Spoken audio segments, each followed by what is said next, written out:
Hello, hello, hello world. Hold on. One second. Bum bum bum bum ba da da da da da. Dun dun dun dun dun dun dun dun. Dum bum bum bum bum ba dum bum. Hello world. Tis I, tis I, tis I. Your favorite little lion here.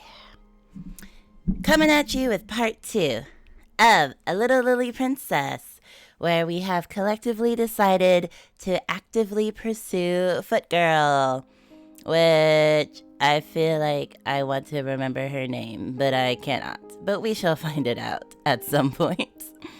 But yes, we have a target, and we're going to see if we can achieve said target.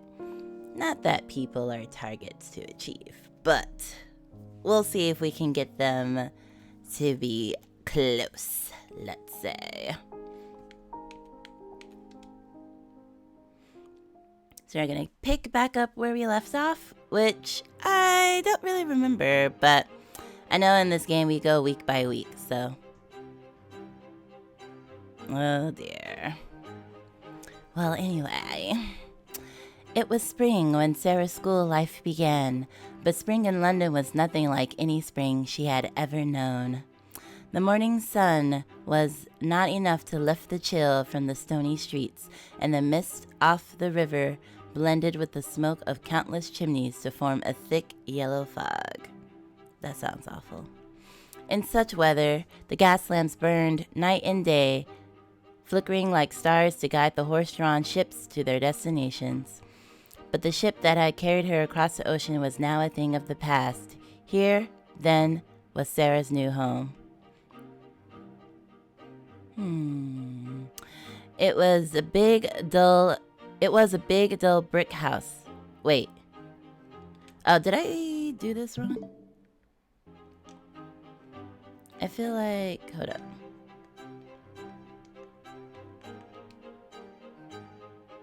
Week 11? Is that where we are? Or did I just do start?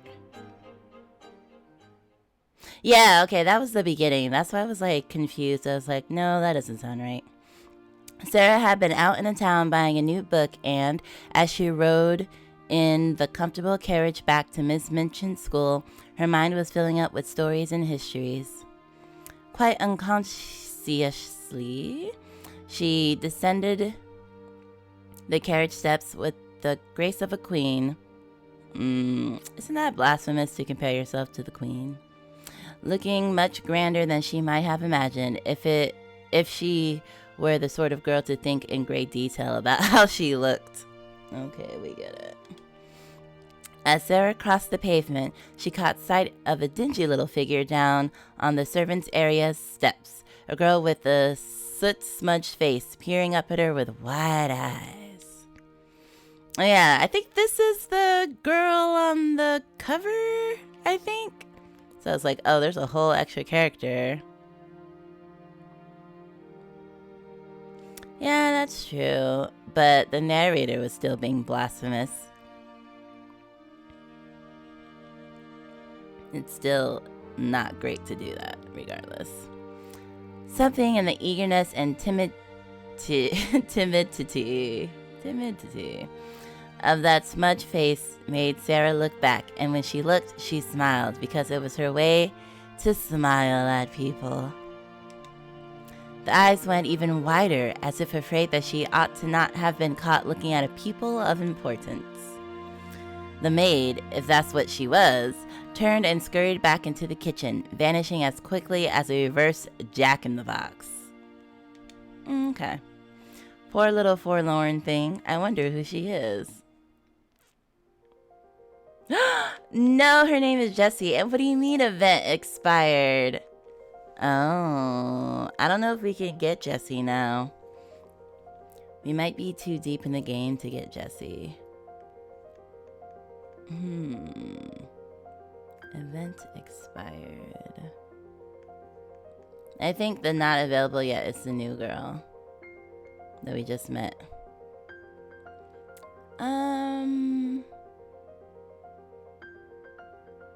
Well, we can do one more week and then see. Because otherwise we could probably do auto and just watch her events. But we'll see. I guess we'll do. Where am I? No event. This UI is always hard to tell, kind of, which one.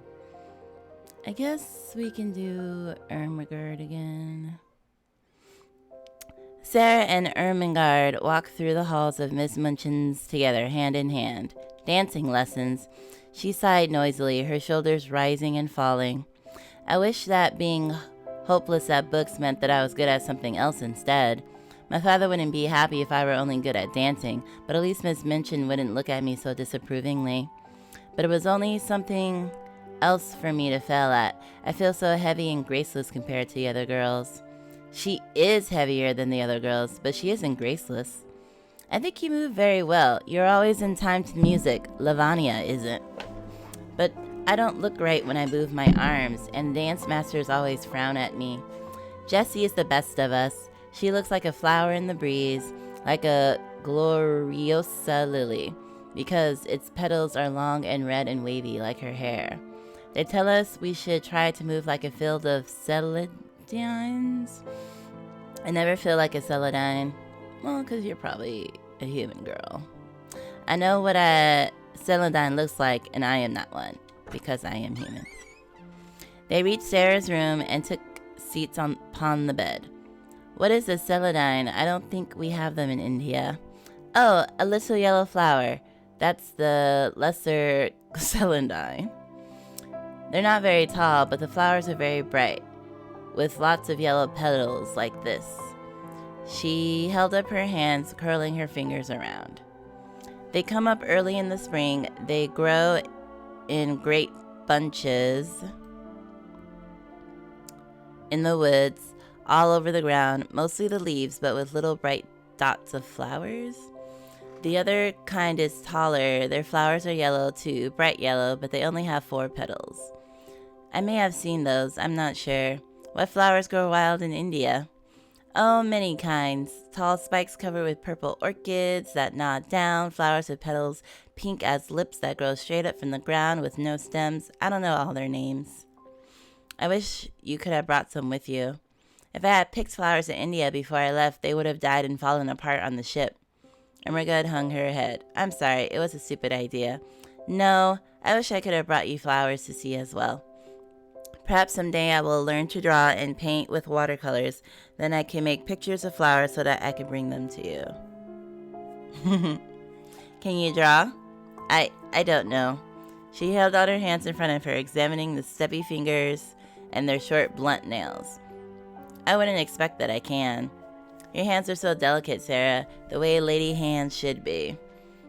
She pressed her palm against Ermengarde's. Her fingers seemed almost the same length, but more narrow. Well, Emily's fingers are much rounder and shorter than yours, and she is still a lady. Your hands are stronger than mine. I am sure there are many things your hands can do that mine can't. But you can do everything. Sara's eyes took on a mischievous glint. Only magic can do everything. Imagine what I could do with the school if I really could do everything. New week. The weather was warm and fine. The skies of London unusually clear.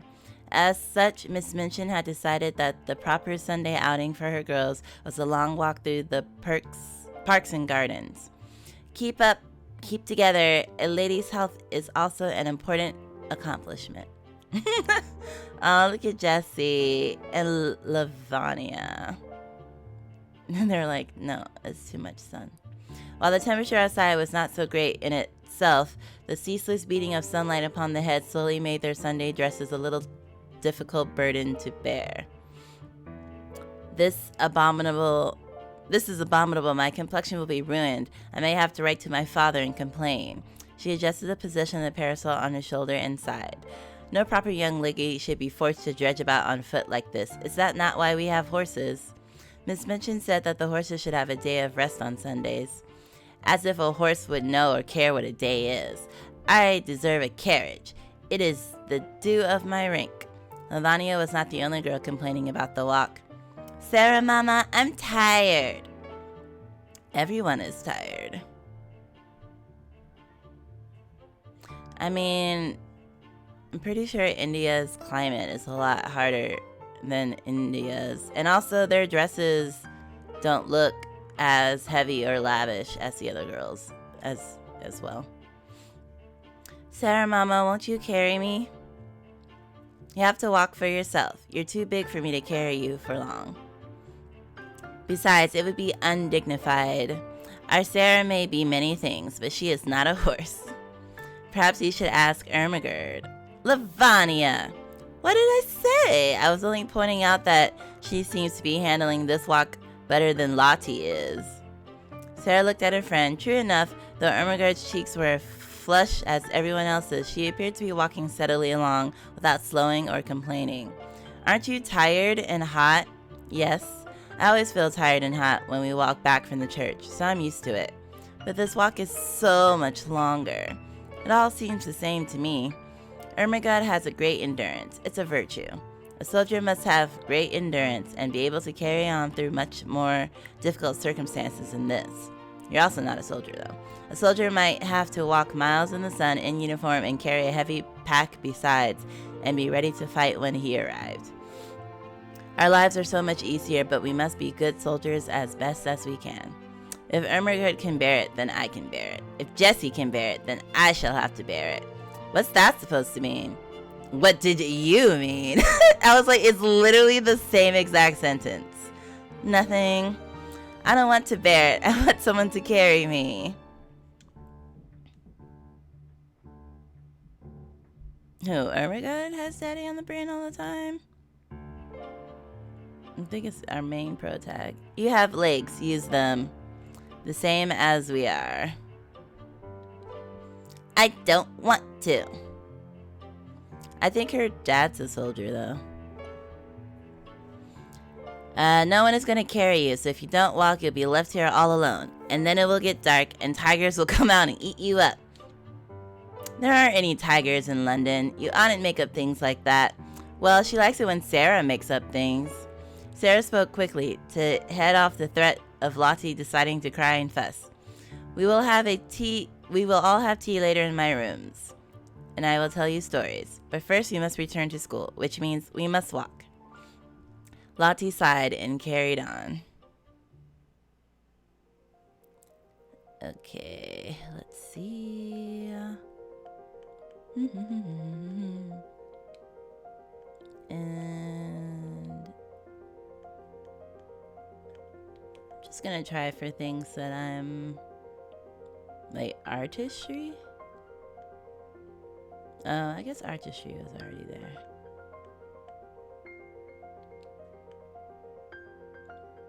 I feel like there's an extra one in here.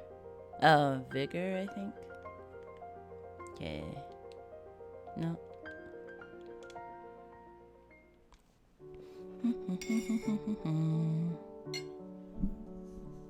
Let the days go on. I have some soup.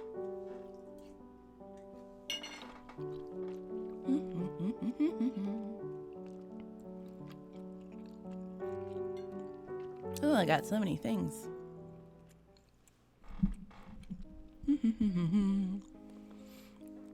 The greatest power Sara possessed was her power of telling stories, of making everything she talked about seem like a story, whether it was one or not.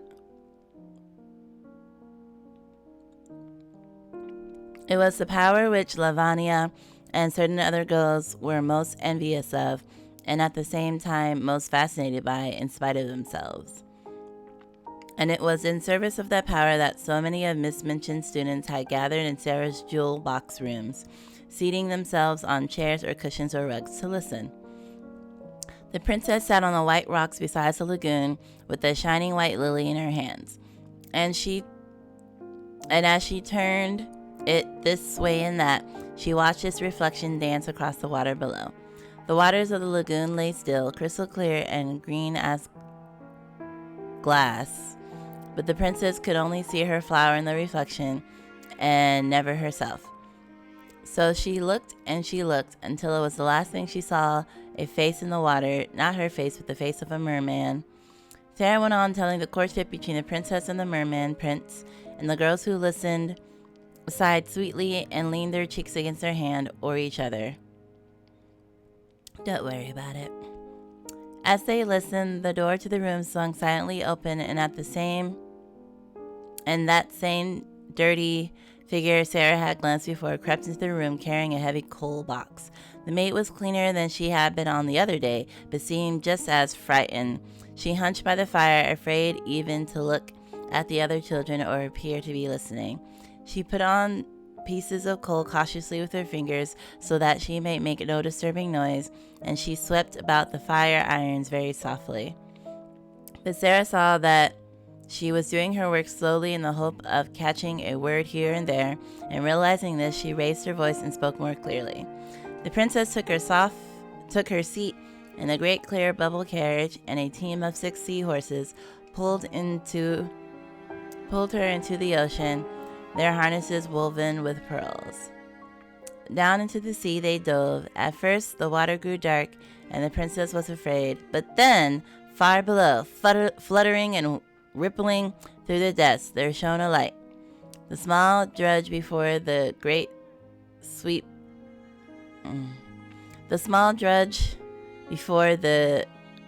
swept the hearth once, and then swept it again, and finally forgot to play at sweeping at all. The brush hung idly from her fingers as Sara described winding grottos beneath the sea. Grottos beneath the sea, paved with silver sand and lit by glowing sea stars. It was the choirs of mermaids singing that proved her undoing. The forgotten brush slipped from her fingers to clatter against the hearth and drew Lavania's attention. What? That girl has been listening. The culprit snatched her brush and scrambled to her feet. She grabbed the coal box and simply scuttled out of the room like a frightened insect fleeing for cover. I knew she was listening. Why wouldn't she? She isn't one of us, Sara. It isn't proper to talk with servants. Unless they are upper servants, like you're married yet. That's all right. I wasn't talking with her. I was telling a story. I don't know whether your papa would like you telling stories to servant girls, but I know my papa wouldn't like me doing it. My papa, I don't believe he would mind in the least. He knows that stories belong to everybody. Nothing belongs to everybody. If it did, then they'd all have to fight over it. Our loyal Ermengarde took Sara's sides. Only loyal.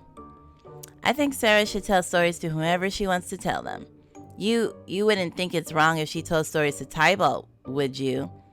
I should think it rather odd if she were telling stories to a cat. Oh, please, Sara, Mama, finish the story. Sara looked at the room full of eager, upturned faces. No one wished to follow and harass the fleeing maid, but no one wished to go and invite her back again either. I mean, she has work to do, honey. She can't be just chilling. She would continue her fairy story, but she would not forget. Yeah, so it seems like we had just missed everything for Jessie.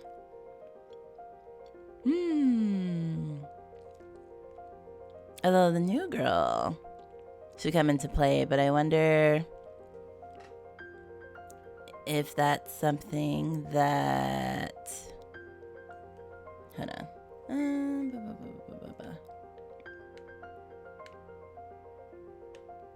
Because right now, I guess we're pretty much deep into Ermengarde.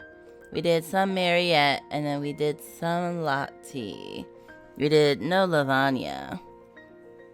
And then I wonder... I don't know how many... Week 12? I don't know how many weeks this game is. Let's see. A little... Lily Princess.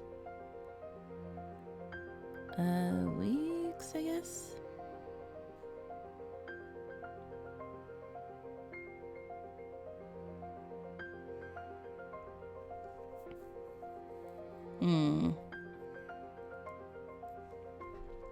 Let's see.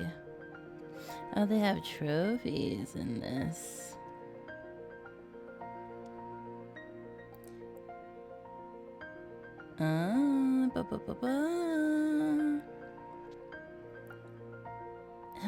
Wouldn't tell me how many weeks.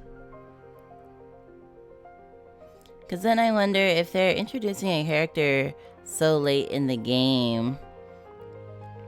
Are you not able to, like, get her unless you play it again and then she's available at the beginning, if that makes sense?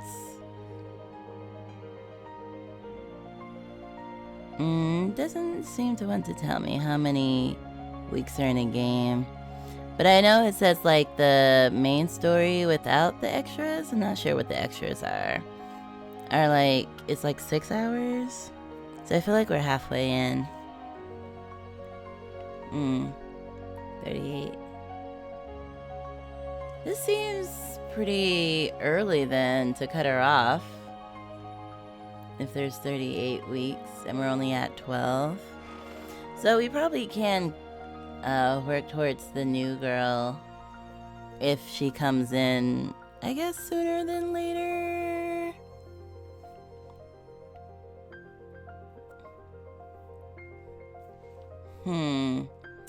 Because I'm thinking if we really want Jessie, I could probably do auto and just skip all the dialogue we already saw and just watch her events and do her events like that.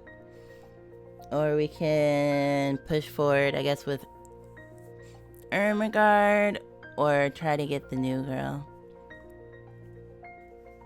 Oh, first time chat. Hello, Captain Catherine. Hi, sweetie. Just came by to say hello. Hello, hello, hello. Thank you for the hello. I also feel like I can't go to the menu from here. Let's do... I hope you had a good... What day is it? I hope you had a good Thursday. Thank you for saying hello.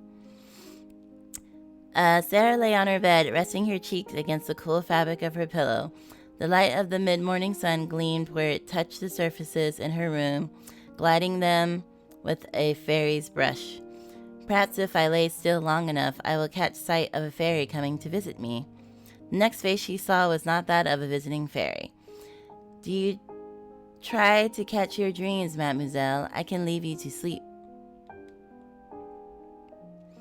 I have tried in the past to go back into the same dream, but it never seems to work. I can do that. Or if it does work, I can't remember it. You don't always remember it in dreams.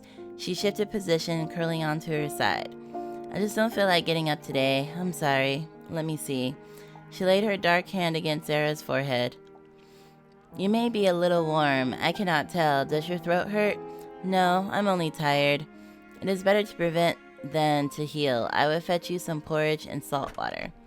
She bustled out of the room, leaving Sara to contemplate in silence. I do hope that I am not ill. It would be most unpleasant. I do not quite feel ill. As long as I think nice thoughts and don't feel ill, then I'm not ill, I think. Many young people would have difficulty remaining in their beds all day unless they were too ill to do otherwise. It was easier for Sara, who enjoyed spinning fancies in her mind.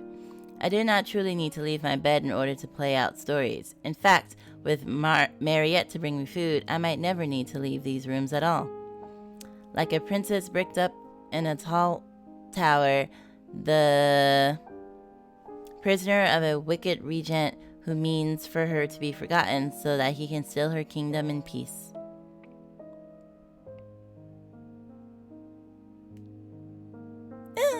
What kind of game is it?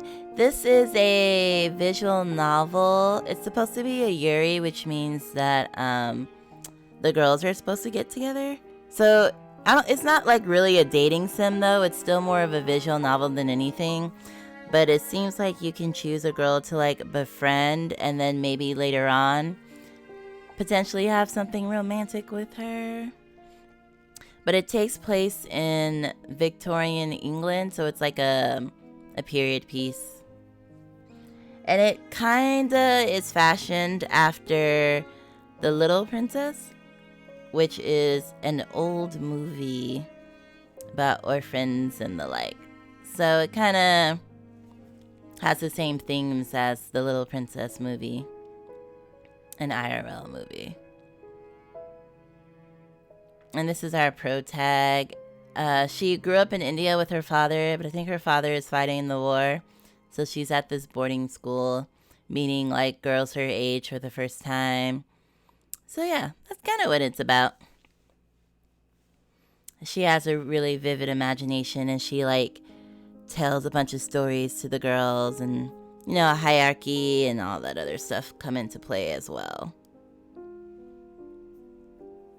She would be diligent at her studies, even within her tiny bedroom, so that one day she was rescued or escaped, she would be ready to take back her rightful lands.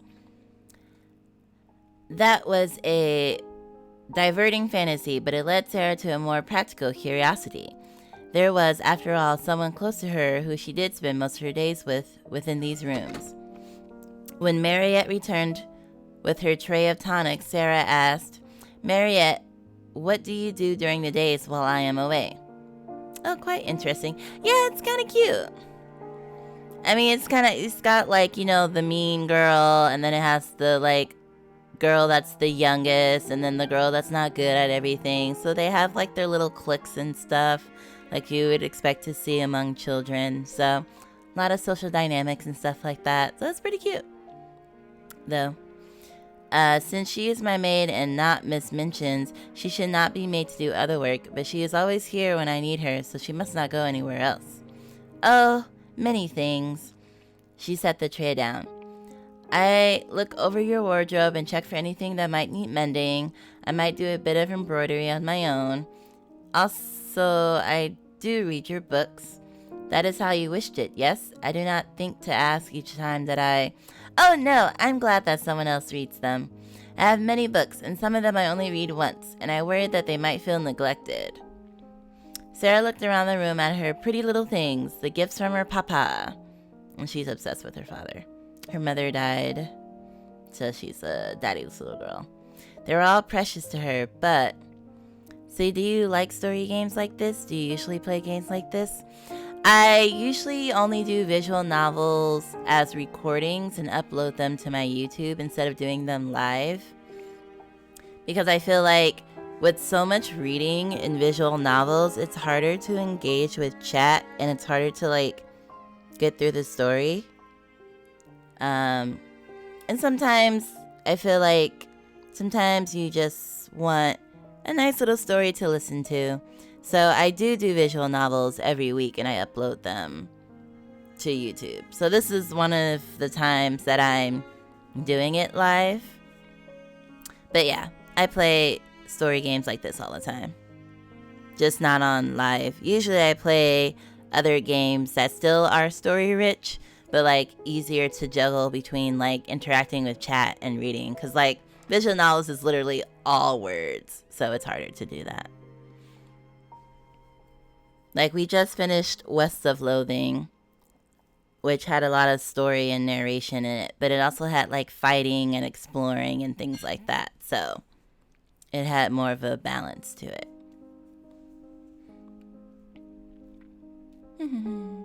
If you wish to, it is all right if you play with my toys while I am in class. I know that I can trust you not to break them. But please make sure to leave Emily a little bit of private time when no one is watching her so that she can sleep and relax.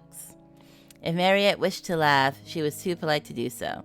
Merci, mademoiselle. Now sit up, if you please, and have a bit of breakfast. If you are too weak, then I shall have to spoon the porridge into you myself. I'm well, I'm wonderfully well. She laughed, for it was true. She did feel better. Looking at the hearth in her room, Sara was reminded of the little servant that she had seen before. In truth, she had looked for the girl earlier, but had not been unable to spot such a person anywhere in the school. If not for the disagreement with her listeners, Sara might have thought she had imagined her. Sara understood that it would...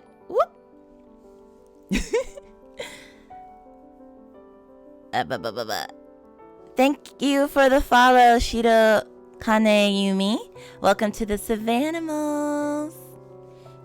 I had to like find the name in the chat. I was like, but thank you. Welcome to the Savannah. I understand. Yesterday I streamed Doki Doki Literature and I kept reading the dialogue.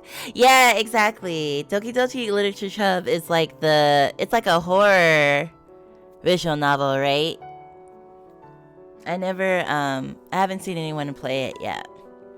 But I think it is. It's also really long too, right? Like, very, very long. I also try to play games that like don't take more than like, I guess 6 streams. Because, I don't know. I personally just, I like story and I want to get in and get out and get all my delicious story. But like if a game is like 100 hours or like 20 hours or something like that, it's like too long for me. I'm just like, no. Because I feel like sometimes games be having so much filler. It's like when you watch anime, right?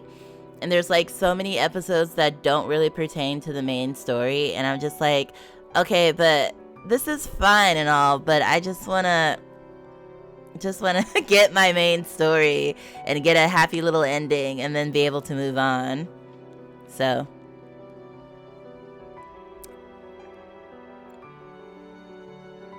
I played almost 5 hours and didn't find horror yet. Oh, wow. That's kind of like this one, though, because, like, when I tried to make the thumbnail, I told the story last time. When I tried to make the thumbnail, all the, like, stills were of, like, romantic positions between the characters and whatnot. And so I thought this visual novel had a lot more, like, steamy romance in it. But so far, we've played about 6 hours, or not 6 hours, probably like 5 hours into it as well. And there have been like no romance scenes, and they're also little kids. So I'm like, I guess later on in the story they get older and then you can pursue romance, I guess, based off of your childhood friendships. But I came into this game thinking it was totally different. So I feel like that's kind of like what you're saying with literature, or the Doki Doki, because it's like, if you're 5 hours in and there's no horror and you're like expecting horror, you're like, okay, but like, where is it though? Doesn't until the end of your first playthrough. Oh, so you have to do multiple playthroughs. I don't know, games where you have to do multiple playthroughs to get the whole story. I'm just like, no, you're lucky I got through one playthrough, homie. Unless the playthrough is like 30 minutes. Like, I just can't.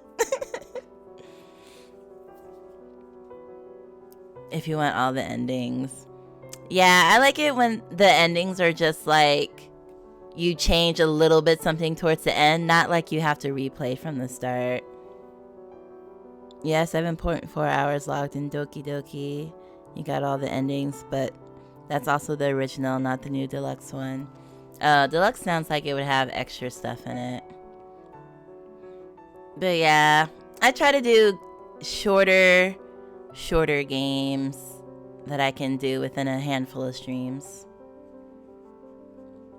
Also, if you're like streaming visual novels live, like reading out loud and stuff like that, it just takes you longer. But if you're just reading silently to yourself, it's easier to go through the game. Like, just the act of reading it out loud and pausing and doing all the punctuation and stuff takes longer. So you have to account for that too. Sarah understood that it would cause a disruption if she barged into the kitchens to ask questions. She only had one bridge to rely on. Marionette, who was that little girl who makes the fires? Ah, Mademoiselle Sarah. You might well ask, that poor little one. She was just recently been taken on as a scullery maid, though scullery is the least of it. She is sent to do every task that no one else wants. She blacks and boots and grates. She carries the coal scuttles up and downstairs. She scrubs the floor and the windows. I think she has not had enough to eat for years. She is older than her height would tell, and so timid. If I try to speak to her, her little eyes look to pop right out of her head. Yeah, I would add at least 2 or 3 hours to the average game time to finish. Which is why I usually just do visual novels as a pre-recording, so I can record it, chop it up into little chunks, and then upload it, and then people can just watch it that way. Because it just takes a lot. Hello, Dando Art. Hello, hello, hello. Welcome to the stream. We were just doing a Little Lily Princess, which is a Yuri visual novel. And we were talking about kind of the pros and cons of doing like live stream visual novels and how long gameplay takes and things like that. This visual novel is a period piece that takes place in Victorian England. It's about a bunch of girls in a boarding house and, like, you know, them trying to become friends and whatnot, and I guess a little romance later on. So yeah. You are a genius, by the way. I like the maid. She is so pretty. Thank you. I try. But yes, and that's why I'm also a little confused, because you can pick events with the maid. So I'm like, in the future when we're older, do we pursue the maid as a romantic interest? Like, I'm kind of confused, to be honest. But yeah, I like the maid. She's from France, I believe. I mean, I don't know. Yes, always pursue the maid. Listen, we were trying to pursue this girl who was obsessed with feet because, you know, VTuber culture, obsession with feet is like a thing. But unfortunately, I guess in the game you lose people if you don't pursue them soon enough. So I think we lost Foot Girl, but I think we should pursue maybe the other maid girl because she needs help. And I feel like the dream of a maid falling in love with like the princess or whatever, and then them getting together and then she not being a maid anymore. I think that could be something we could root for. Extends beyond VTuber culture. No, never. Just VTubers. There's no such thing as any foot desires outside of VTubers. What are you talking about? Cough, cough, cough, cough, cough. Yeah, the other maid girl is at least your age. Yeah, so I think if we can't get Foot Girl, I'm gonna have to change like all my titles now. But I think we can go for the other little maid girl. Oh, we're about to find out her name, actually. What is her name? I hear that called often enough. What? I feel like the writing is a little tongue twistery. Becky. Her name is Becky? Oh, I hate that. Foot Girl, the worst superhero. I mean, she's cute, though. I can't even remember the event that happened. I think she's obsessed with ballerinas. So I think she really likes foot positioning or something. But Becky, oh my god, Becky. Let's get with Becky, everyone. Becky, do this. Becky, do that. I hate it. Everyone below stairs orders her about. Look at her butt. It is so big. Exactly. We need to come up with a different name for Becky. we just need a new name for her. If life were a story, Becky might be the ill-used heroine. Oh dear. Oh wait, like what's her name? Cinderella. Well, Cinderella's not even a name. They just named her after cinders because she was constantly covered in soot. Wait, how do I say that? Becca Lynn? Rebecca in law? I can't. My tongue can't handle these words. Call her Cinderella. Or Ella. We can call her Ella. Jeff. Let's call this little girl covered in soot Jeff. And perhaps, oh, there she talks about the fairy godmother might come to her rescue. Backy. I'm gonna call her Ella. Because if she's technically supposed to be Cinderella, we just call her Ella. Yeah, we're gonna go for cute. You have a kind heart, mademoiselle. Your papa would be proud. Oh my gosh. Okay, do I need to do a poll right now? Do we need to do a poll? I actually don't know how to do a poll. I'm pretty sure my mod could do a poll though. Although I feel like I already know how it's gonna go though.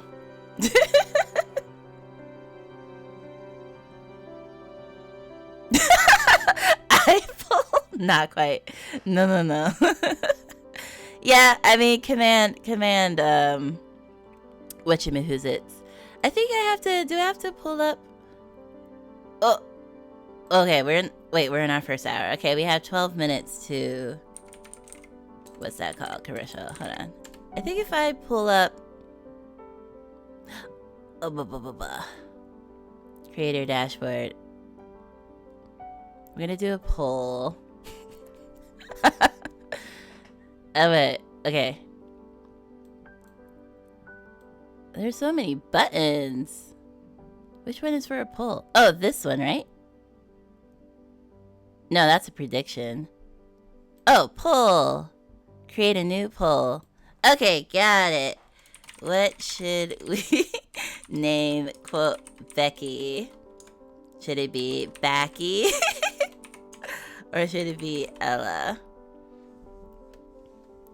Okay. Oh. Okay, y'all have a minute. I think it should have popped up. Did it pop up? Lux, I swear to God. I'm gonna take a bite of soup while you are deciding the fate of this poor little orphan girl. She just wants to live her little orphan life. Yeah, bite soup, because there's so much chewy stuff in soup. Hey, my face. Only have like 10 seconds left.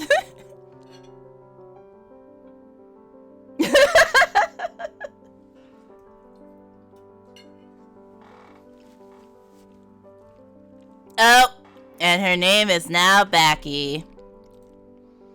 Just came in. Fine, her name is Backy. I will honor the results. You win this round. Dando, you win this round.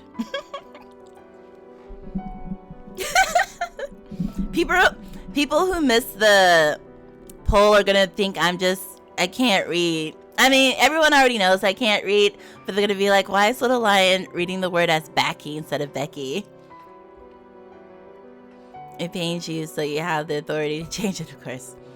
Place his crown on my head. No, it's okay. I will honor the chat's decision. Now, stand up straight. Let me have a look at you. All right. Yeah, exactly. The poll has spoken. I knew the odds were against my favor. Just as I thought. You are growing taller. I am. Sarah looked down at herself. I don't feel any different. How much have I changed since I've been here? You are at that age, after all. I will have to alter a few things. How tall will I grow before I see my papa again? Alright. I have no idea, like, what we need to date Backy. So we'll just max out everything. Okay, wait. We need grace, belief, and vigor. Where's belief? Grace is the angel, belief is the cross, and vigor. Okay. So that one.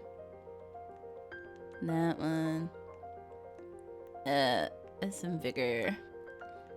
Vigor, vigor, vigor, vigor, vigor. And then... Oh, we have really low vigor. What was Grace again? The little angel wings. Angel wings. Okay. Gotta do some back exercises. Work them traps. Traps? Yep, Backy was worth it. Come on, Backy. We're gonna get you out of servitude. We miss Foot Girl, but we got you, Backy. We got you.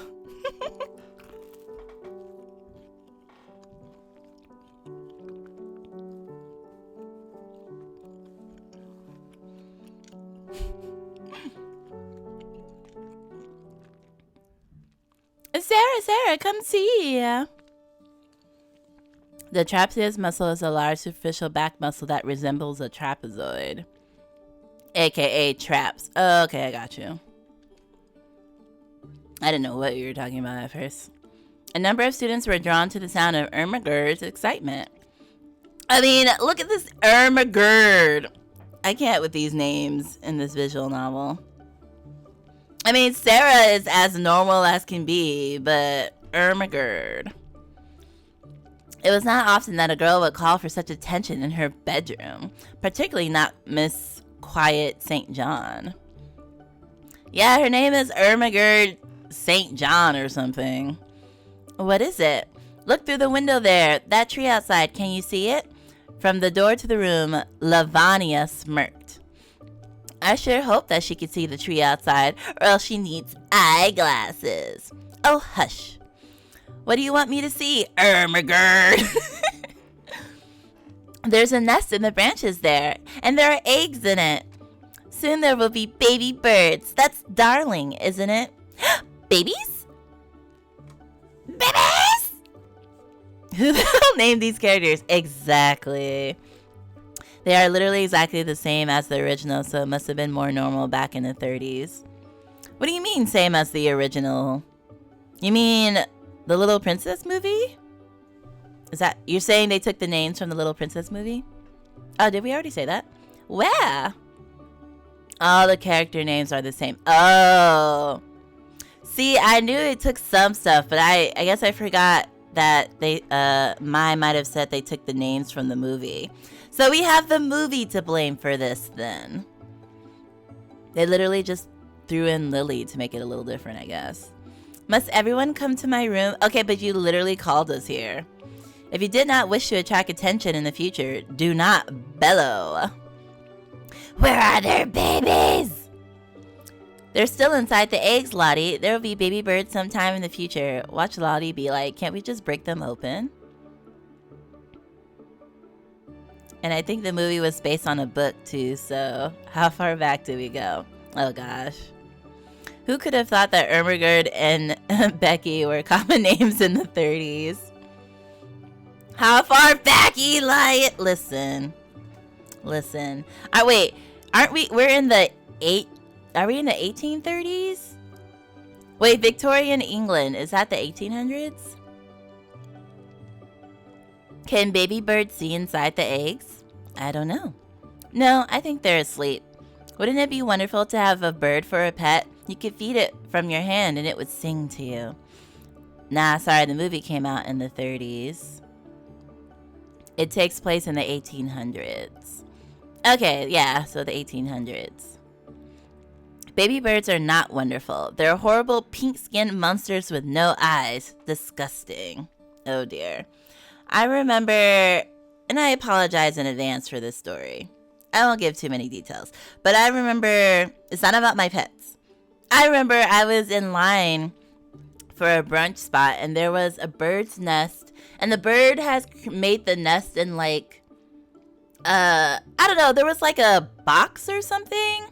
You know how some trees or whatever, not trees, but like, you know how the poles have like telephone boxes or whatever? By the way, do you go... Oh, people call me Lion or Little Lion. Not the rap version, not Little Lion. But either Lion or Little Lion. So whichever you prefer for those two. But I guess it was a discontinued like electronic box, but the bird's nest was in there, and then one of the babies actually fell out the nest. And like I heard the thunk of it hitting the ground, and then the baby bird was still alive, fortunately, and it was calling out to the mother, but then the mother couldn't find the baby, and the mother was like flying around, and then people kept almost stepping on the baby bird because it was blending in with the ground. So then I like rearranged some bricks around it so that people wouldn't step on the baby bird. But unfortunately, and this was a really popular brunch place, so I was standing out there for legit like an hour and a half, just like hoping that this mama bird got her baby bird back, but she didn't. And then the baby bird died. It stopped chirping, and the mama bird kept looking, and then I had a very delicious brunch. The end. Damn, I wanted the rap version. I just feel like it's a little on the nose. Maybe not, but I just think of Lil Wayne and I'm just like, nah. Plot twist, she ate the bird.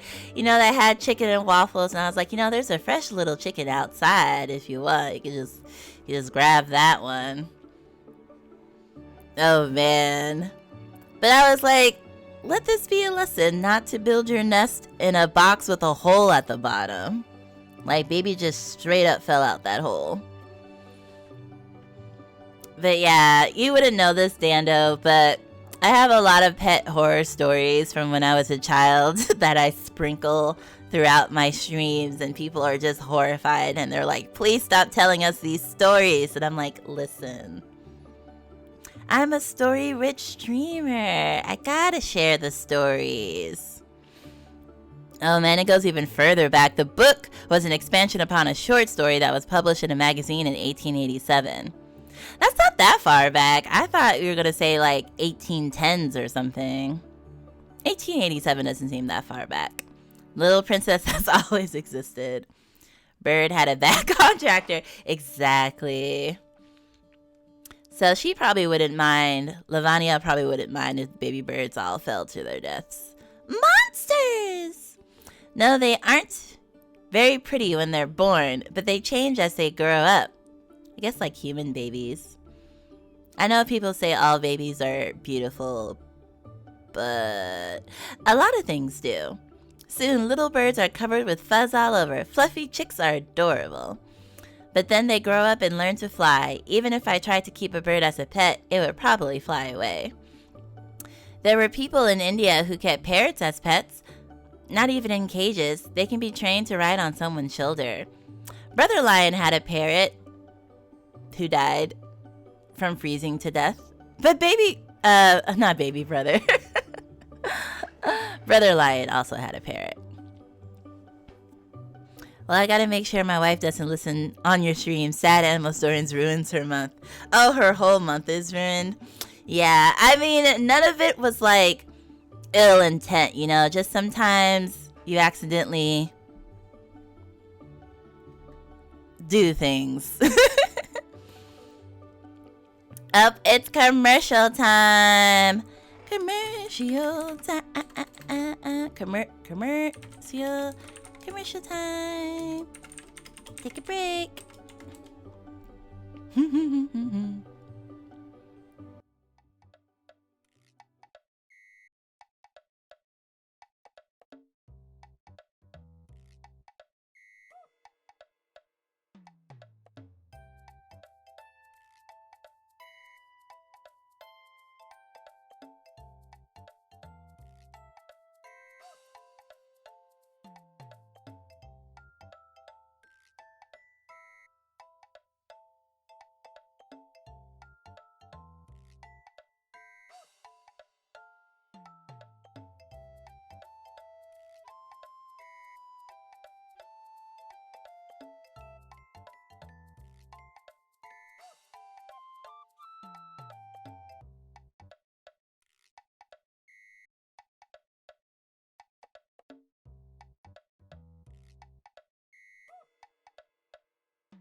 And soup. And we are back. But yeah, Dando, I like to manually run my ads once every hour so that people don't have to sit through pre-roll and that people who aren't subscribers don't miss anything. It also gives me a chance to stretch and shovel soup in my mouth. So I went 10 wins, 10 ties, and 6 losses. Okay, not bad, not bad.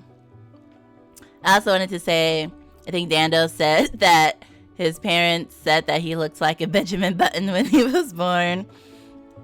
See, when I was born, I looked like a little light bulb, apparently. And everyone was like, that baby's too light. That baby is way too light. But I just took after my grandmother, who was very light. So they were like, are you sure that baby came out of you? You sure they didn't switch babies? I was like, well, I mean, did you... You know, nowadays people be like, don't take your eyes off your baby. Well, okay, I've been watching a lot of horror movies that talk about babies being swapped. So I have this inclination to be like, don't take your eyes off the baby in the hospital. They might switch it. A fairy might come and switch your baby. But I was still accepted into the family. I eventually got darker. But my family was like, we need to put this light bulb back. She too bright. A real Freaky Friday situation. Exactly. I was like thinking that maybe one of my goals for the subathon would be like a baby picture of me. So not like a face thing, but like a baby picture. You can see how like light bulby I was. The light bulb baby. Well, she was happy until she caught too much attention, and now everyone's like, meh. My papa knew a man who gave his bride-to-be a parrot that he taught to recite love poetry to her. How romantic. There, she's happy again. I don't think a bird is a very romantic gift. What if she doesn't want a pet? What if it pulled her hair? Lavania reached out and tugged at a strand of Jessie's long red hair. Quack! My beloved is mine and I am hers. She feedeth among the lilies. Quack! Stop it. No, we don't. No, it wasn't Foot Girl. That was Lavania. She swatted Lavania's hand away. Are you going to take one of the eggs out of the nest and raise it? Oh no, that wouldn't be right. Little birds need their parents to survive. Jessie combed her hair back into place with her fingers. At least until their parents shove them out the nest. Birds do that, don't they? Do they, Sarah, Mama? Only when it's time for the young ones to learn to fly. After that, they can't stay eggs forever. Oh, after all, they can't stay eggs forever.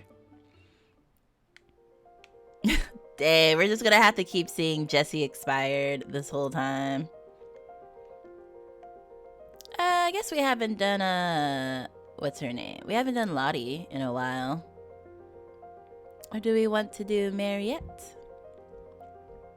I feel like Lottie's even... Maybe we just become like the bestest mama to Lottie.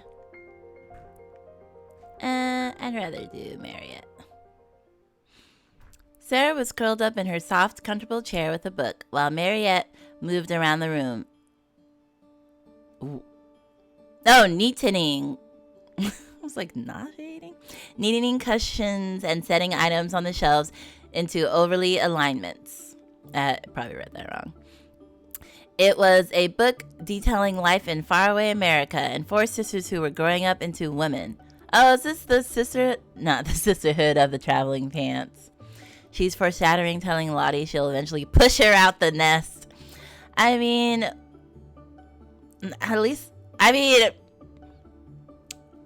I'm sure they have an age cutoff for this boarding school. Sarah found it well written, but less exciting than the histories and fantasies she preferred.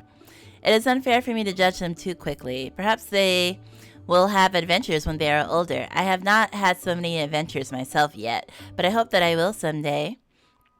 As she turns the pages, she became aware of a faint musical sound elsewhere in the room. Mariette was humming to herself. I wonder if she realizes she is doing that. Distracted from her reading, Sara listened for a while, trying to follow the thread of the tune. Miss Minchin's select seminary aimed to create well-rounded young ladies, but Miss Minchin herself did not place so much emphasis on music, and singing masters visited only infrequently. On the streets of London, one might see performers of various sorts: fiddlers, organ grinders, sometimes even singers, although the city noise made it difficult for such to be heard. These street musicians, however, were more commonly found in parts of London through which a refined young lady passed through quickly and did not linger. Her ear tempted by the possibility of a new source of music, Sara asked, "What are you humming?" "Ah, pardon, mademoiselle. No, you don't need to stop. It sounded pretty. I was hoping that you knew the song and could sing it to me." I am not certain that I can remember the words, but I will try. In a breathy voice, Mariette began to sing what must have been a children's nonsense song about a beautiful lady who was in fact a beautiful slice of bread, living in a palace of butter. Yeah, I'm not gonna try to read that. The lyrics were, of course, all in French, and one or two words referred to things Sara was unfamiliar with, like croquignoles, but she assumed they were another kind of pastry. Perhaps I should have Mariette buy some for us, if she can find them in London. There are likely to be more French bakeries here than in India. Mariette's voice trailed off amidst a pile of confections. "Ah, well, you see how it is? Yes? I am sorry, it is not a proper song." "I think it is darling little song. Where did you learn it?" "Oh, nowhere important." "It must be a common French song." "I wonder if it's something that my mother knew when she was a little girl." Oh, right, her mom was French. She's got some explaining to do. But if it is just like, that's like someone asking you, like, "Oh, where did you hear the Little Muffin Man song?" Or "Where did you hear any nursery rhymes?" You're just like, just on the school playground, I guess. I mean, I don't remember anything, so it might not matter coming from me, but... "You look sad, mademoiselle. Was my singing so terrible?" "No, not at all. It was sweet of you to sing to me. I was just thinking about my mother." "Ah, I am sorry. I did not mean to stir up painful memories." "But I don't remember her. Not at all. That is what I was thinking about." This seemed a serious subject, and so Sara rose from her chair and stood with her hands clasped behind her as if she was giving a recital. "I never knew my mother, so I cannot miss her. I do not know what having a mother is like." You can miss the concept of having a mother, though.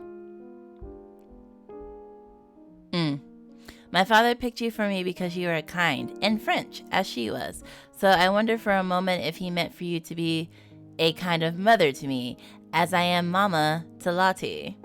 Okay, so this probably won't go romantic. It'll probably just go... Mommy. "I could pretend it would so, if it pleased you, or if it pleased my papa, but it does not seem right somehow. You are not my mother, you are Mariette, and that is something all of its own." Mariette covered her smile with her hand. "You are filled with thoughts, ma petite Why? Don't yell French. "My small princess, you do not need to worry. I do not wish to be your mother." Sara nodded quite seriously. "That is good. I would not wish to disappoint her. I am sure she comes out from heaven sometimes to watch over me. It might make her sad if she thought she had been replaced, especially when I cannot see her or speak with her to explain. Would you like to see her?" "What? But how?" "Come here." Mariette drew Sara close in front of her. "Close your eyes." Blind, Sara allowed herself to be guided by Mariette's hands. She was not afraid. She knew Mariette would take good care of her. Pushes her out the window. Defenestration! "Now turn and look." Sara opened her eyes to be faced with a full-length mirror that aligned in her room. There is your mother, do you see? Your mother, your father, they made you. They are always inside you. Sara stared at her reflection for a moment, then smiled. Mariette, I believe you are filled with thoughts too. Then we are a pair. She's gonna hold a seance. That would be pretty funny, actually. I thought maybe she had, like, a drawing or something of the mother, but that was also kind of cute in and of itself. Hello, Rin. Hello. We're doing something unusual today. We are doing a live visual novel reading. As you might know, most of my visual novels are only uploaded as VODs to YouTube. But this time, we are sharing in the experience. Hey, Lion, I gotta go, but I'm gonna be lurking. Okay, Dando, thank you for chatting and for visiting the stream. I hope you have a good rest of your day. Hello. Utilize that emote. Well, you know, only subs can use that emote, Lux. It's not a follower emote. Because I don't have those yet.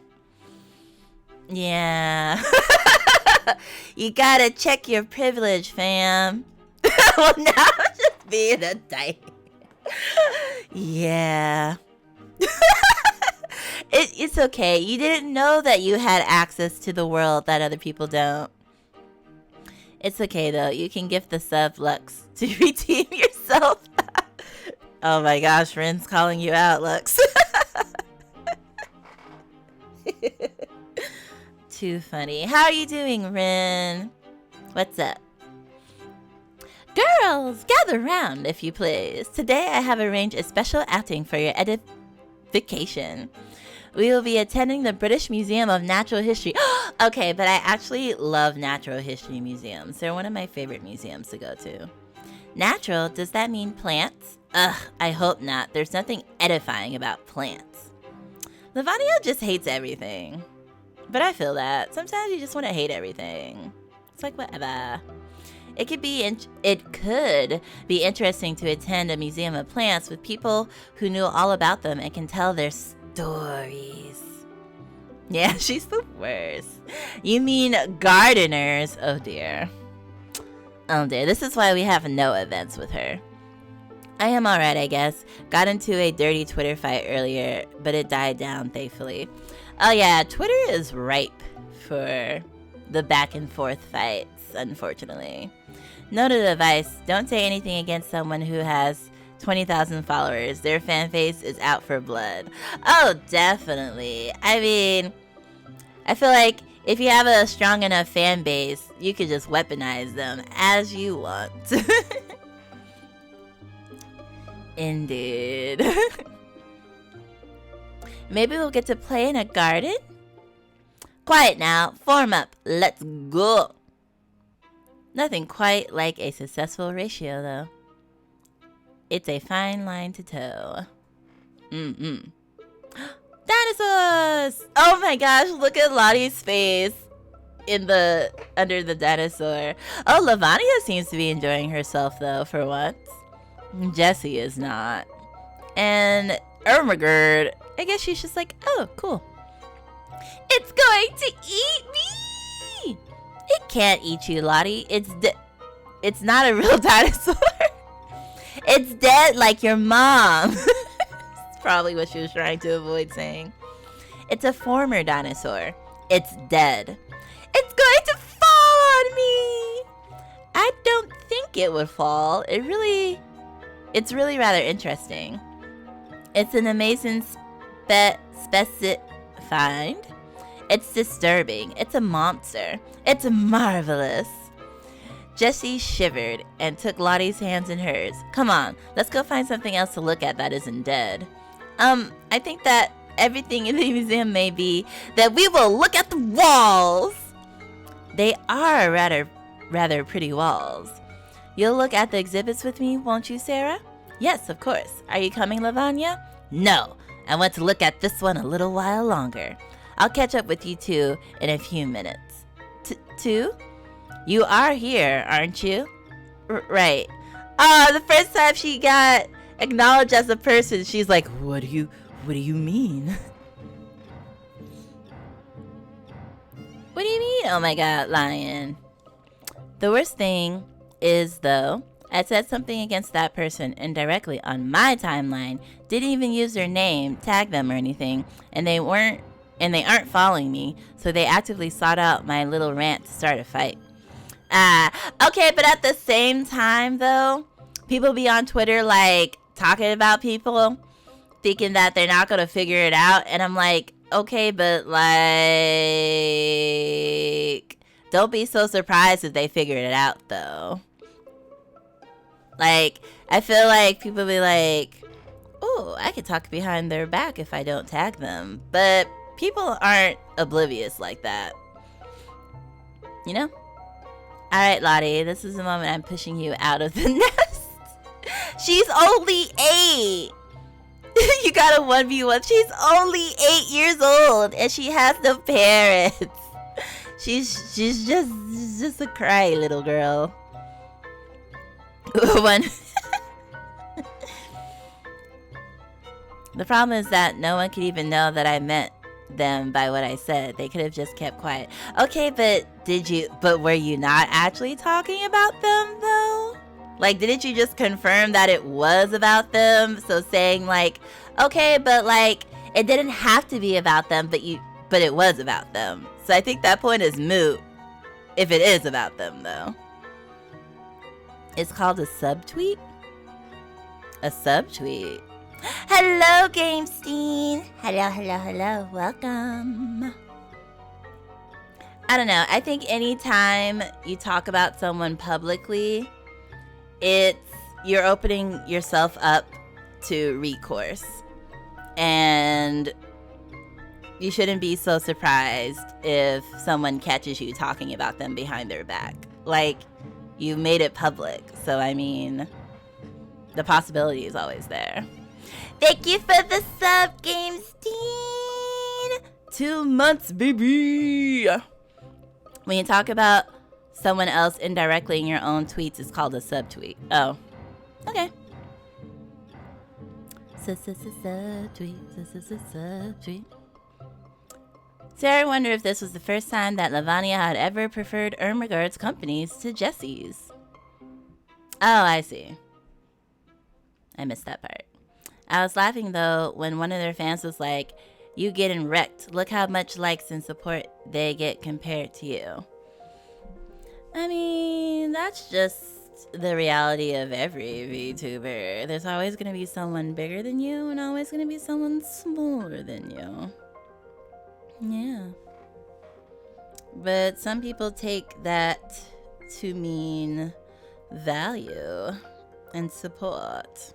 Well, actually, support is just a fact, but value. The value. But yeah. It's raining bits. Hallelujah. And there's double bits. Thank you for the bits, Gamestein. Thank you.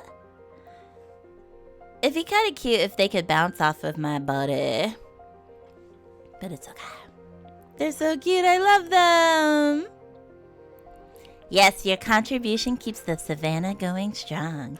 Thank you so much. If they could do that, then we could be doing the throwing tool. I know. I was sitting here thinking, like, what if I did a donathon for my birthday, and then if we hit a high enough goal, I could get a 2D model, and then y'all could throw things at me. Oh, wait, when did my knowledge go down? And my Grace. Where's Grace? Wings? Okay.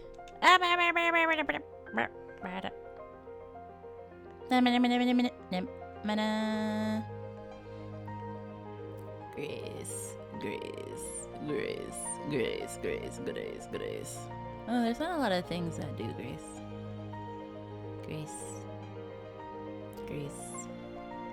Do vigor. And I guess knowledge again. Yeah, okay, that's good. Go. Oh my god, I want to see a little 2D line so bad. Like, I feel like I could be like I'm cute now, of course, but I could be so much cuter if I had a 2D model that like drew me with like more flowy hair and like fluffier ears and like maybe a cute little outfit. Rin is also the cutest, yes. Actually, have you made any progress on your model? I remember a while ago we were talking about how you wanted a model. Sara was awoken from her sleep by the sound of knocking. Ah? It's alright, I'll get the door. Why would you get the door? Like, your maid should get the door. Lottie? Nah, I've been kind of off of Twitch for a while now. I remember you were saying that taking a break helped you when you come back to Babel too. I'm still Uggs. What do you mean you're still Uggs? Like the shoes? Rin, do you speak French? Apply with pronunciation. I've been so busy lately, it's been crazy. No, I only speak German. Oh, I was about to say, I was like, I know they speak German, but Europeans tend to be multilingual, but German and English is already multilingual, so. No, my OC. Ah, so your character is still in development, you mean? Listen, Lux, I had already said multilingual German English. Don't you come for me. Sara, Mama! The younger girl clung to Sara. I had a bad dream and the monster was going to eat me, and then I woke up and it was dark and I thought I saw something. Bones. There were bones in my room. Monster bones. Shh, it's alright. Mariette, where are my slippers? The maid brought the fluffy white shoes for Sara to slip her feet into. I will walk you back to your room and show you that it's safe. She's like, I feel like she would have been like, oh, you want to sleep in here with me for the evening? She's like, nah, we're going to walk you straight back to your room. Oops, I think I might have actually missed. No, we're good. Okay. Code switching, I see. Yeah, I try to do a little voice acting if I can, but can I pronounce the German word for matchbox? I mean, not unless you type it out. Oh, is that what you did? When du willst kann ich auch so schreiben? Oh, code switching. I thought you were talking about me. You were talking about that. Was it suddenly? Stritch, Hose, Sha, Excellent. See, it looks like you took the alphabet and you were like, I'm gonna jump it on the table, and then you made one long word. That's matchbox though? It's pretty long. Is it like match and the word box? German's got a lot of combo words. They went into the hallway together, two little girls in the dark. I mean, I would rather read German than French, though. I feel like French is just so unattainable for me. Ah, so if we normally say a separate words, we put them together. Gotcha. Anti-disentablishmentarianism. That's like nounification plus anti plus blah blah blah blah blah blah blah blah. You're not mad? I woke you up. Well, I want to sleep, but you want to sleep too. And if you're too afraid, you can't sleep. But if I help you, then we both can. Lottie blinked her eyes a few times, but said nothing. There we are. See? No bones, just a tree shadow. Right. She paused at the door. Sara, Mama? I don't really think there were bones in my room. I mean, I thought it, but I didn't really believe it was true. I knew that it wasn't. I just wanted to feel better. I'm sorry.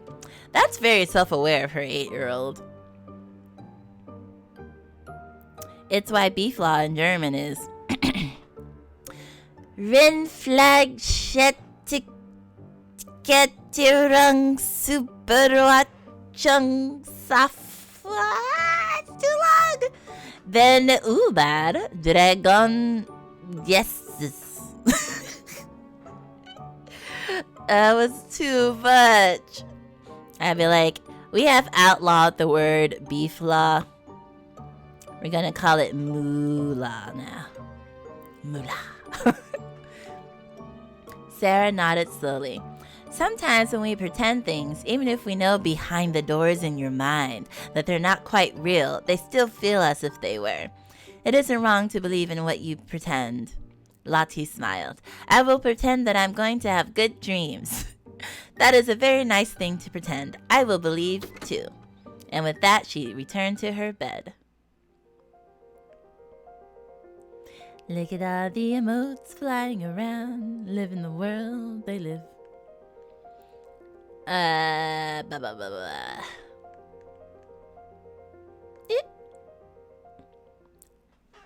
Oh yeah, I keep forgetting about the bombs.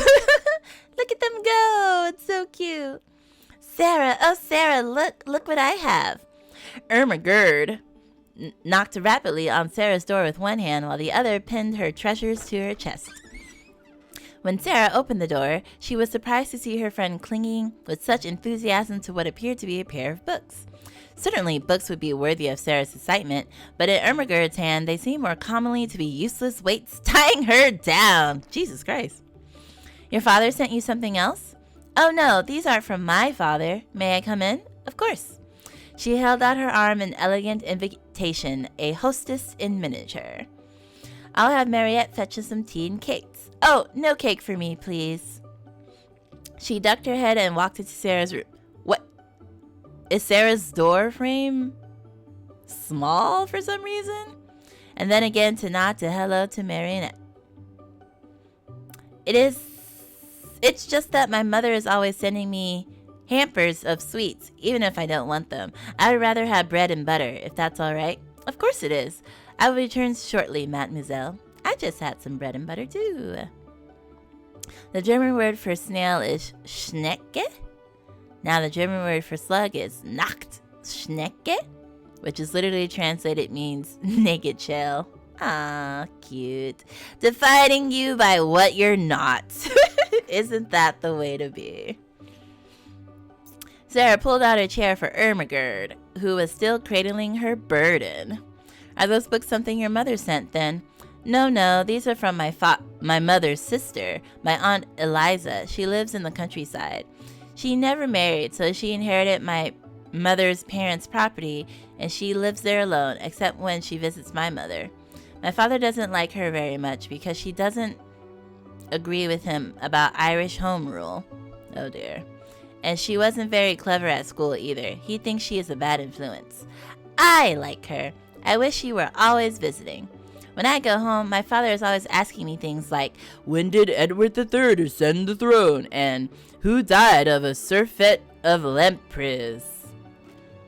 And then my mother says, dear me, Ermagerd, you are very fat in size. Aunt Eliza takes me riding and talks a lot about the hunt and Rover and Skipper, her dogs, and her gardens. She sent me these. Ermagerd laid out the 2 volumes for Sara's eyes. No, there was only one cloth-bound volume. The other, though a similar size and shape, was in fact a pair of wooden blocks wrapped round with leather straps. Or the German word for turtle, if you would literally translate it, would be shield frog. That's cute. Yeah, I love shield frog. That is very cute. Shield frog. It is for flower pressing. You press the flowers tight between the wood blocks and squeeze out all the water inside them. If you put a sheet of paper inside, sometimes the petal will color it like a print. When the flowers are dry and flat, then you can frame them or stick them to the pages of a book with some egg white. See, she sent some pansies for a start. I was thinking that too, like when she was like, oh, you can bring flowers from India. I was like, couldn't you bring them if you dried them out? Light bulb is glowing pear. Y'all really were like, let's just call these things what they seem like instead of coming up with a new word for what they are. Although, I guess bulb is a thing by itself, and then light is another thing. So I guess it's the same thing. Light bulb isn't a unique word, I guess, in that way. Yeah, get out of here, Lux. You're just repeating things I already said, homie. Ermengarde spread open the pages of her book, and Sara bent her dark head to take a closer look. Dark-haired head? Because her head is not dark. Oh, you can still see all the little veins in the petals. Ew, I don't want to think of petals having veins. That's gross. If you dry them when you press them, they won't shrivel up. I type at the same time, though, but I beat you to it, though. House? Mouse? House mouse? Mickey Mouse. What a charming hobby. Your aunt is very wise. It is good to know that Ermengarde does have a relative she is fond of. If you had a flower press when you were in India, then you could have saved some of the flowers. When I go back there after I finish school, I will have to press flowers and mail them to you. Go back? It had not occurred to Ermengarde until this moment that Sara saw her life in England as nothing but a temporary sojourn. Yes, I must return to my papa. I miss him dreadfully. Then I will never see you again? Oh. I mean, that sounds like a personal problem, Ermengarde, because I don't care. Demosa. Sara, as well, had not entirely considered the consequences of developing friendships at Miss Minchin's and then returning to her home so many hundreds of miles away.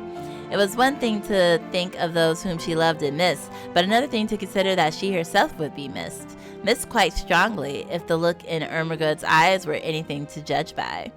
Well, once I'm an adult, I will be able to travel if I please. I see no reason why I couldn't come back to England once in a while. She reached over and touched Ermengarde's hand. If you are waiting for me here, then I will always come back. Ermengarde breathed out a sigh of relief. It would be dreadful if you were gone forever. At that moment, Marriott arrived at last with the tea, and Ermengarde's flower book had to be carefully set aside. Oh, well, girl, you see, I have a life outside of here. You're the only person who sees me as human. That is true. Well, it seems like Lavi, as long as if Lavanya doesn't have Jessie next to her, she's like, I guess you can be palatable for a hot second. You should learn German. It's a beautiful language. See, if I could learn languages, that would be possible. But my brain is not meant for languages. Like, I studied Japanese for like a decade, and I know nothing because my brain does not keep things. No, it does not. I also learned Dutch for a few months as well, and now I know nothing. I feel like the best I could do is learn how to like read and pronounce things, so when I come across things I can say them, but comprehension, probably not.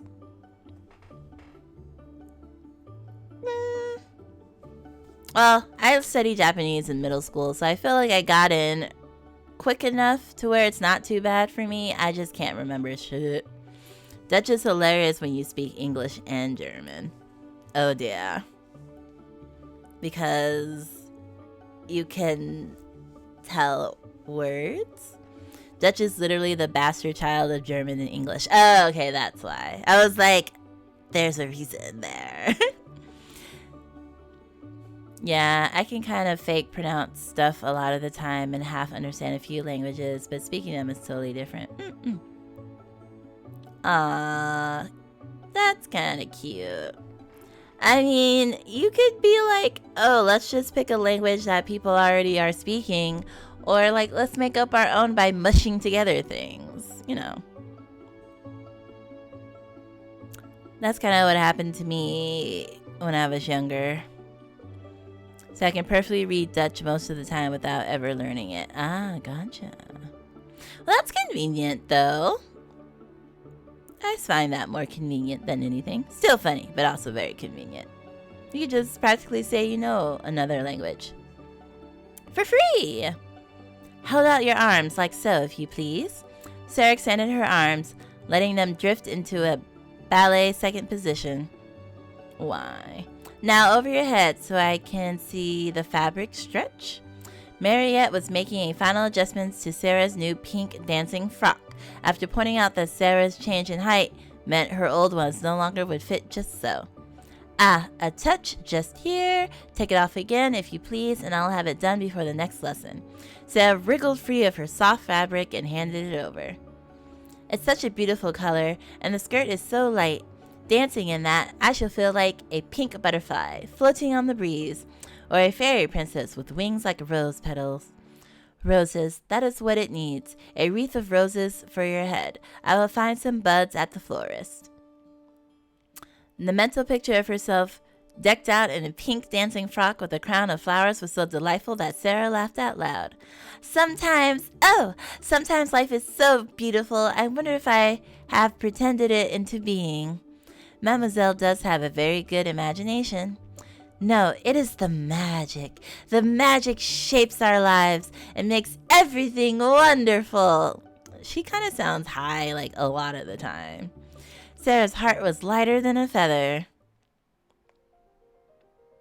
Dang, I'm dumb all of a sudden. Jeez. The dumb. Hanging out with whoever I was hanging out with. Oh, I think hanging out with Ermagerd makes me dumb. Jeez. And then let's do this for sim.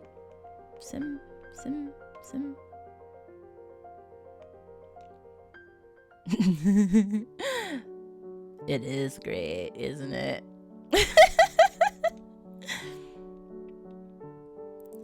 But good thing I can just study hard and get all my brains back, so she can drain them once again.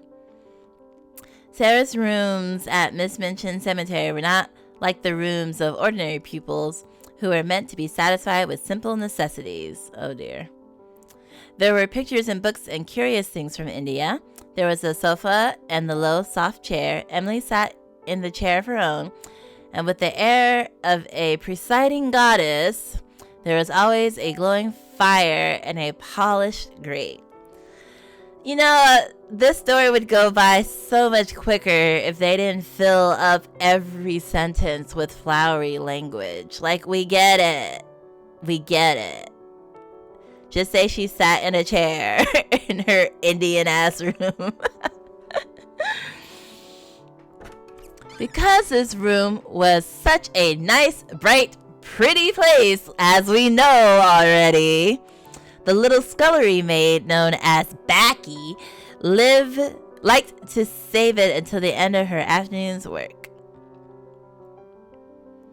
Look, it's a visual novel. But see, this is why I don't read. This is exactly why I don't read. I like comics and manhwa and manga because I can just see it. But if you're going to spend endless paragraphs describing to me something that a picture could do in 3 seconds, I'm not into it. I'm like, just show me the picture then. Just show me the picture. Just give me the picture. Hi, Auntie Nari. Hello. Yeah, so I didn't like the name Becky, so I wanted to name her Ella, but then chat wanted to name her Backy, and we took a poll, and so her name is now Backy, which isn't that much better than Becky, but at least it doesn't sound like Becky. Her name is Backy. Get back to work, Backy. No, yeah. This was before Dean's time, which sounds more dramatic than it needs to be. If luck was with her, she could snatch a few minutes to sit alone on the soft chair and look around, thinking about the wonderful good fortune of the child who owned such surroundings. Also, Auntie Inari, I found out at the beginning of the stream that I missed my opportunity with Foot Girl. So unless we start over from the beginning, I can't pursue Foot Girl anymore. So then we thought, oh, maybe we can pursue this new girl because she's the scullery maid. She's the Cinderella and we could be her prince. So hopefully we can get scullery maid backy. For Jessie, Foot Girl is unavailable to us. Head pats! Thank you for the head pats. Oh, that's a shame. Well, we'll make the best of it. Yeah, that's what I was thinking. Because we were in week 12, and the game is 38 weeks, apparently. So I was like, they cut her off pretty early. But then they also introduced a new character, so I was like, so why did you take her away from me? But it is what it is, I suppose. Yes, head tats are always awesome. But she's cute too, though.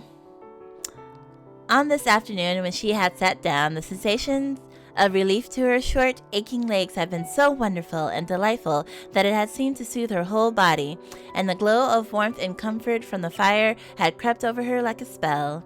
Her hard-working young body was tired past the limits of endurance as she looked at the red coals. A tired, slow smile stole over her smudged face. Her head nodded forward without her being aware of it, and her eyelids drooped. And so she disintegrated.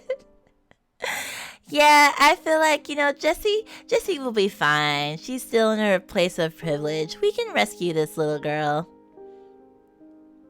Well, this is a perfect place to fall asleep because I feel like we would never get her in trouble. But yeah, if she was in someone else's room, she definitely would have got an ear chopped off or something in this day and age. Thus it was that when Sara returned to her rooms, her mind full of song and dance, she found an empty coal box on the floor and it made so deeply asleep that she might have been an enchanted princess. Oh, that poor thing! Not person, thing. Backy looked nothing like the illustration of Sleeping Beauty. Her gown was stained, her face smeared with soot. Okay, so Cinderella. And her poor little kerchief hung half off her head. Even her face, beneath the dirt, was a plain one. Well, jeez! Well, I guess she didn't call her ugly. She just called her plain. She looked like an... I take back what I said. She looks only like an ugly, stunted, worn-out little scullery judge. I don't know. Maybe she doesn't want to... Maybe this might not work out after all. But Sara was not cross to find such a figure in her own favorite chair. The ill-used heroine of the story. Now at least I can talk to her when she wakes. Narrator is out for blood. Worm, why are you sleeping in my chair? Be gone. That's exactly what Lavanya would have said. She probably would have hit her, to be honest. Or like pulled the chair from out under her and then said, burn this chair. I can no longer sit in it since that peasant touched it. She would have did a whole thing. She crept closer to the chair, walking quietly on raised feet, and stood there looking at her. I wish she'd waken herself. Oh, that's not how that... I wish she would just wake the F up. I don't wish to waken her, but Miss Minchin will be cross if she finds out. I'll just wait a few minutes. She took a seat at the edge of the table and sat swinging her slim legs. If Miss Minchin came looking for Backy, she was sure to be scolded. But she is so tired, so tired. Just look at her, a tired, ugly thing. At the moment, Sara's indecision was interrupted by a popping sound from the fire. A piece of flaming coal had broken and shifted. Blech! Becky did not realize at first that she had fallen asleep. She only remembered sitting down for a moment and the gentle glow, and now here she found herself staring in wild alarm at the wonderful pupil who sat perched quite near her like a fairy. Yes, time to draw a mustache on her. Because they used to draw with coal, so she just needed to take a little bit of coal and draw on her. Wah! Becky sprang to her feet, clutching her kerchief to set it right. Oh, miss, I asked your pardon, miss. Oh, I do, miss. Sara put her dainty feet on the ground and stood. Oh my gosh, they don't stop describing this little girl as dainty, delicate, slim. I get it. Jesus. Missed her chance, she woke up. Yeah, that darn coal. Breaking under the pressure of being on fire. Psh. Don't be frightened. It doesn't matter the least bit. I get it. We can snack her like a twig. Exactly. And it's not even because she's malnutrition like this girl. This girl you can snap, but because she was not fed. I didn't go to do it, miss. It was the warm fire, and me being so tired, it weren't impertinence. I don't know what accent I want to go for. She broke into a friendly little laugh. You were tired. You could not help it. You are not really awake yet. Ain't you angry, miss? Ain't you gonna tell the missus? No, of course I'm not. I think she's supposed to speak Cockney. Like in Alucard, abridged, Helsing abridged. I know I shouldn't done it. Shouldn't have touched your things, miss. Sara shook her head. Why, we are just the same. I'm only a little girl like you.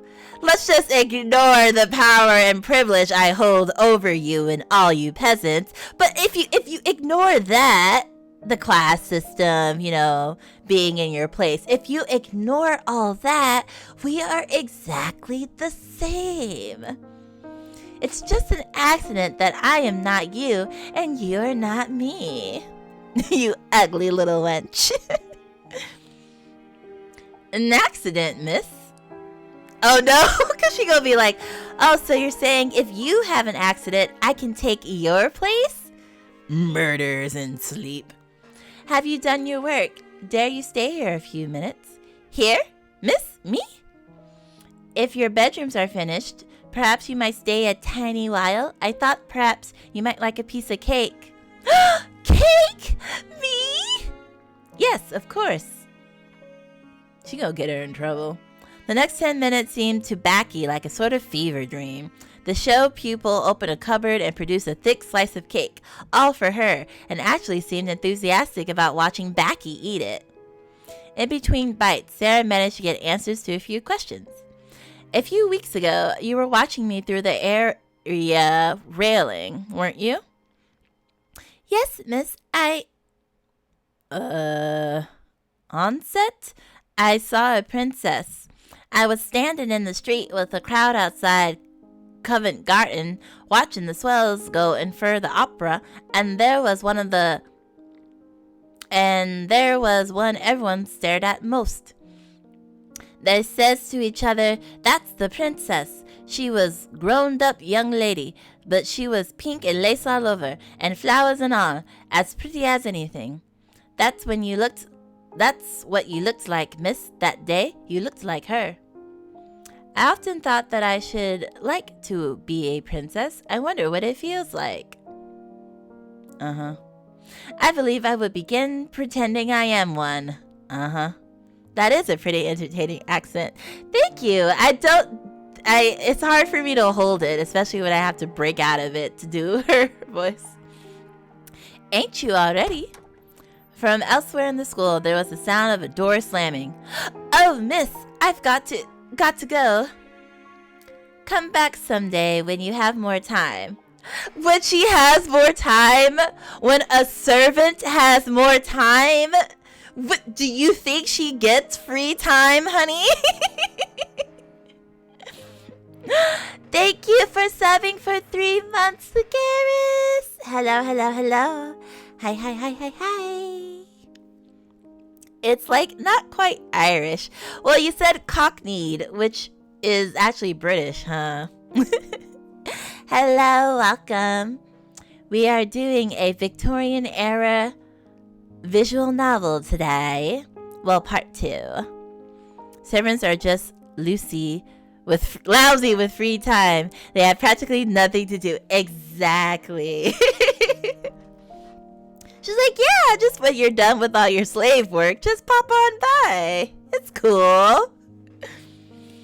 And I can finish that story you were listening to. I'm always putting new bits to it in my head. Oh, miss, if you do that, I won't mind how heavy the coal box was or what cook done to me, if I might have that to think of. She bobbed an awkward little curtsy, grabbing her kerchief with it, slipped again, and then hurried from the room. Yay! We can go for Becky now. Also, side note, I hated the name Becky because it was so like, oh my god, Becky. But then chat decided to call her Backy, so her name is Backy now, even though I wanted to go for Ella. But chat had spoken, so there you go. Alright, y'all, we can't get Foot Girl, so let's go for Becky. I mean, Backy. I'm at work, can't stay long. Sage!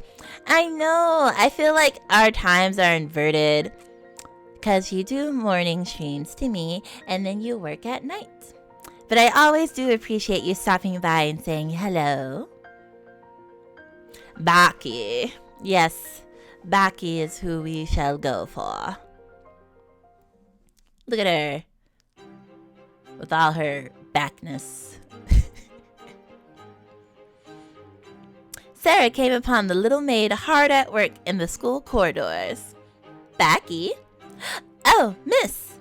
She's so startled was she at being addressed that she fumbled the bucket of sooty brushes she carried, nearly dropping them. I can't even laugh because I am so startled at every little thing. That would be me. You'd be like, hi, lion, and I would literally like toss something across the room in startledom. Sara rushed forward to grab the handle and prevent a spill. Mrs., you oughtn't. You'll muck up your nice dress, you will. It's all right. I'm being careful. Please, miss, you shouldn't. It's not right. Well, you are the expert, of course, so I will leave things in your hands. Expert? No, I am a scullery maid. Even if I'm bad at this, I have to do it. Aren't you? I'm sure you're good at your work. Never heard it put that way, miss. Marriott says that everyone below stairs. I love that below stairs. Takes advantage of you and asks you to do too many things. They ought to thank you and tell you that you are doing a good job. Becky looked so baffled at the idea of being thanked for her labors that Sara could not let the matter rest. This whole thing is a oh no. If Miss Minchin very unkind to you, shouldn't say nothing about the missus, miss. Sara looked up and down the hall, listening. No one is anywhere about. Okay, but again, you're going to get her in trouble. Oh, honey.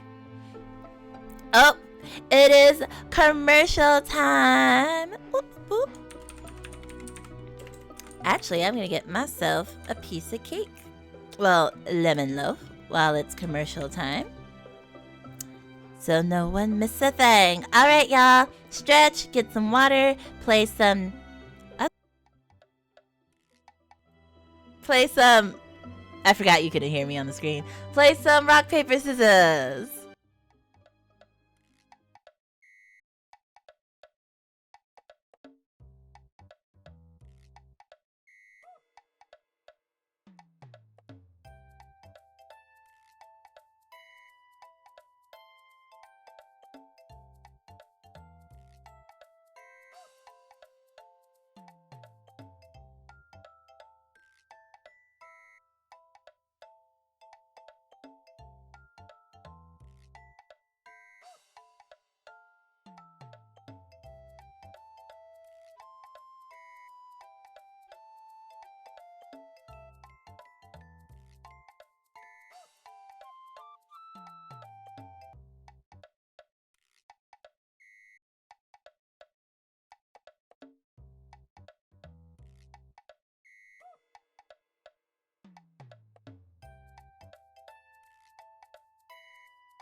And we are Baki.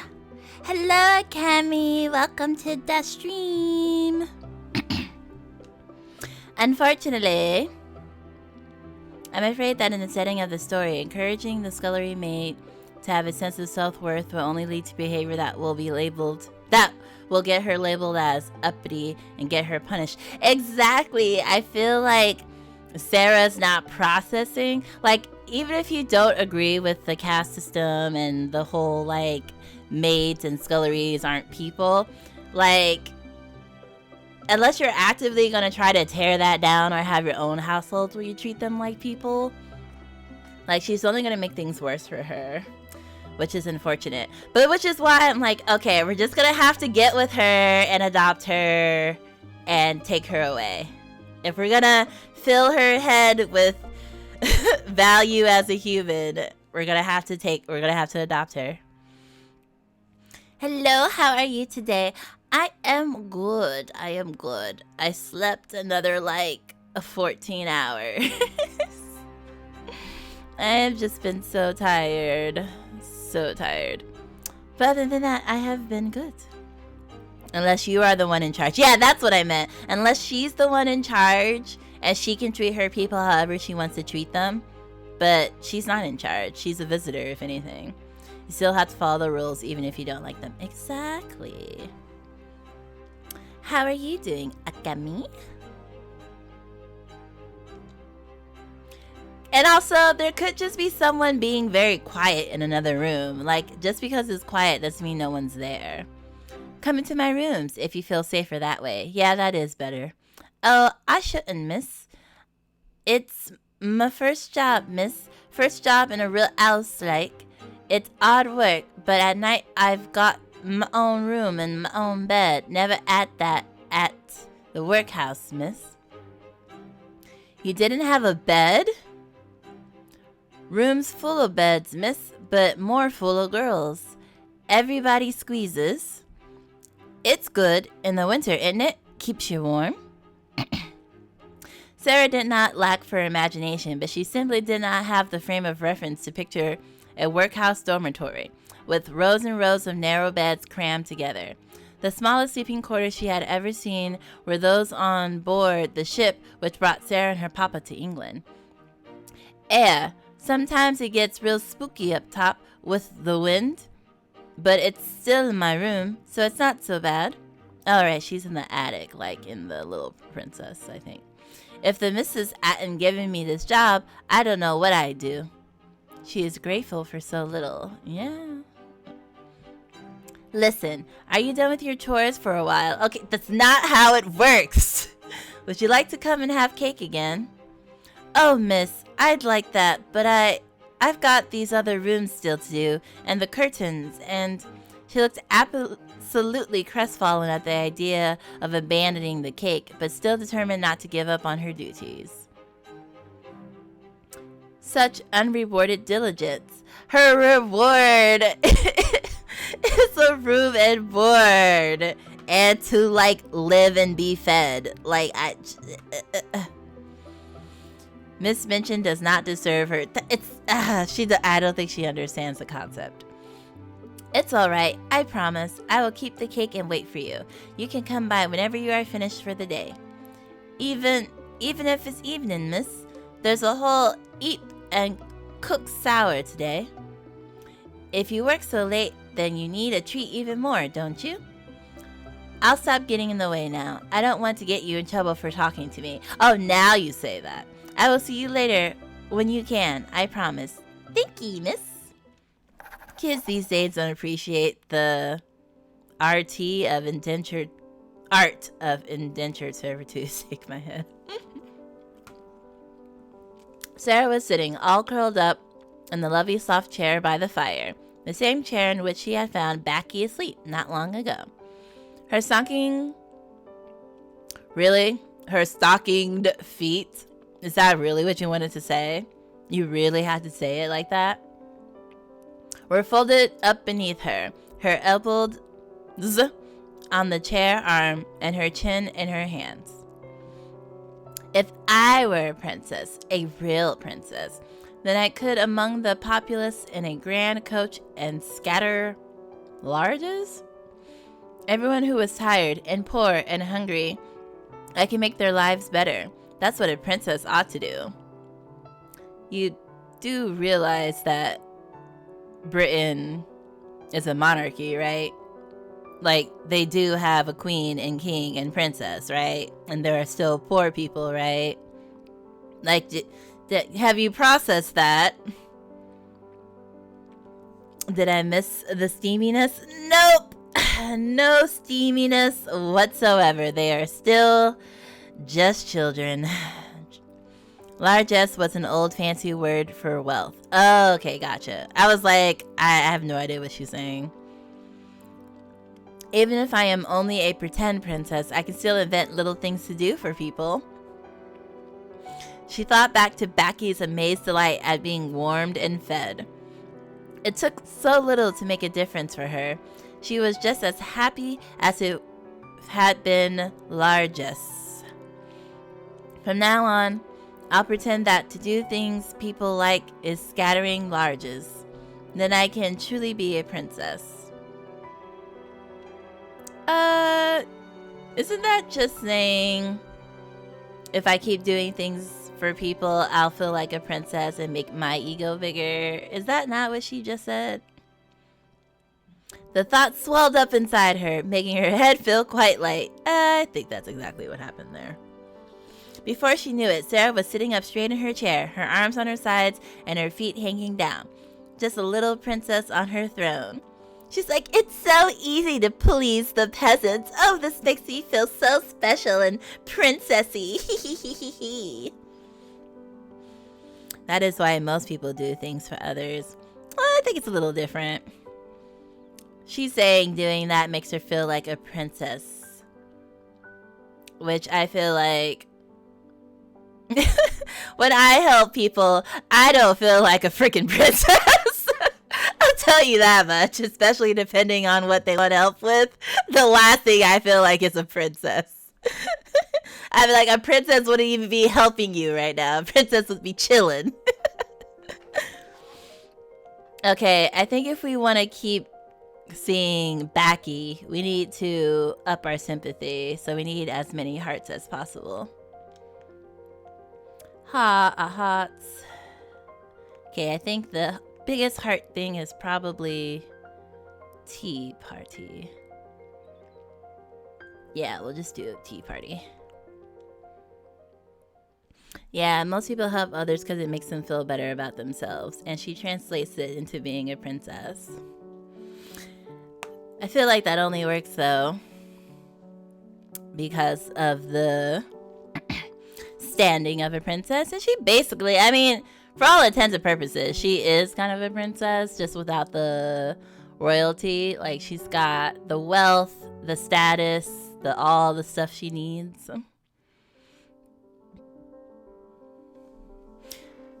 But I do like to believe that even if it makes you feel better to help other people, there are people that's not their one and only thing they're going for.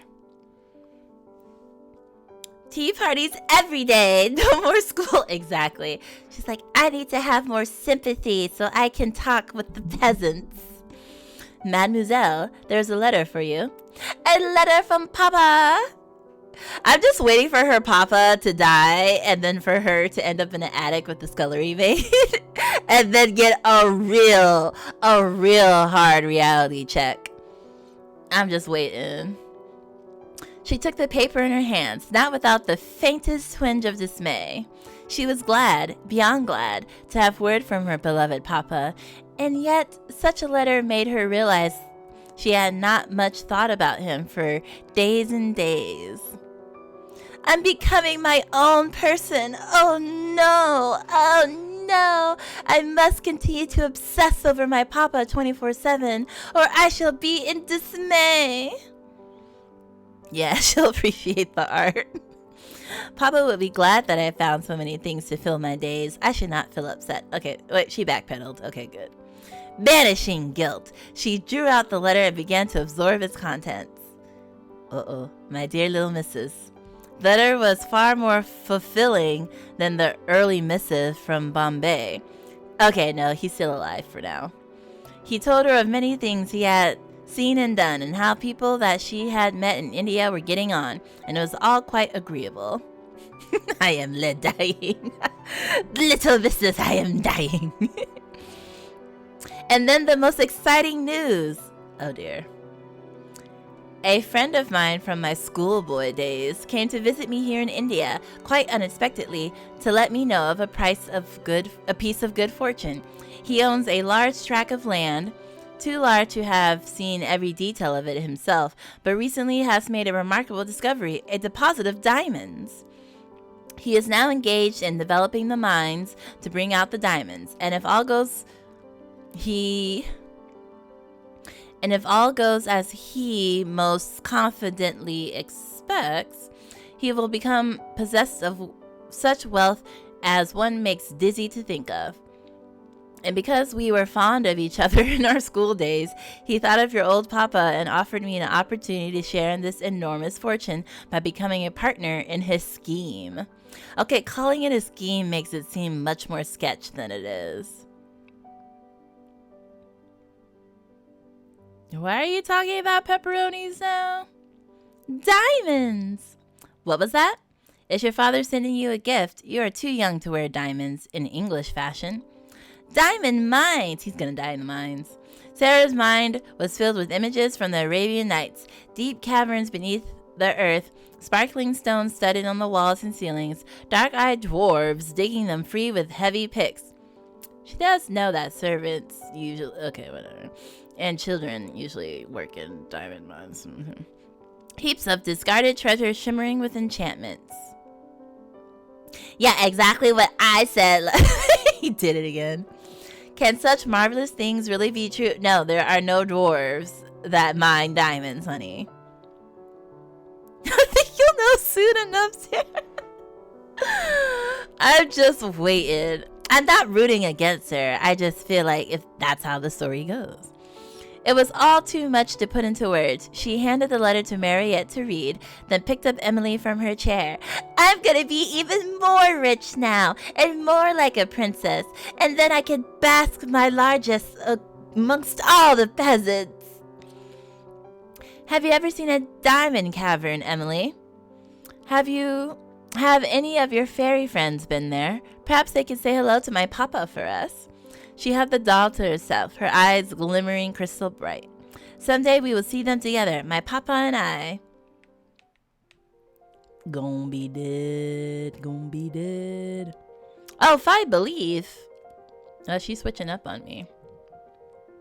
Okay, that's fine. Becky leaned back into the soft, comfortable chair and listened as Sarah spun a story for her. Oh, Becky.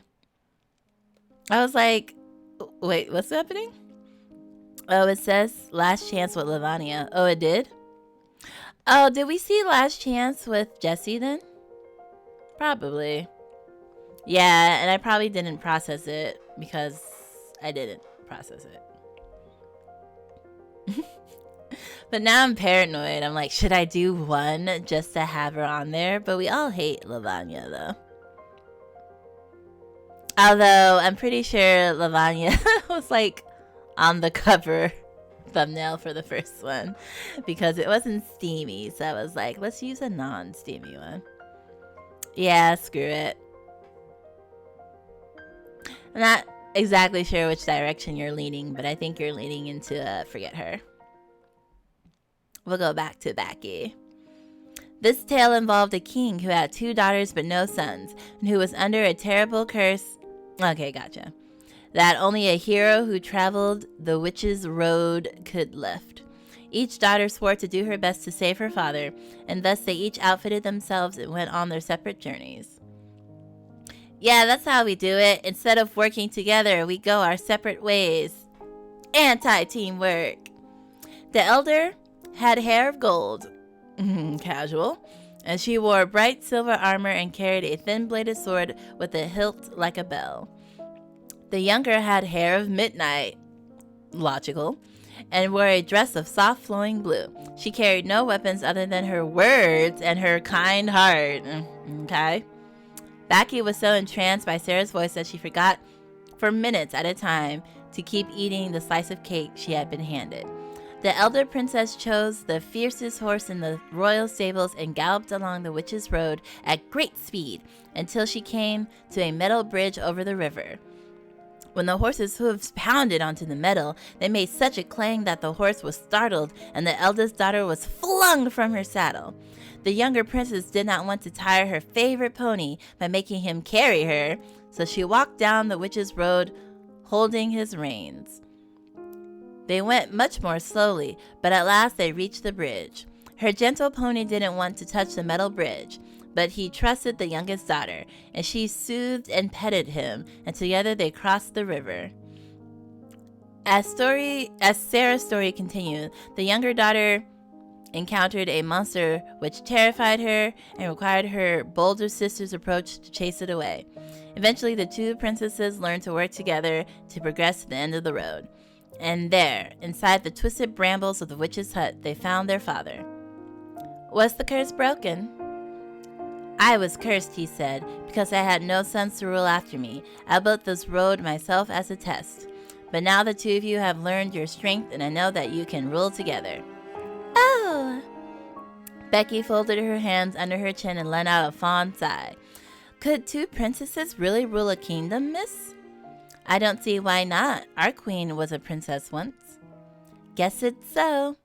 All of a sudden, she sat bolt upright in the chair. Blimey! The time! Sorry, miss. It's all right. I suppose you ought to go. Becky looked dolefully at the thick slice of cake, still half uneaten, and then sat before her. Can I take it with me, miss? I've got my pocket here, you see. Oh, nah, honey, you need to leave that evidence in the room.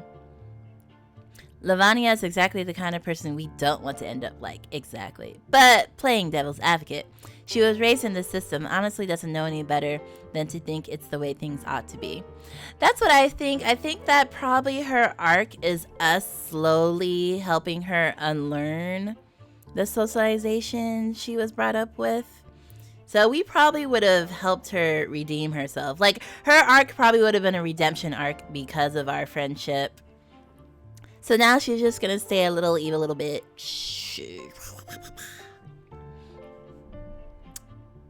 That's what I imagine. Otherwise, the game devs could have been like, you know what? If you hang out with Lavanya, you'll become a grade 8 bitch, and then you'll be bitchy together and rule the bitch kingdom.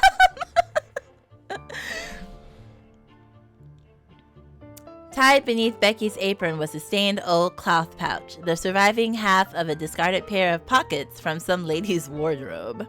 Sara did not imagine that any cake held in such a pocket would be pleasant to eat afterwards, but scolded herself that it was not her decision to make. Yes, rule the bitch kingdom. Of course you can. Thank ye, miss. She happily tipped the plate into her pocket. I can eat this later up in the attic, miss. I've got to eat it careful, cause if I leave crumbs, the rats will come out and get them. Oh, honey.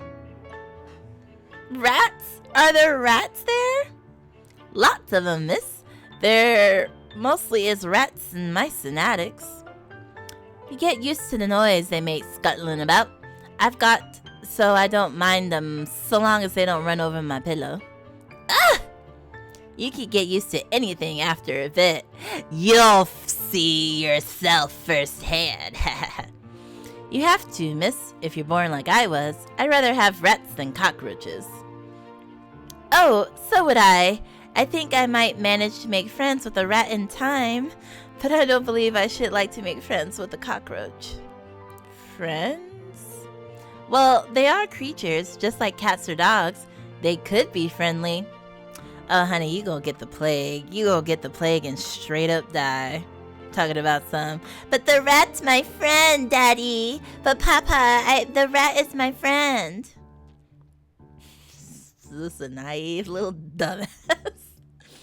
I think Becky needs that food more than the rats do. But I wonder if there's But I wonder if the rats are hungry too. Honey, can you just chill?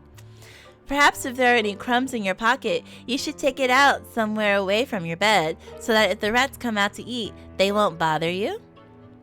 That's clever, miss. Perhaps I'll try it. This is well after the plague, lol, by a few centuries. Okay, but rats still can carry diseases, though. I mean, if anything, she should have learned about the plague and how you still shouldn't be friends with rats. It's not good. Unless you get a rat from, like, Petco or something, like a pet store. Had Sarah's father invested in any other business venture, it would have held little attraction for the rest of the students. Diamond mines, however, captured the imagination, and the girls could not stop whispering. Ye olde Petco. I didn't mean to name drop, but I did. They knew little about the details of mining in faraway lands, but fairy tales they understood, especially with a teller such as Sara among them. Oh, Sara, you shouldn't be talking about it. Tell me the part about the dogs again, Sara Mama. Deep underground, beyond the passage with the lamps, there were 4 doorways, and each led to a different kind of treasure: copper, silver, gold, and diamond. The first was the room of copper. Copper lanterns hung from the ceiling, and copper pots lined the walls. And over the floor was spread a blanket of copper coins. But the guardians of this room was a dog with copper eyes and as big as saucers and a mouthful of rough-edged copper teeth. They didn't teach little girls about things like rats. Girls of her station were meant to learn about being proper ladies and good wives and needed to know little or nothing else. See, and this is why. I suppose that's true, though. Apparently, it also didn't teach little girls about metals and other than copper. Didn't teach jack shit. I mean, why even bother going to school? She just needs to be married off to someone of good standing.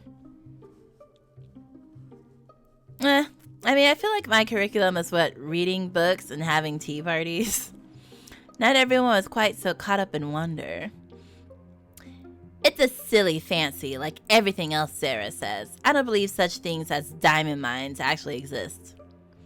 Well, to be fair, that's because you're dumb, because they don't teach you about things. She probably only knows about copper, silver, and gold because she's seen coins made of them.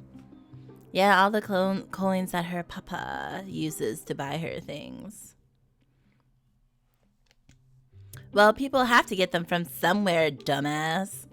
Of course they find diamonds in the earth, but one at a time, surely. Just one chunk of diamond at a time. Not whole mines filled with diamonds. That would be ridiculous. Do you know what a diamond ring costs? Not even a big one. If there were mines full of diamonds, people would be so rich it would be ridiculous. No, that's exactly what it is. Perhaps Sara will be so rich that she will be ridiculous. Right? Hate to tell you, girl. She's ridiculous enough already. Lavania, do you hate her? No, I do not, but I don't believe her. Conversation died as Miss Minchin walked into the main hall. Girls, gather round, please. I have an announcement to make.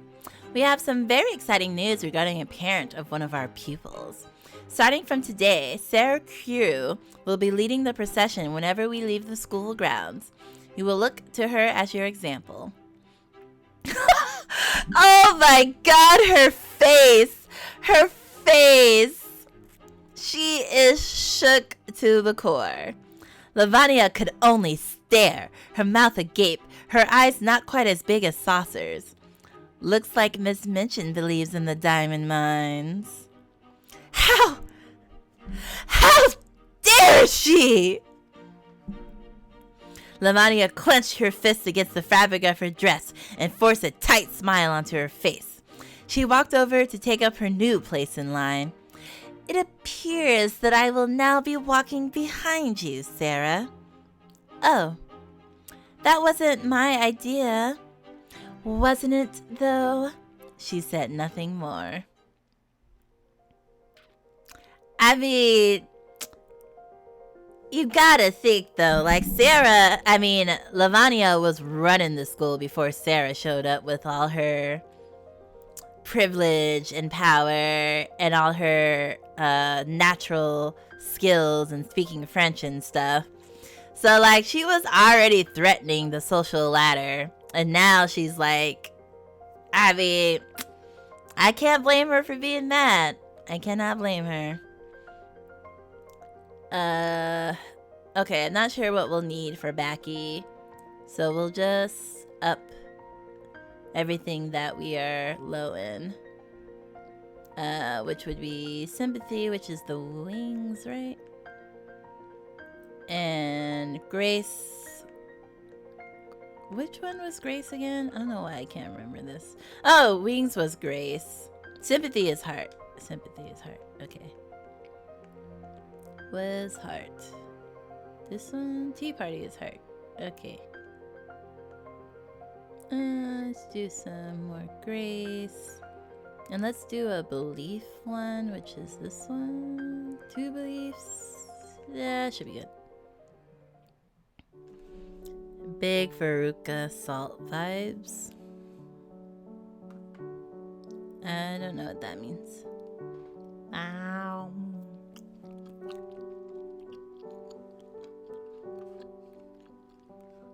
I wonder what Lavanya parents do. I don't know if they told us already.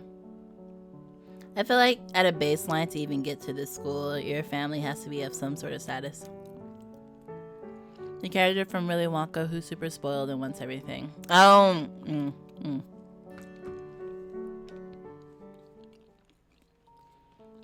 Oh no, Ermengarde's crying.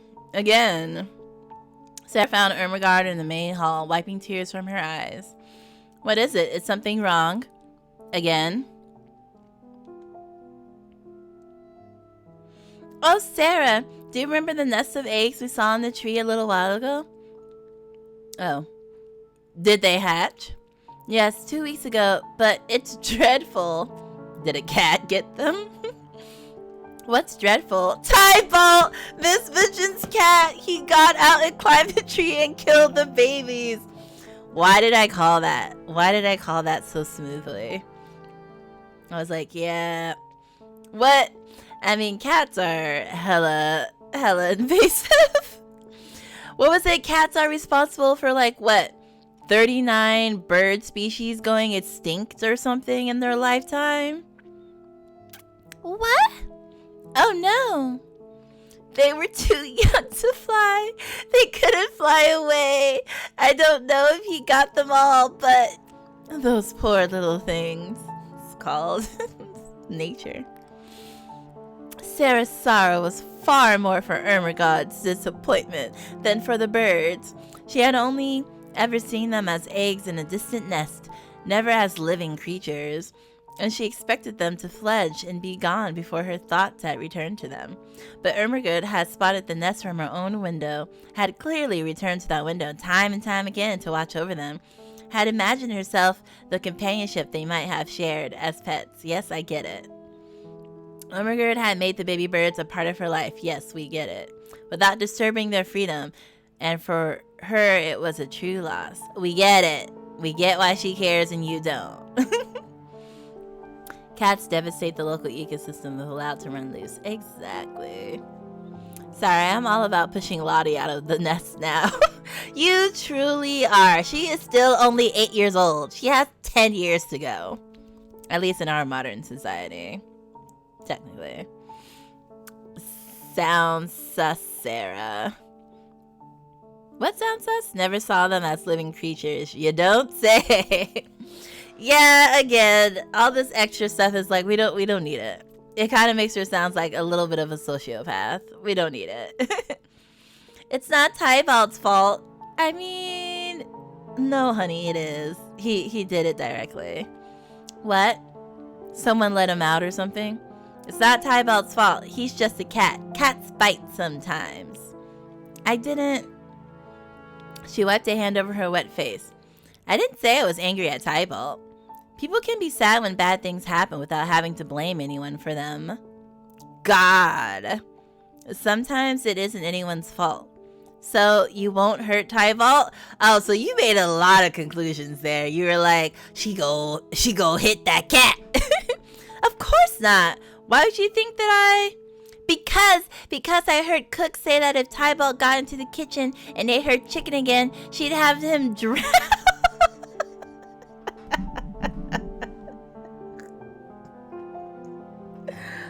I'm sorry. I was just not expecting that. I thought she was gonna say, like, oh, I've seen people hitting Tyvault or something. I thought she was just gonna say, like, I saw people, like, attacking the cat. But she dead ass said they were gonna drown. Oh, man. Whew. I mean, I think that's the point, though. I mean, I hope their goal is to make our little Sara look like a sociopath. In that time period, marrying age was around 14. And if you didn't have at least a fiance by 16, people will start calling you an old maid. So, like, 14. She still got, 6 years to go.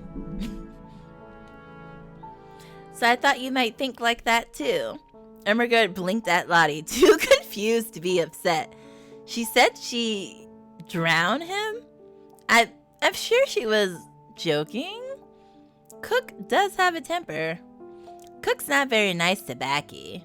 No one is nice to Backy. Cook's not very nice to anyone. We don't know that. Okay, first of all, Sara, you have been here for what, a few weeks, and they were here before you?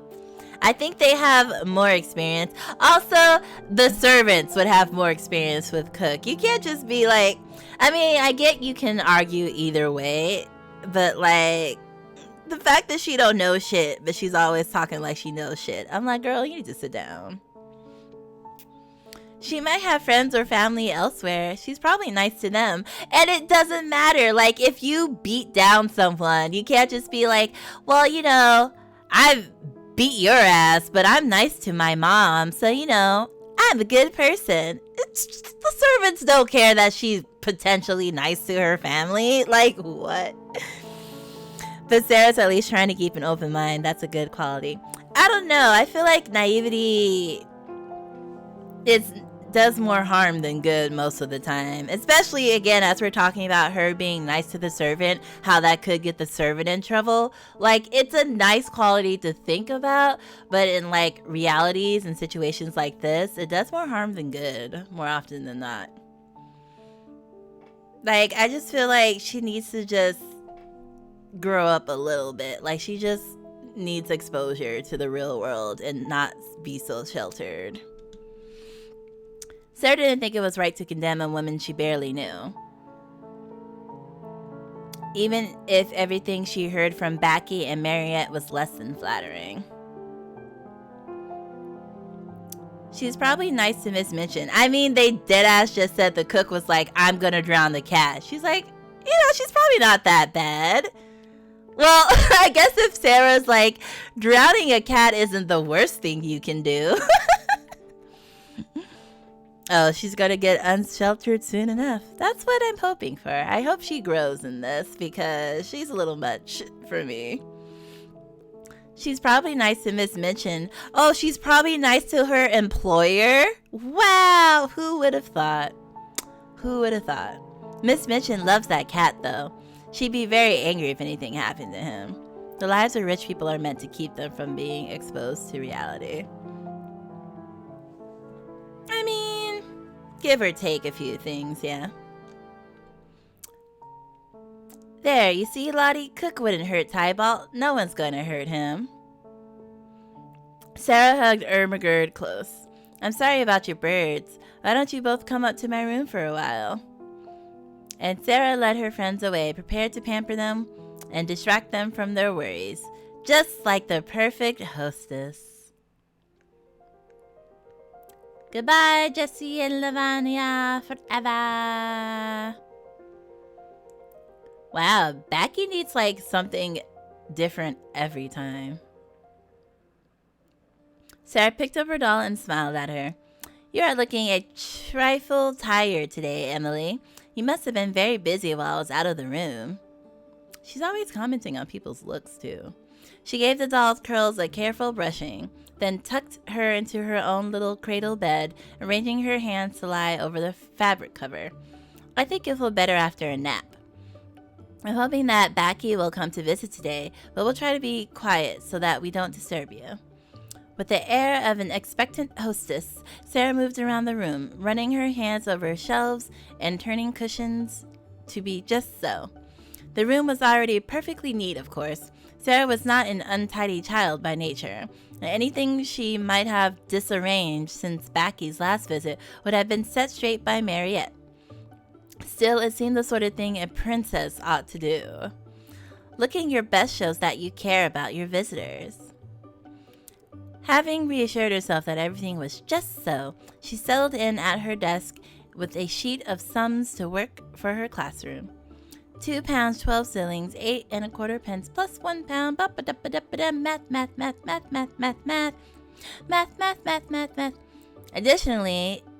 Addition and subtraction were simple tasks, but the complications of British currency were such that they needed to be practiced over and over again to be certain one did not forget. Becky's arrival was even more delightful when it meant putting those repetitive worksheets away. Becky! Come in, please sit down. She lowered her voice to a conspiratorial whisper. Emily is resting today, so we must be calm and quiet for her sake. That's all right, miss. I'm tired today, too. Tired every day. I made a wonderful discovery to share with you. Yeah, my doll is tired from doing fun things all day. You know how it is. Just having fun and doing whatever you want can be so tiring, Becky. I was out at the shops looking in windows for things that might fit neatly into your pocket and not fall into crumbs. Look. With a proud smile, she produced a tray of little meat pies, sealed up tight with glazed crusts. Becky's eyes quite sparkled. Oh, miss, them be nice and feelin'. It's feelin' us the best. Spun cake's the heavenly thing, but it melts away like, if you understand, miss, these'll just stay in your stomach. I don't believe it would be a good thing if a pie stayed in your stomach for always. That line of thinking led somewhere indelicate, so she quickly abandoned it. Yeah, pretty much. I do hope they will be satisfying.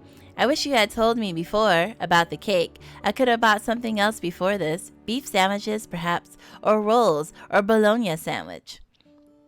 All that for me, miss? Of course, why not? You know damn well why not. I like to share food with you. I like to see you enjoy yourself. None of the girls here ever enjoy cook's meals half so much because they get to eat food. But I might never have guessed you wanted something other than cake. Oh, my bad. You actually wanted food that had nutritional value and sustenance? Oh, man. Why didn't you tell? Why do you? Just, honey. Oh, please, miss. No one ever been so kind to me before. Not even my own mum. How could I ask you for more? How could I? Were you afraid that if you asked me for something and I said no, that I would be angry with you? Yes. Well, no, miss. But you've done so many nice things for me. And if still I weren't happy, that'd be right sour of me, you see? You wouldn't want somebody sour. Oh, Becky, you are never sour, not one bit. But we are friends, you and I.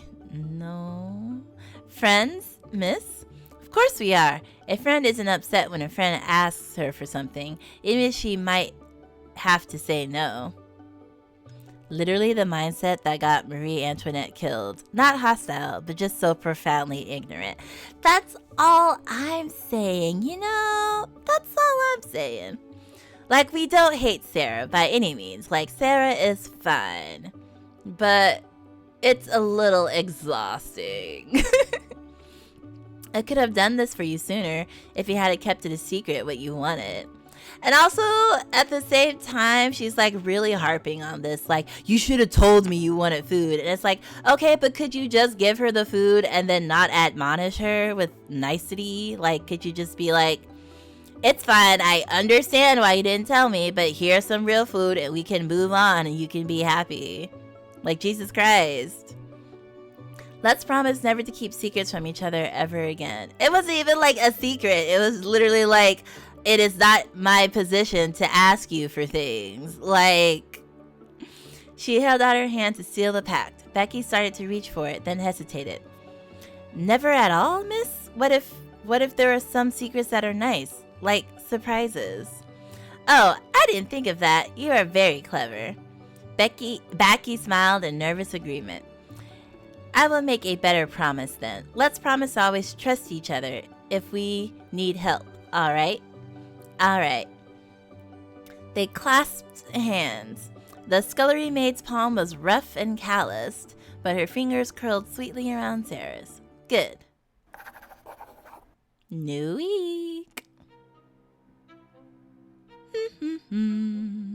Lavanya strode through the walls. Tybalt clasped to her bosom, crooning like little songs to him and paying no attention to any fur that might be shed onto her dress.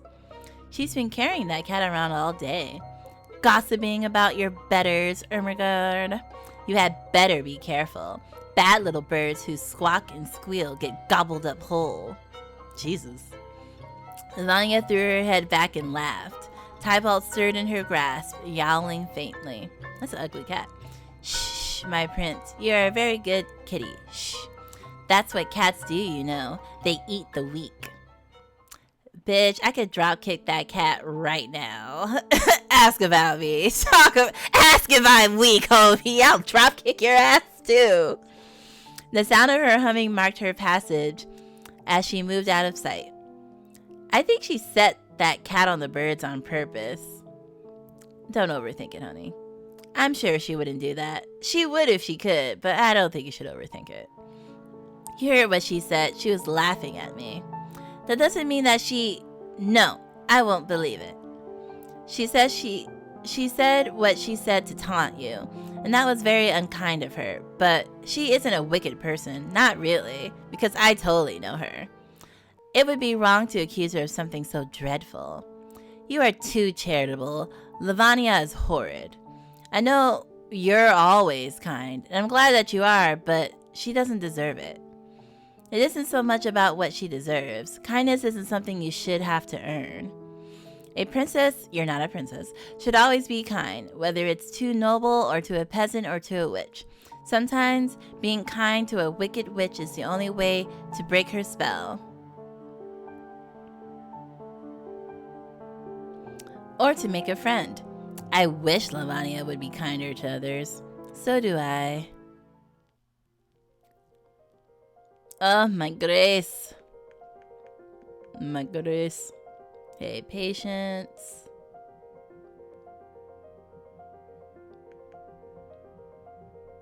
Yeah. Let's try to find more.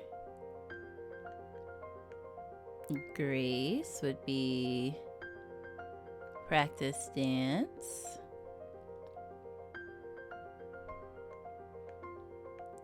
No, practice dance. Yeah, get our Grace back up. She's naive, but she's not wrong. Yeah, I mean, sometimes it works, sometimes it doesn't. I remember I was in another stream, and they were talking about Professor Xavier from the X-Men, and they were talking about how he's like kind of a pacifist to the extreme, where like people are hunting and killing mutants, and he's just like, oh, we could be diplomatic and talk things through while people are being slaughtered. And it's like, yeah, like we understand that you want to be like non-violent and like show kindness, but sometimes if like people's lives are being taken from them, the answer isn't just let's sit down and talk. If the other people don't want to meet you there, then they're not going to meet you there. Like, sometimes kindness is not enough. And I think if you have characters that will die on that, what do they call that phrase? Die on that stone or die on that sword, or I forgot what it is. But if a character is super inflexible to the point of like everyone dying, yeah, die on that hill, thank you, then it's like, you know, like it doesn't always work out that way, unfortunately.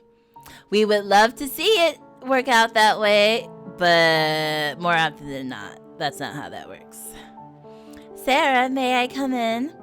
Oh, we still get to have some Jessie moments, of course. This may be a foolish question, but do you know where Lavanya has gone? Is she not in her room? Professor Xavier is basically mutant Martin Luther King. Black people were being killed when he advocated peaceful protest. Yeah. And I'm not that big into comics or whatever, but I at least understood the premise of that. And it's just like, it's tricky though. It's tricky. There's never really a easy solution. But I would say that, you know, if you want to go for kindness, then go for kindness. But at the end of the day, if kindness is not going to get the job done, then you might need to adjust. But, I mean, she's also like, what? I don't know, 10, 11, 12 years old. So she can be a little childish in that way. Like, it's expected of someone her age and of her upbringing. So it's not like that shocking, but it's a little bit like, okay, well, is she gonna learn something, or is this like the whole thing? Is she not in her room? No.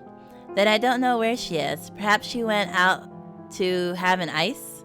She must have gone out somewhere, but she didn't tell me what she was doing. I feel like in the past week she's spoken more to Tybalt than to me. Wait, what was that? She obsessed with that cat.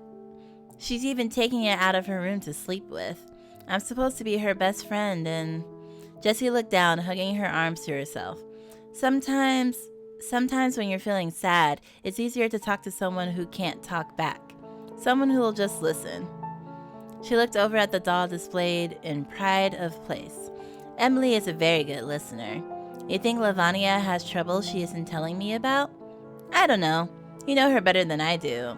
I mean, but that's what you made it seem like by saying that. I would turn myself into a cat if I could. Oh God, not this again. If it would make her happy, can we stop thinking turning into cats solves all our problems? Can we not keep doing this? I'm so over it. It is tricky. There's no simple solution, but once you pick an approach, you have to stick with it, or people will view you as a hypocrite and discount anything you say as disingenuous. I mean, if your platform was so extreme in one direction that your adjustment has to be the extreme in the opposite direction, yeah. But I feel like if it's not that, I think it shows responsibility and understanding if you pivot because you realize something's not working and something else will work better. I don't think it always has to be hypocritical. I think it can be like reasonable and logical. It just depends though. How many times do we have to keep teaching this lesson over it? Exactly. It doesn't usually go well in stories. When a princess turns into a cat, that means she's under a curse. Oh, I'm no princess. You could be if you wanted to. Side eye. Anyone can be a princess if you're willing to work hard at it. That's only pretend, you naive little...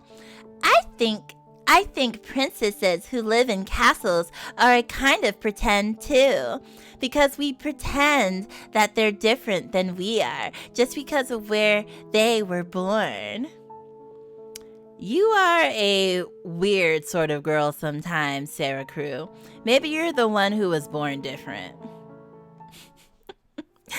Anyone can be a princess, silly. What? We can't go with Becky again for another 5 weeks? Jeez, what? Did they lock her in the cellar or something? Jesus Christ.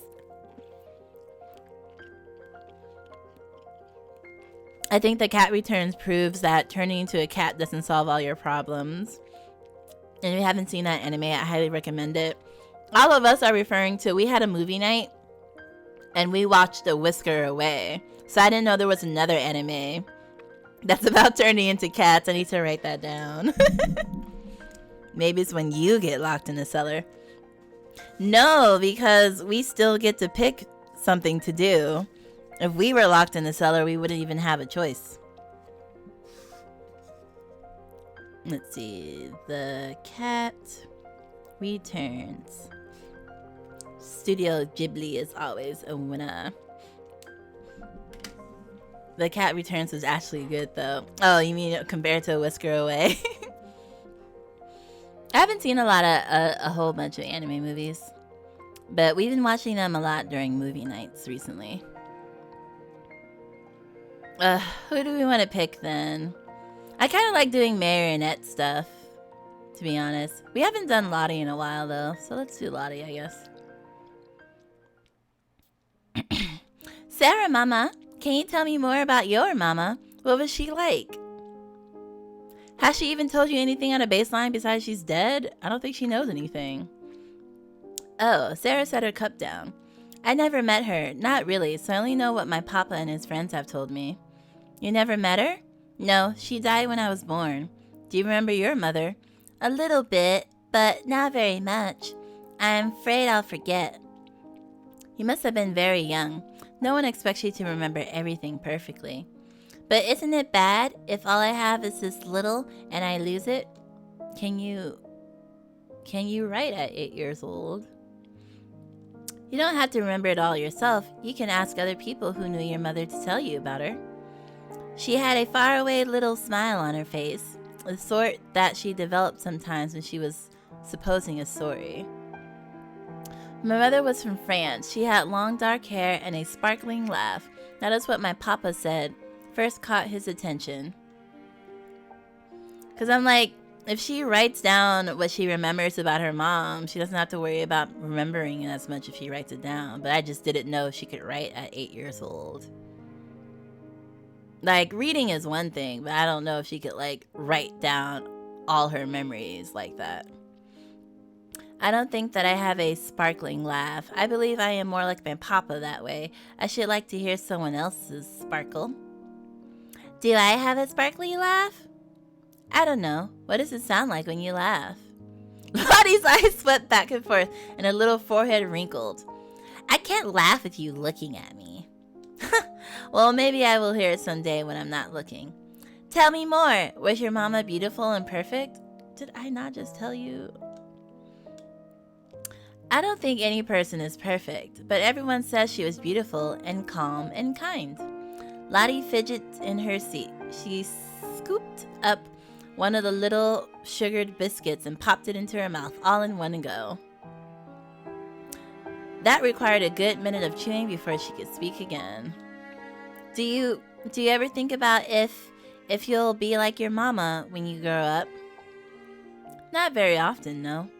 In truth, while Sarah was certainly aware that she had once had a mother, and her natural... Oh, commercial time! I could have swore we had more minutes on the clock. I could have sworn, but that's okay. Her natural commercial time. We're gonna be our burbs.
And we are back. Got to finish my last little piece of loafy cake. Out-of-tune soda commercial? I don't think I've seen it yet.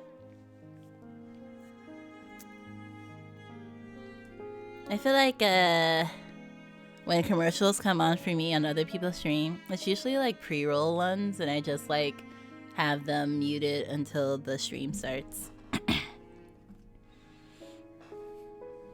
But I do wonder what kind of commercials people get, but I don't pay attention enough. In truth, while Sara was certainly aware that she had once had a mother, and her natural curiosity had brought about a few questions and answers, it was not a matter that greatly occupied her thoughts. Yeah, because she got daddy on the mind all the time. Never having known her, Sara had never had a reason to miss her. Her absence was not a cause of sadness or reflection. It was nothing like the pain she felt being separated from her beloved papa. I mean, I didn't have a dad growing up, but I definitely felt sad at knowing I was missing out on the dad experience. It wasn't just like this neutral, like, oh, I don't have a papa. It was like a, wow, I get to see all these other kids with their dads, and that kind of makes me sad. Like, little sociopath! I suppose that I must become like her in some ways, as children do. Daddy issues, this girl has them.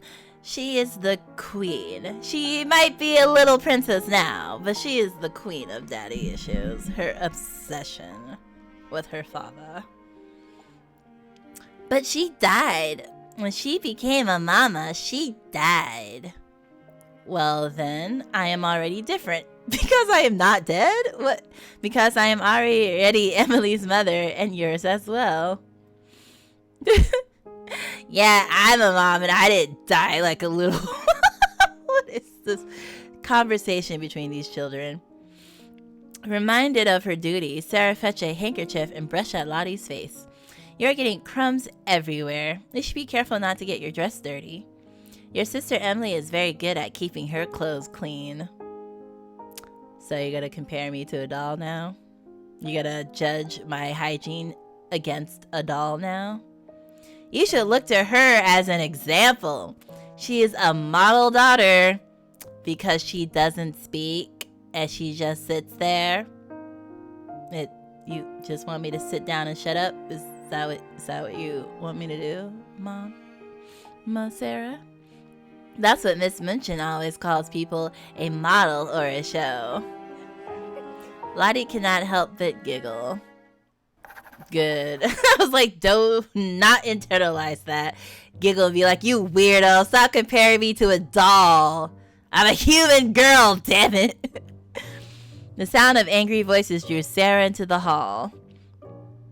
Oh dear, of course. You've been touching my things, haven't you? No, miss, I hadn't. Didn't you clean my rooms? Yes, miss. Then you touched my belongings, didn't you? No, please, your pardon, miss, I didn't. Let her be. Sara found herself feeling quite cross with Lavanya. Lavanya's mood had been mercurial for some time, but to take them out on Becky, who could not defend herself, it was too much. Of course she's been in your rooms to clean them, and she may have moved something to dust it. That's not doing anything wrong, and you've no reason to scold her. No reason if she moves my books so that I cannot find them and knocks items off my tables and puts her filthy fingers on my underclothes. No, it sounds like you're talking about Tybalt. The impertinence of it, as she said, as if she had any right to handle a young lady's possessions. Please, miss, I'm sorry. If you want to clean your own room by your damn self, you could clean up your room by your damn self then. Go ahead. But Lavanya's eyes were on Sara now. Perhaps you're the reason she can't keep her hands to herself. Don't think I hadn't noticed. Noticed what? That girl's spending extra time in your rooms. What have you been teaching her in there, hidden away? Telling stories again? What would Miss Minchin think of that? I have given Backy extra duties. It wasn't entirely a falsehood, Sara told herself. She had questioned that Backy stay and speak with her, and a request from a student was something like a duty for a servant. If you told Miss Minchin, she would wonder why you were interfering. You already have a personal maid. Is every servant in the school meant to be at your beck and call? at her beck and call? There are many things I need done, and it's none of your concern. You think you're very special, don't you? You might have a surprise coming for you yet. No beck and call. Lavanya whirled about, passing through the door to her room and slamming it behind her with such force. Oh, miss, I didn't mean to cause... You didn't cause anything, Backy. Whatever's wrong with Lavanya, it isn't your fault. Jeez. Alright, let's do some tutoring for patience. Grace is the wings, so let's do some Gracie stuff. Sympathy is the heart, so let's do some hearty stuff. And that should be good. Oh, oops.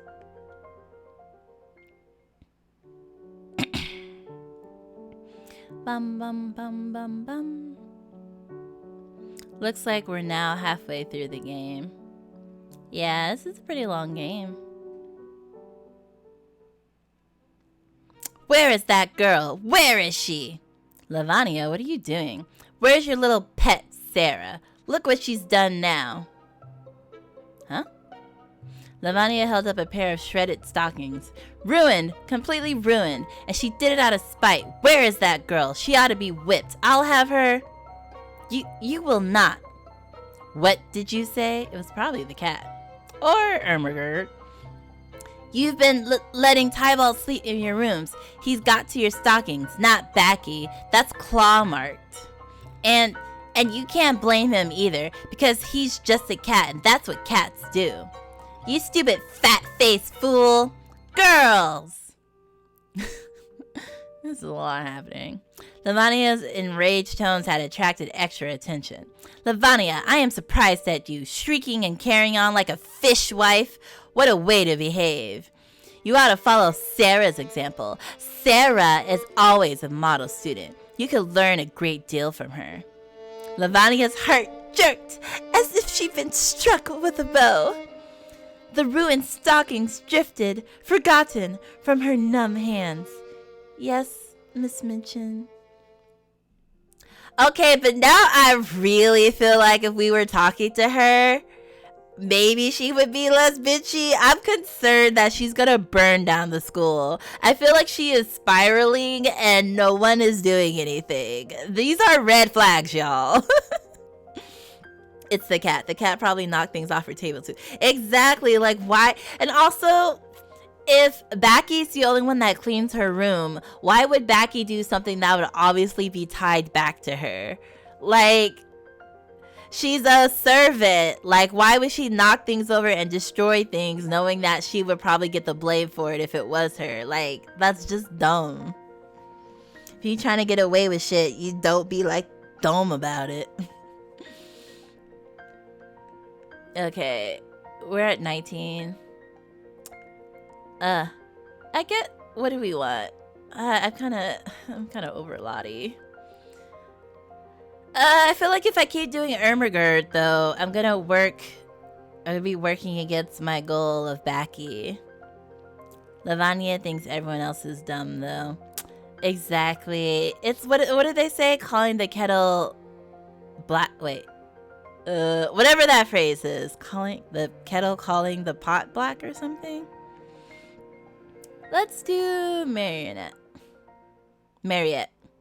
Sara sat at her desk, unmoving. A pen kept poised between her fingers in preparation for the words that had not yet come. The pot calling the kettle black. Ah, thank you. I get a lot of those.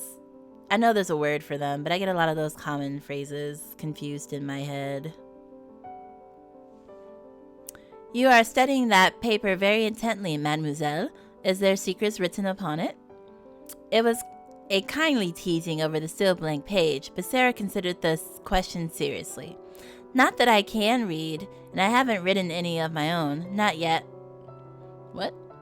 It would be an interesting sort of magic to write words on paper that only some people could see, but it might be even more interesting if you could read words that hadn't been written yet. Oops. But then, I suppose, if you could read them first, you wouldn't be the one that was writing them. She is exhausting. Time to drink some water.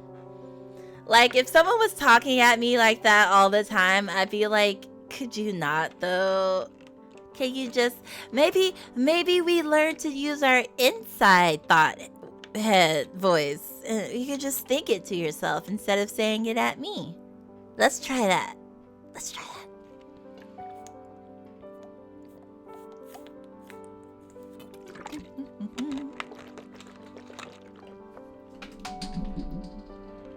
Oh, I dropped the top. Wait, it fell back over here. Yes, the inner monologue. I just feel like sometimes she talks so circuitously, and I'm just like, I don't want to process this. Can you just say things normally? Not to tamper down her creativity, I guess, but I'm just like, can we just... That was a sound Sara had learned, a polite acknowledgement without understanding. Oh, I am preparing to write a letter to my papa, you see. I want it to be just right, so I keep turning the words over and over in my head. Some people actually don't have an inner monologue. Yeah, I don't remember the percentage, but I do remember them saying that there are people that can't inner monologue. Girls talk like a Dr. Seuss book sometimes. Exactly. And I definitely didn't read those books. But that's kind of strange to me. I'm like, is it something in the brain that, like, your brain can't produce a voice to do an inner monologue? Like, I wonder what prevents someone from having the inner voice is what I'm thinking. Is that something that's, like, tied to our brains? Because if it was just something about imagination or creativity, you could probably teach someone how to have an inner monologue. It's like the linguistic version of aphantasia? Aphantasia? I don't want to send him a page full of blots and scratches if I change my mind. Oh, right, they don't have a whiteout. I'm sure he would love any letter from you, even if it were nothing but scribblings. Yes, I suppose he would. Still, I want to do my best. Similarly, some people can't picture things in their head, like they have no way of visually reconstructing images of something in their head. Brains are fascinating. Aphantasia being the lack of ability to visualize. Oh, an image mentally. Gotcha. Oh, look at that. Yeah, timing. Like, I have a hard time, like, conjuring up something. Like, you know, when people are like, you can draw something, but it's easier to draw something that you can see in front of you. Like, it's hard for me to, like, draw from memory, but, like, I can imagine something and, like, see it in my mind, but having to draw out the little details is where I have trouble. Funny thing, I know some artists who have aphantasia, and they're actually still quite good. Yeah, because I feel like, yeah, I guess that's what kind of like what I was saying. Like, even if I can't imagine something in my head, if you show me a picture of it, I can, like, replicate that picture of it. Or, like, you know, go off a reference in that way and make something slightly different. Sara thought a bit longer and then asked, have you written to your family in France, Mariette? Non. Do you need paper or ink? Oh, can she not write? You can use my desk when I'm out. If you would like me to leave you some time without interruptions, I could. Mademoiselle, you should not worry about such things. I know how it feels to be far from a place you knew. You must miss your family very much. It is, perhaps, so. Then, Mademoiselle, I did not leave my famille in France. I already lost them many, many years ago. Sara breathed out hard, a sudden pang of sympathy knife in her breast. You're an orphan? Of that, I do not know. Can adults be orphans? Is she an adult? Seeing her concern on her mistress's face, Mariette was compelled to explain herself. Mademoiselle, it is very difficult for a woman in service to raise a child. You cannot work with a babe in your arm. What? My parents left me in the care of a couple who owned a small inn. Oh, okay. I thought she was talking about her having a kid. I was like, what? In Limoges, that is where I grew up. Wait, can you imagine? Can you imagine having a kid and then you just being like, yeah, I work too much to raise this kid, so can I leave it with you?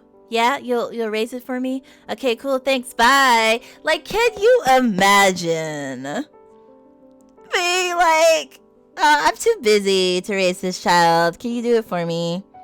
I won't, like, pay you or anything. Just raise her for me. It's fine. You got it. I believe in you. You have your own business, but I feel like you just be more, you'll be able to raise her better. Bye. Yeah, I mean, if the inn people wanted a kid and maybe they couldn't have a kid and they're like, yeah, we'll take your kid. We want a kid.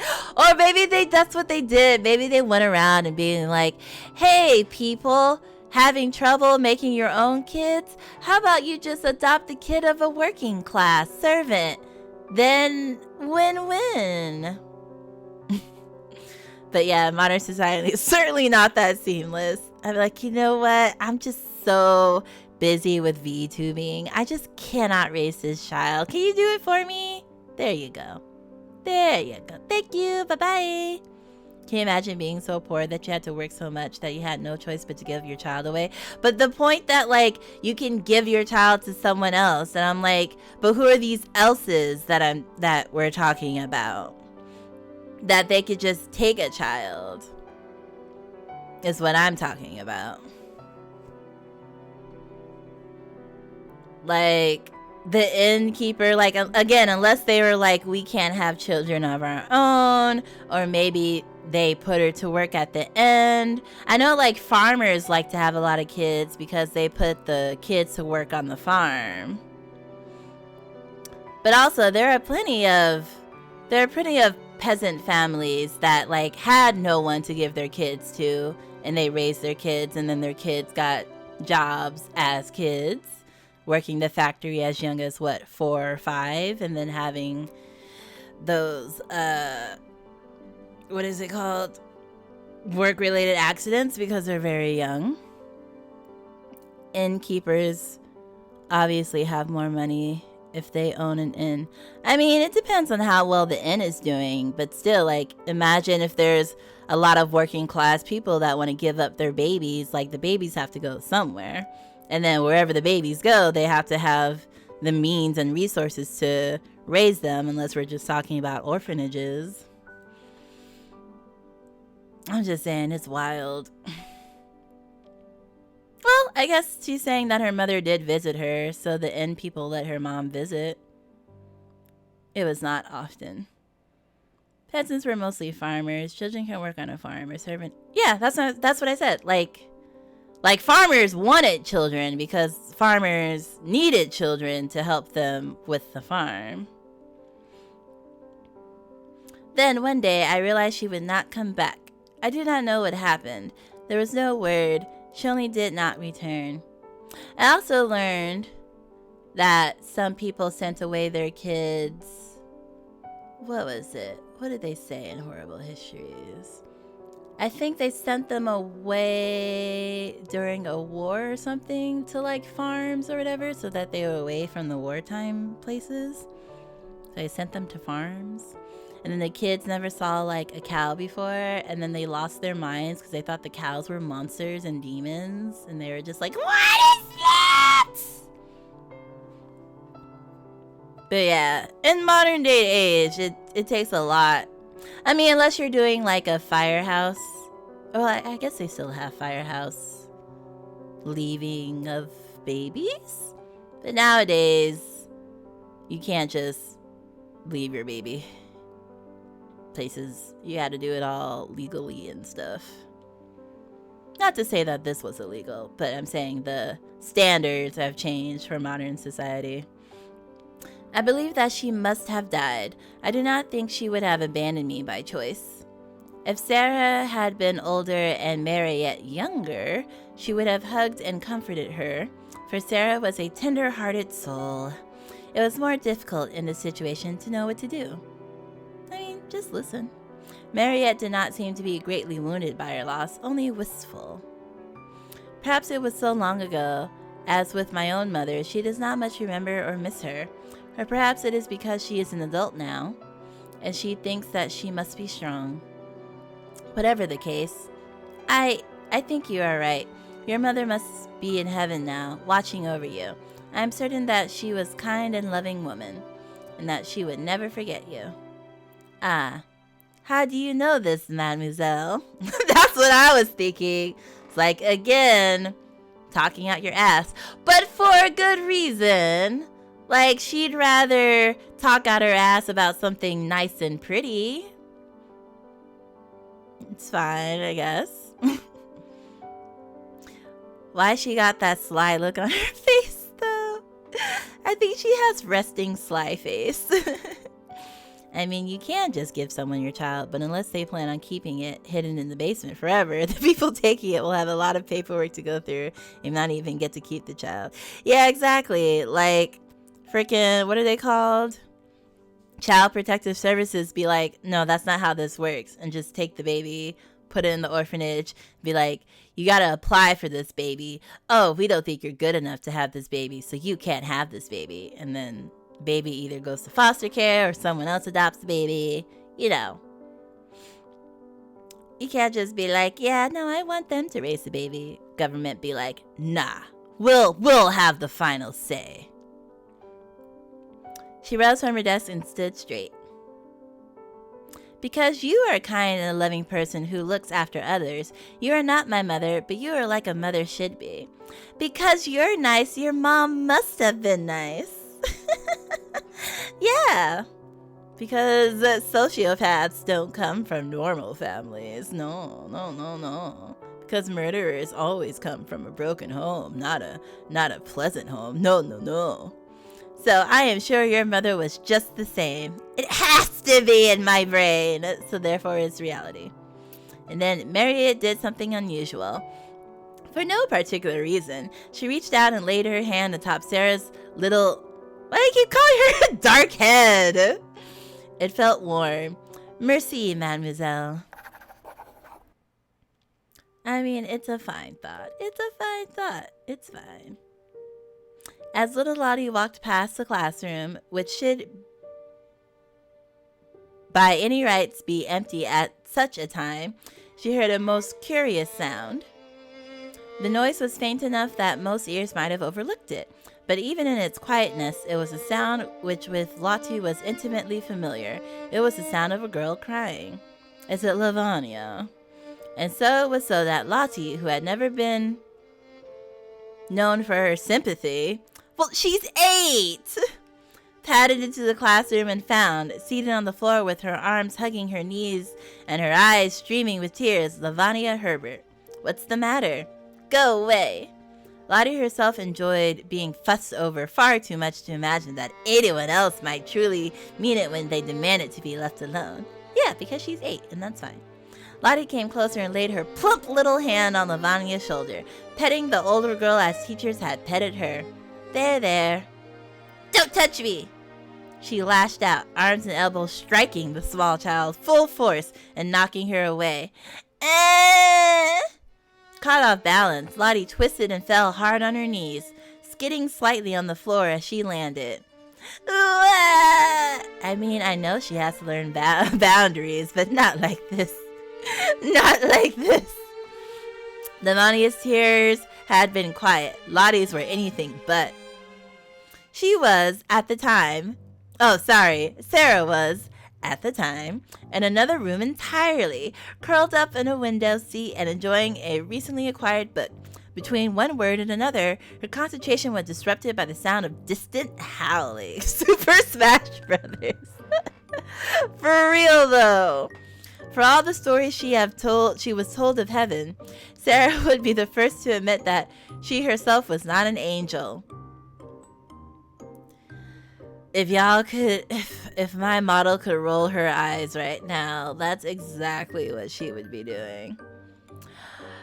She felt obligated to leave her book and look after her adopted child, but she was not pleased about it. Oh, the first time we get a little bit more sass from her, like, God damn, this child always hollering and whooping. I'm just trying to read my damn book in a window, but she gotta be crying. All right, let's see what she wants now. Love it. Thus, when she stomped into the classroom and found Lottie on the ground, nursing her reddened knee, and Lavanya standing over her, Sara felt quite snappish and unreasonable. Stop this minute, you crybaby. Stop this minute. I'm not a crybaby. I'm not. You are. You nasty little spoiled thing. I should slap you. Sara! Sara whirled on Lavanya, who appeared to be the root cause of the disruption of her reading, and whose face was now quite dry. Well, I should like to slap you!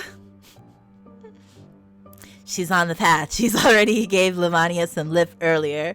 Right? Like, I would like to see it. I would like to see it. She already talking about slapping her. Immediately ashamed, she struggled to restrain herself. But I don't want to slap you. Nor do I want to slap... No, wait, sorry. Ugh. Hold on. Okay. No, I do want to slap you. I should like to slap you, but I won't, because we are not little gutter children. Okay, but did you have to say you weren't gutter children? It's exactly that language. We aren't little peasant gutter children. We are both old enough to remember. Like, she could have just said we aren't little kids, but she had to go for the gutter children. And then say they're old enough to know better. Yes, your royal highness. We are princesses, I believe. At least one of us is.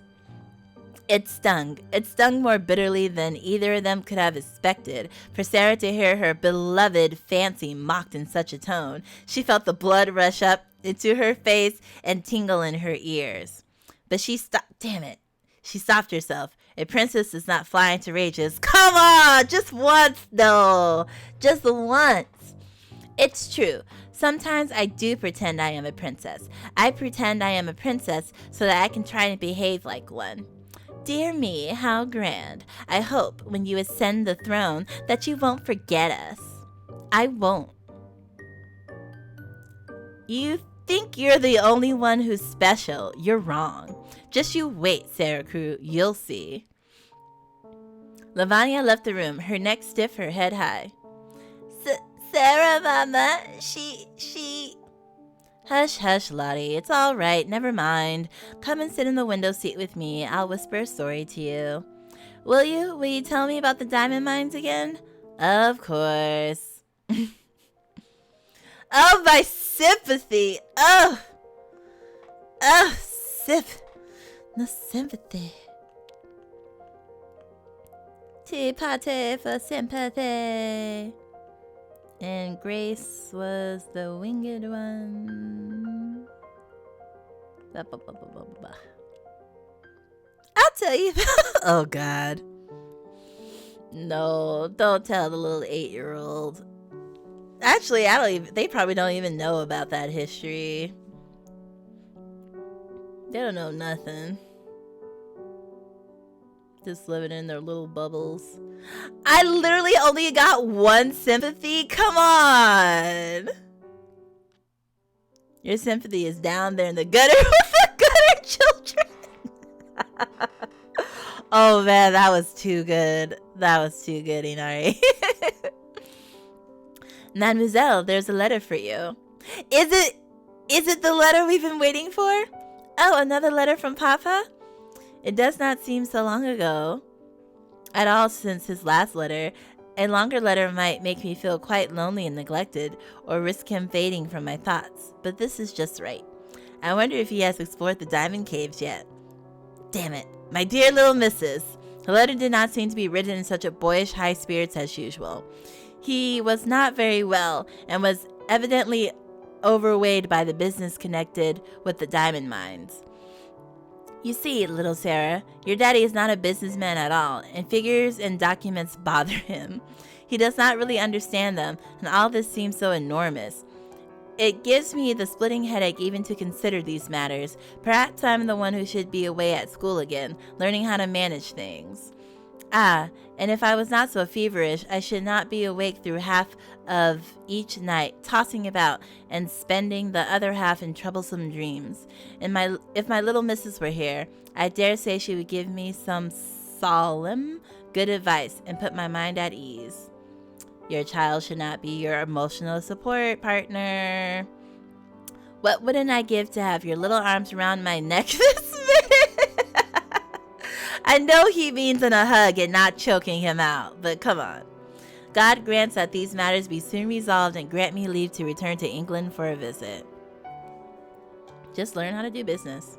That's literally what you got from that letter? Oh, a visit. Oh, Mariette, my papa may be coming for a visit. He's dead ass like, I'm overwhelmed, I'm sick, I'm dying. A visit! Bart Simpson moment. Exactly. Are you sure, mademoiselle? It is a long way to travel. I do not wish for you to be disappointed. Well, he doesn't promise that he can, but he does say that he would like to. Read a little further along.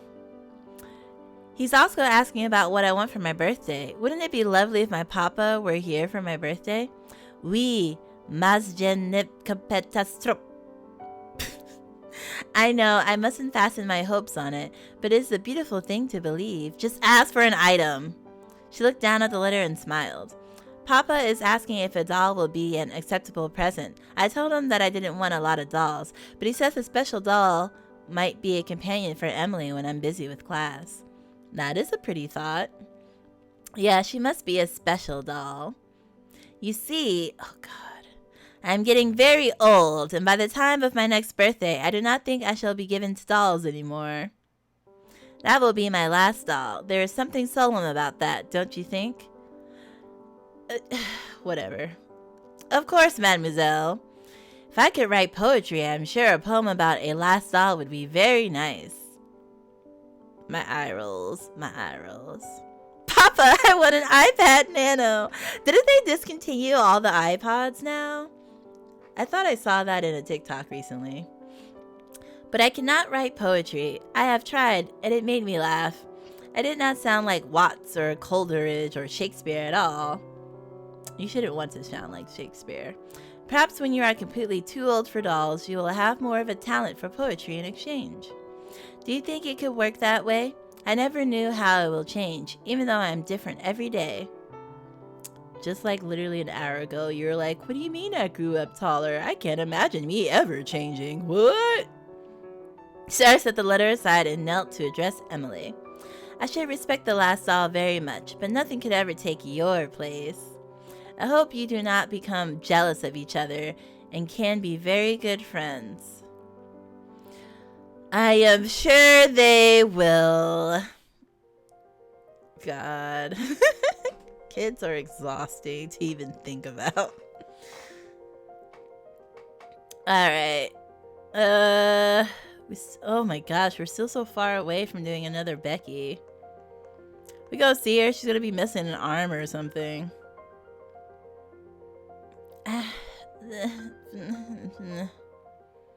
I just basically did Eeny, Meeny, Miny, Mo. Or like, whatever. A non-problematic version of Eeny, Meeny, Miny, Mo. They're doing some big yes ma'ams heavy lifting. I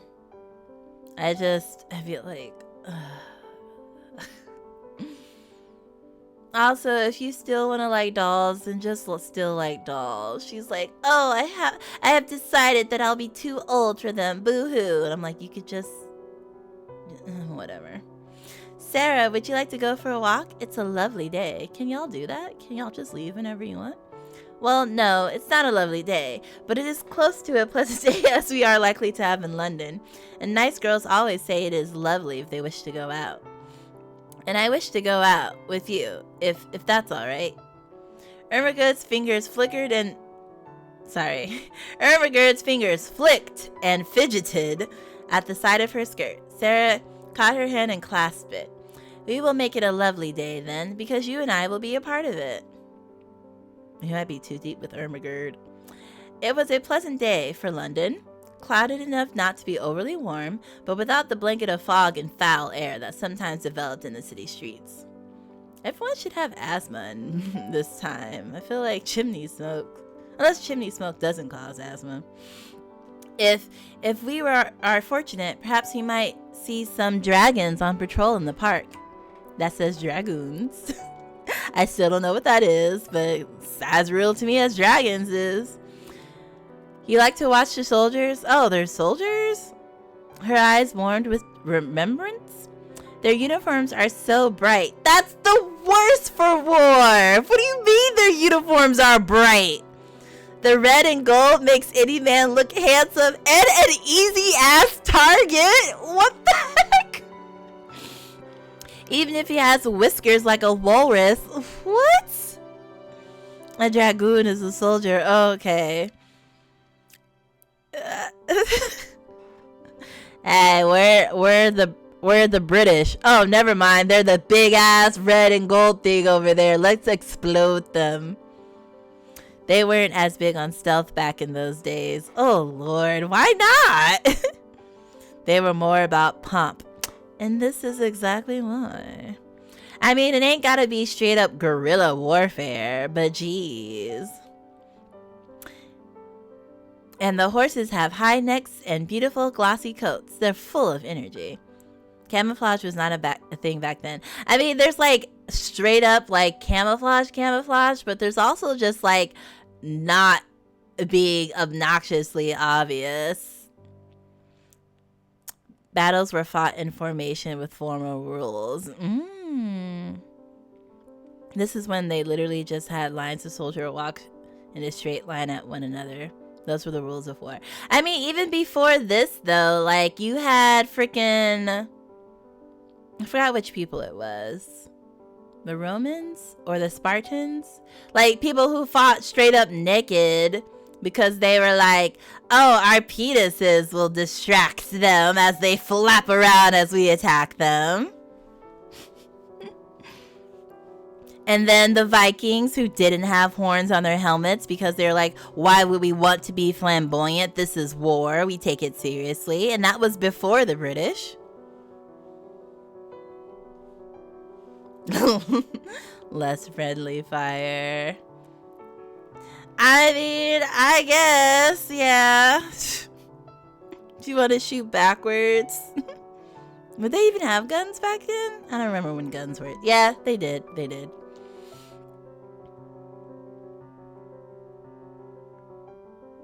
They got the red and what? I don't even know what other colors there would be. Yeah, no. I said it. I took it back. I said yes, they did. What? It makes me feel good somehow to see them, to think that they and I are in the same world and owe our loyalty to the same queen. Okay, sure. I got it. Yes, that's how I felt sometimes when I saw Papa drill with his regiment, that I am proud to be a part of the British Empire. I got it! Don't make me pull out one on you. Oh, Ermengarde's heart was lightened by the thought that one of her strange feelings was something that she shared with her idol. Encouraged, she continued, she thinks it's strange to have pride in your homeland. They had guns when plate mail was in use. That's why they eventually stopped using armor. Armor wouldn't stop a bullet. Armor was also like very hot and heavy. And needed a lot of materials. that we were running out of during different, more modern wars. Sometimes I think that, that if I were a boy, I might like to be a soldier. Then I could go on adventures in faraway places like your papa, India, or even Africa. It's a sad commentary that she's like, I have to be a boy at war to travel. I can't just be a girl who wants to see the world. If I were in the cavalry, I would be a fine red uniform with a shining helmet and a sword. She didn't say gun, she said sword. And I would get rid of all the time on a black charger. Is that a horse? A black horse? I wouldn't feel so big and awkward all the time then. Oh, jeez. I could feel strong. I think it might be nice to protect people, to protect my country. Yep, that's how they sell it. But when it was just swords, it was highly effective. Effective in what way? Because I feel like you could kill a lot more people with a gun than you can with a sword. And a lot more efficiently. Sara was caught up in the vision. Perhaps she might even perform an act of great heroism to save lives at the risk of your own, and then be knighted by the hand of Queen Victoria. Ermengarde hid her face behind her hands. No, I don't want that. That would never happen. Don't tease. I mean, this whole thing is pretend and fake, is it not? She's like, hold up. You going too deep fake. Now, if I were a soldier, I would still be a shitty ass soldier. So don't even. Swords were still in use during the Wild West period. Once she ran out of ammo, you went to cutting. Reloading was slow. Slice. Just mentioning that she still didn't say sword and gun, though. She just said sword. Inari saying the armor was more effective. Oh, gotcha. The armor was more effective against swords. I am not teasing you. I think you would make a very good hero. You are kind, and that is the most important trait a hero needs. But do you really wish that you were a boy? Oh, I don't know, not really. Besides, if I were a boy and a soldier, my father would still be disappointed in me. How sad it is to forever feel that your father is not proud of you. Sara? Yes? The next time that I go to visit my family, will you come with me? I'd like to be able to show you parts of England that aren't London. Maybe we could even go to see my Aunt Eliza. The countryside is so much nicer than even the parks here. We could go through the woods and look for berries and mushrooms, and she reined herself in. You don't have to, only if you want it. Sara stopped in place. She turned to Ermengarde and placed her hands on her shoulder to make sure that her friend was looking. I would love to go to the countryside with you. We might be in too deep. She let go of Ermengarde then, and laughed, a gay, bright sound that made the other girl smile to hear it. I didn't censor that one because I do want it to be a gay laugh. To come all this way to England and then to see nothing but mismentioned school, surely that would not be right. Oh, look at the little heart. Do more. That was so cute. I would love nothing more than to retreat to the countryside. Oh, Sara, it would be lovely, truly lovely. Not lovely because it's the polite thing to say. Only, do you have any old clothes? If you were to hunt in the woods or lie in the grass, you might not want to wear your best frocks. I am not sure. I have some dresses that are nicer than others, but nothing that is truly old. I could buy more clothes, but then they would be new. Marinette says that I am growing a great deal right now, though, and that soon I will not fit into some of my frocks, so I suppose that I will have old clothes then. You could borrow mine if you wanted. If you outgrow something, then it might not fit you at all, but if I outgrow something, then for you it might be fine. Thank you. She kissed Ermengarde on the cheek. You see, you are very kind. We might be in too deep. Ermengarde put her fingers against the soft curve of her cheek, where Sara's lips had touched, and smiled. Stay together now, girls. Keep in line. It was Sunday, and the girls of Miss Minchin's Select Seminary. God damn it. Walked together on their way back from services. Yes, but we didn't want Ermengarde. We want Becky. If we could be Polly, we could just have both of them. But, you know. The air was warm, and the foggy veil of London thin enough for some sunlight to pass through. This just all sounds so gross. It seemed a day designed to inspire rest and relaxation. Yes, oh wait, there's a coughing child! Let's not invite the coughing child to the harem. In the indolent atmosphere, only Sara heard the fruitless cough of the beggar child. She could not have said whether it was the same child as before. I mean, the asset is the same. Nor did she take the time to consider the likelihood of such. She moved without thinking, her coin purse in hand. Here's a 6 pence. Go and buy yourself some fruit and something to drink. After passing on her bounty, Sara returned to the formation of schoolgirls, fully expecting to be scolded by Miss Minchin. She was not to be. Did you see that, girls? Sara has given you a very fine example of Christian generosity and kindness. We all know the importance of these virtues, but we often find it difficult to put them into practice in our daily lives. That's our Sara! Yes, our marvelous little princess. How strange. Have I changed so much in the months that I have been here, or as Miss Minchin? Hello, she wants your papa's money. Or could it be that we are both exactly as we were, and something else has changed instead? Hello, the diamonds! I can't. She knows damn well as soon as the word got out about her papa's diamond, she became Minchin's favorite. Like, stop. Okay, so my vigor is now trash. Let's try to do sympathy and vigor, I guess. Was it? Go for...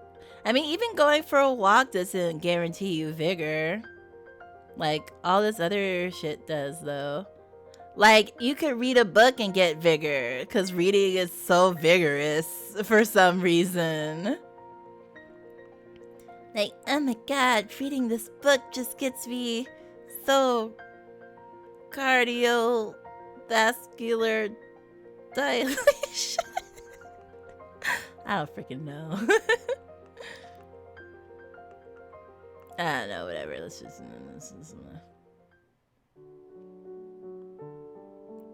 But sometimes you don't get the person you want, just like life. Sometimes you just find love where you find it. Nah, this is a programmed game. If you do all you're supposed to do, you can always get who you want. Let's go!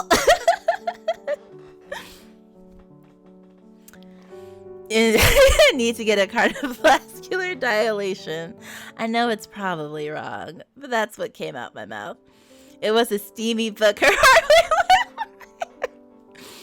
I thought that for a microsecond. I was like, I mean, I guess what you're reading, if it works you up enough, I guess. Thank you for having me to tea, Sara. See, we didn't have to even pick her this time. Now they're just going to have their own event, whether I pick her or not. You know that you are always welcome. Yes, but I still appreciate it.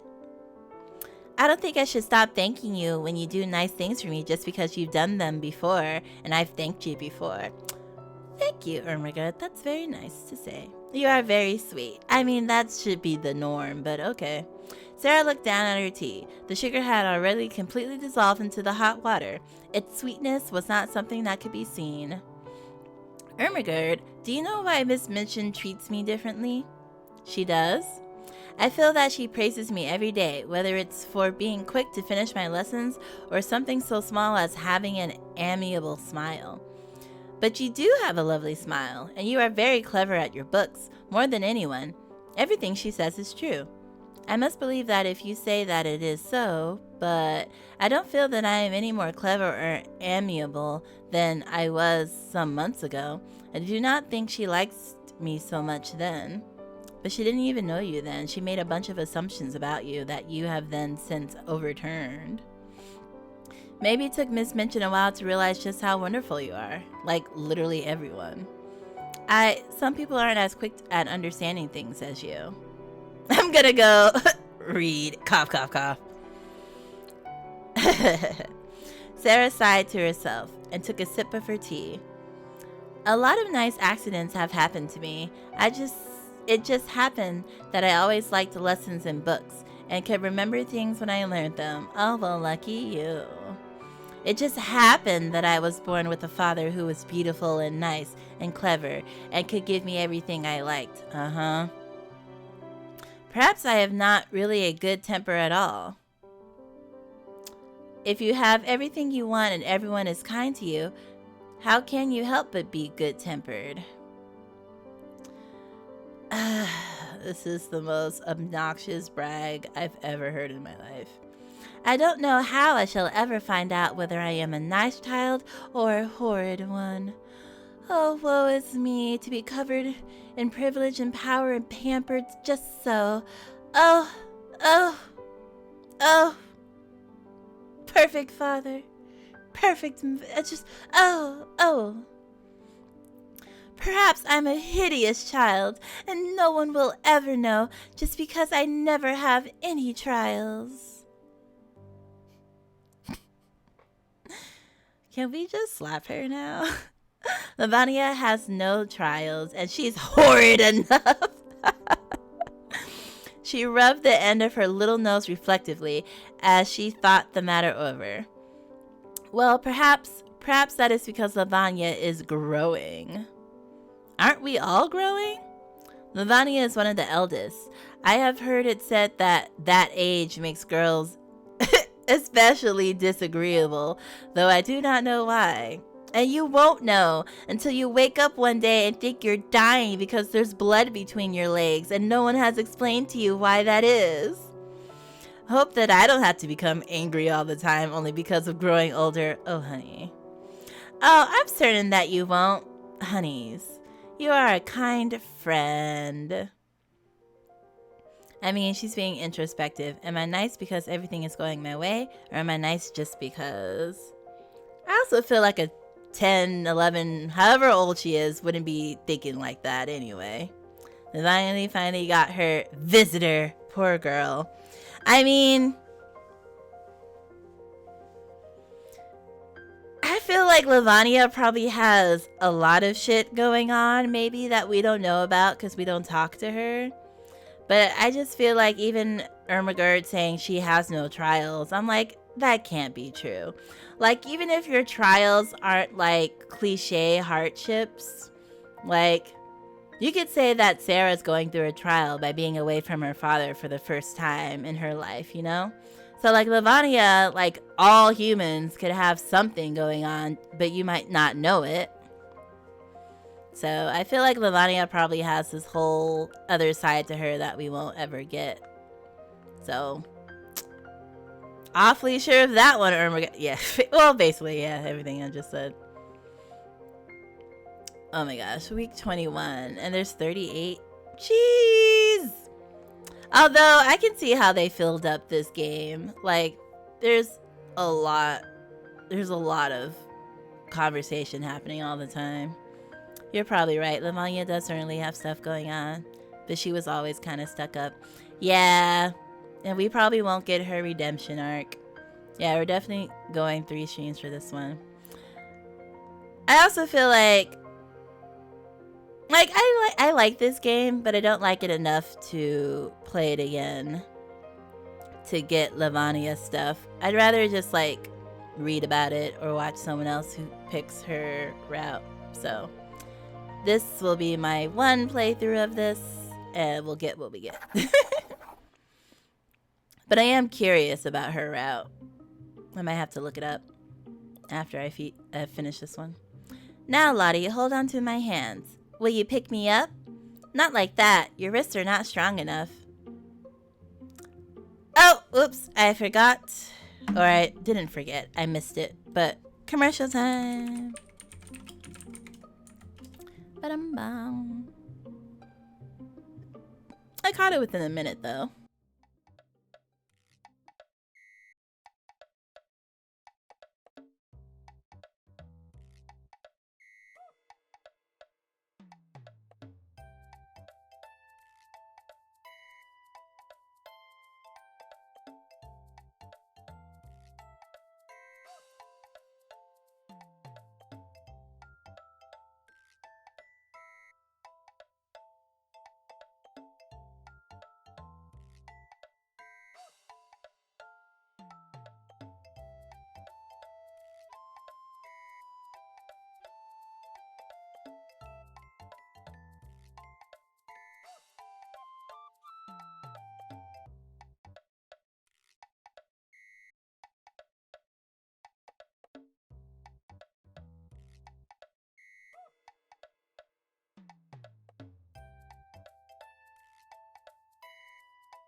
Let's try that again. That's called replayability. If you want Lavania's arc, you gotta try again.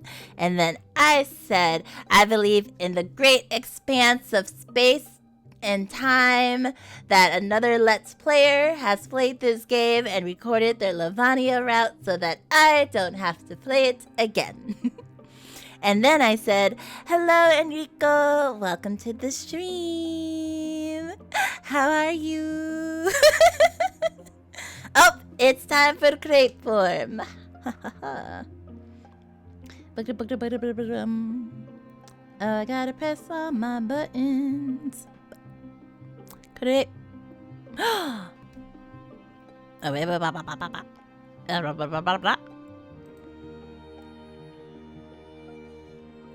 I just have to activate. Am I activated? Wait, am I right? Yes!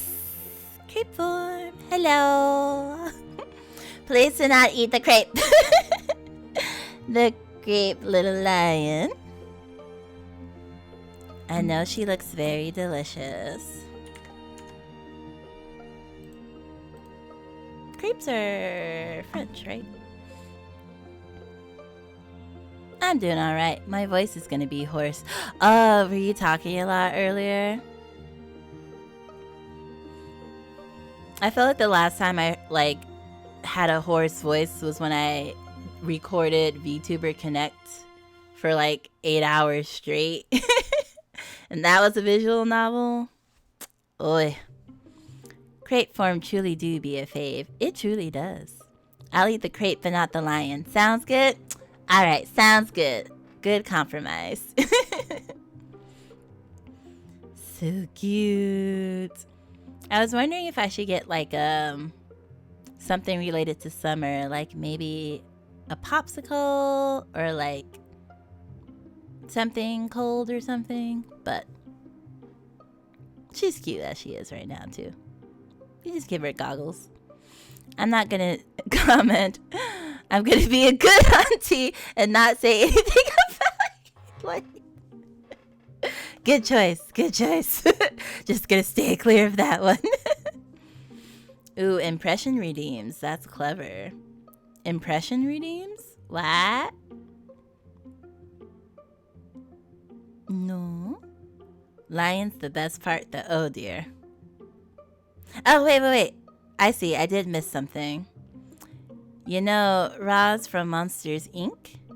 Oh, the slime lady? Yeah, I have her voice as an impression redeem. Oh, gotcha. Caught up now. Well, it's not that it's just that I missed it. Because I read the crepe one, and then I looked away, and then I looked back, and I was already on the next one over, because chat had scrolled up. So no, you can't say it's because I was reading backwards, because I wasn't. I just missed it anyway. Yeah, but I was thinking about if I was like better at voice acting, I could do like a voice acting redeem. Where I would like do a chibi voice or something like that. But I'm not that skilled yet, so. Now pick up one foot off the ground and stretch it out behind you. I feel all wobbly. That's why I'm holding on to you. Press on my hands and try not to lean forward as you stretch. Oh, are they doing like a dance practice? This feels strange.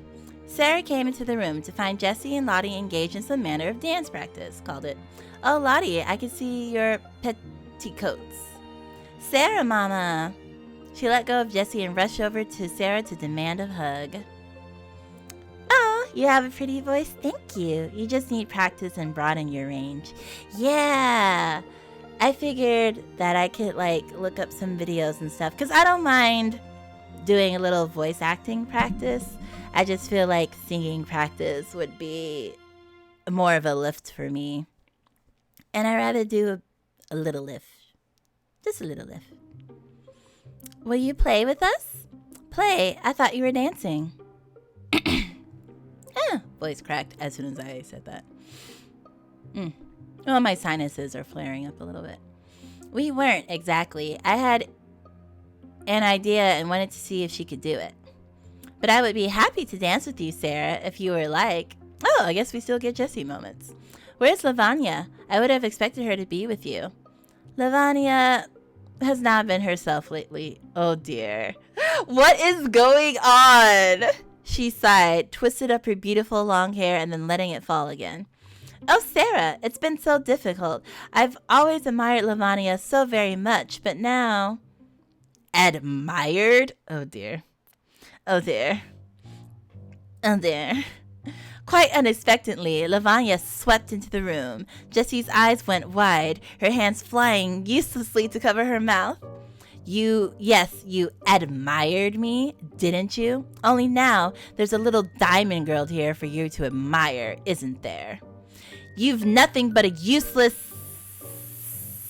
sycophant, Jessie Abbott. Yes, I know what that word means. Well, I don't know what that means. Have a good lurk, and thank you for saying hello. Welcome. Yes, I know what that word means. I know a lot of things that nobody else does. Okay, well, she makes it hard to humanize her. Not even your precious Princess Sara.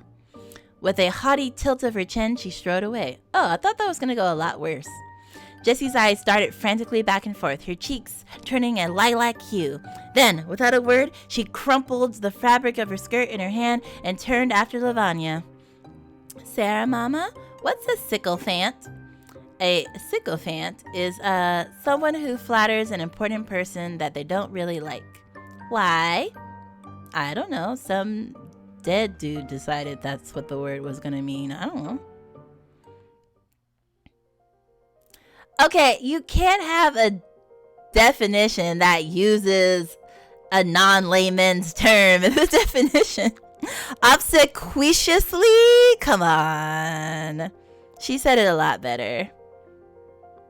Lavanya has begun her villain arc. But we do like a good villain sometimes. Well, not like a good villain, but you know what I mean. Sometimes villains be like, okay.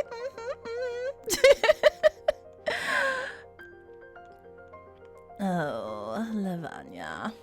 Sympathy was heart, right? And patience is probably tutoring. We could do this one too. Walking. I thought she was gonna throw a fit, like, oh, you admired me? And then, like, just passive aggressively every time they talk. It's like, oh, wouldn't you rather hang out with someone you admire? And just, like, really drive it home. Okay, we got our vigor. Oh, principal's office. My dear Sarah, how good is this to see you today? Ah, thank you. I mean, don't you see her every day? As you know, your birthday will be upon us in only 2 weeks short. Soon, the heavy makeup, spandex, and deadly gadgets will appear. Then she'll deliver her 20-minute monologue on how she's taking over the world. Truly. And if only I had one person, one close friend to tell me not to be such a bitch, then I could have turned out completely different. I like how the definition on Google even has a difficult word in it. Oh, that's literally... Oh, I didn't even see that when I said. Oh, well. Yes. I am planning a grand celebration for you. That will go great with Lavanya. We will decorate the entire schoolroom and have a little party with activities for all the students. Then you will open your gifts with great ceremony. And after they have been seen and admired, you will proceed to be glittering. Oh my lord, I'm trying, y'all. You will proceed to a glittering feast. Because I will dazzle everyone with glitter on the food, where I will arrange some unusual treats. Lavanya will be like, I want to be on the planning party. Is there anything in particular that you like for your special day, Sarah? Oh, my papa! Exactly. Will my papa be there? I am no longer called Lavanya. I am now Evelania. What was that? Oh, I only hoped he had written me that he would like to be present for my birthday. That's not exactly what he said. And I hope that you might have had word. I'm sorry. If Captain Crewe has made such plans, he has not informed me. I was told only to have your gifts made ready for you. Oh. Now, do not lose hope, my dear. Messages travel so slowly when the ocean is evolved. It is always possible that ships are in motion as we speak. However, even if your father is unable to attend the festivities, I hope that you will have a simply marvelous time and write to him all about it. Yes, Miss Minchin, thank you. Well, my dear, if you have no other special requests, then you may wish to return to your friends. There is another gentleman I need to speak with. Thank you, good lady. That was such a micro curtsy. Upon leaving Miss Minchin's office, Sarah briefly crossed the path of a sharp-featured, dry little gentleman who wore a neatly tailored suit and eyeglasses. Oh, we do get to see him. Good day. He nodded at her, quite as if he already knew her name and saw no need for the two of them to be introduced again. Good day. Something about his manner seemed mildly unsettling to Sarah, but as he soon vanished into Miss Minchin's office, never to be seen again, spoiler, she quite forgot all about him. I hope you have lots of fun and write to your father to tell him how great I am so he'll give me more money. Exactly. But the way it sounds, it seems like Daddy's, thriving diamond business might not be as thriving as he hoped with no business experience. And we're back. Act 1 finishes after week 24, so maybe that's a good place to stop today. Lux is like, when will this be over? This may be bad news. Yeah, this could be the news that her daddy did. Guess we'll find out. Out of sight, Miss Minchin greeted her visitor. Ah, Mr. Barrow. Well, I guess she was expecting him. So I guess it wouldn't be the news that her dad was dead, because I feel like she wouldn't act all casual. Ah, Mr. Barrow, here are the next set of bills for Mrs. Crewe's celebration. I have it on authority that the Parisian doll is nearly complete and will be delivered next week. The strange gentleman took the papers she handed him and regarded them with a sniff. You don't think this is a trifle extravagant for such a young girl's birthday? Captain Crewe expected the very best for his daughter. I don't see how it is your place to judge. He ordered that your firm would pay all expenses, did he not? Yes, yes. You are very fond of the girl, then. She is my most important pupil. I see. Very well. I shall take these and add them to the receipts for disbursement when the next payments arrive. Good day to you, Miss Minchin. Oh, so he's the money guy. Those checks are about to bounce. They're about to make her scullery maid. It's gonna be a whole thing. Alright, so we got 2 more weeks then, basically, for this playthrough. And I guess then we'll try to finish next Thursday. Man, I can't even talk to nobody. Okay, we have to make sure we have 3 sympathy and 3 belief for Becky for next week. We're good now, but make sure we have sympathy and belief, okay? In case I forget. Sympathy, belief, sympathy, belief. Mademoiselle? Yes? Her maid held out a book. It was a copy of Pullman's Antiques, which Ermengarde had gifted to her. I had finished reading this, so I thought that I should offer it to you. Oh, that is very kind of you. I do have a great many books, though, and that one is yours, especially, so I don't want to take it away. So that's his lawyer, basically, and he contracted that firm to handle his business in England while he's in India. Ah, okay. That's pretty smart. Especially since her dad seems really dumb when it comes to business. Mariette smiled and shook her head.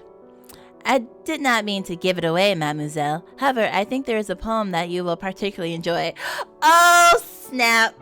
I know I'm extra sometimes, but she's like, oh, I don't want to take your book. She's like, bitch, I wasn't giving it to you. I was loaning it to you. Why do you think everything that someone wants to hand to you has to mean it has to be yours? Nah, bitch, you borrowing it. Literally thinks everything that is handed to her is hers. I can't. It's called Bhagavat.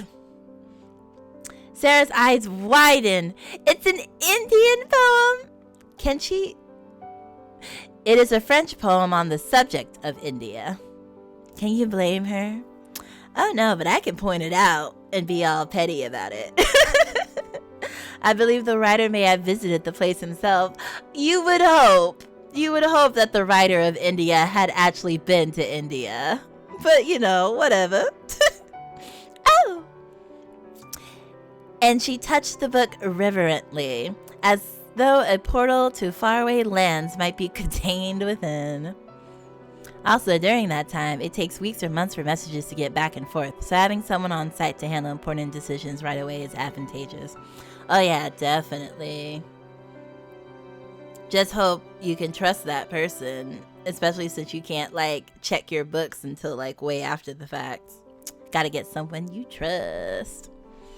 Then, thoughtful, she turned away and crawled up into bed. Will you read it to me? Oh, we might get the, what do they call, CG? The drawing of them in bed together, innocently reading a book. It is your book, after all, and I think I should like to hear it in your voice, the voice of France. France has many voices. I love Mariette. I will read to you if you wish it, but I am not experienced in dramatic reading. I may not do it justice. It is a very long poem, and my throat will have fatigue. Then perhaps if you only read a little bit at a time, it could become something we do together every day.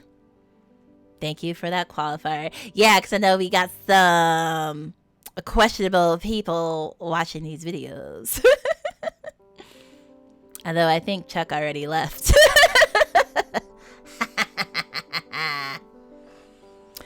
I would like it if you sat on my bed and read to me. I think it would be nice. Called out indeed. It's okay, but I call him out in friendship. It is the photo. Look how cute. So cute. And so, Sarah leaned her head against Mariette's shoulder and listened to the soft French voice speaking of birds and wine purple wings, monkeys in the vines, and sleeping yellow-bellied tigers. Oh, I wish I could see it all again. What are the most beautiful things you saw in France? Did you ever visit the Opera Ballet? Oh no, that is not for me. The most beautiful sight in France, for me, it would be the city of Orleans. It is not so famous as Paris, but it has much history. A city, not a chateau or a mountain. There is a statue of Jeanne d'Arc there. You would like that. It is a reminder of the power of faith and dreams. Are you homesick, Mariette? I feel sometimes that it might be selfish for me to keep you here. Mademoiselle, you should not worry about such things. Yeah, Joan of Arc. That's what I was thinking that in my head. I didn't remember the name though, so I couldn't say it. It is a little strange that Sarah's skin is so pale, actually, if you spent all of her early childhood in India. That's what I was thinking too, right? Unless she always wore a parasol. Because I have a friend who's Asian, and all her childhood photos, she's like hella tan because she loved playing outside, and that was just here in the States. So I imagine if the way she describes India is very bright and the sun is always out, she would also have like a darker skin complexion. But you know, meta-wise, if you want a dainty little princess, she has to be hella pale, so you know that she is of status. She can't be too dark, you know. She probably spent her entire childhood inside her with a parasol. Yeah, that petty soul. Because I feel like she would be one that would like to go outside and look at flowers or like visit places. Like it seems like she would like to be outside looking at things, but probably with sun covering. Yeah, so the porcelain doll. That is exactly how they describe them all the time. As white as a porcelain doll.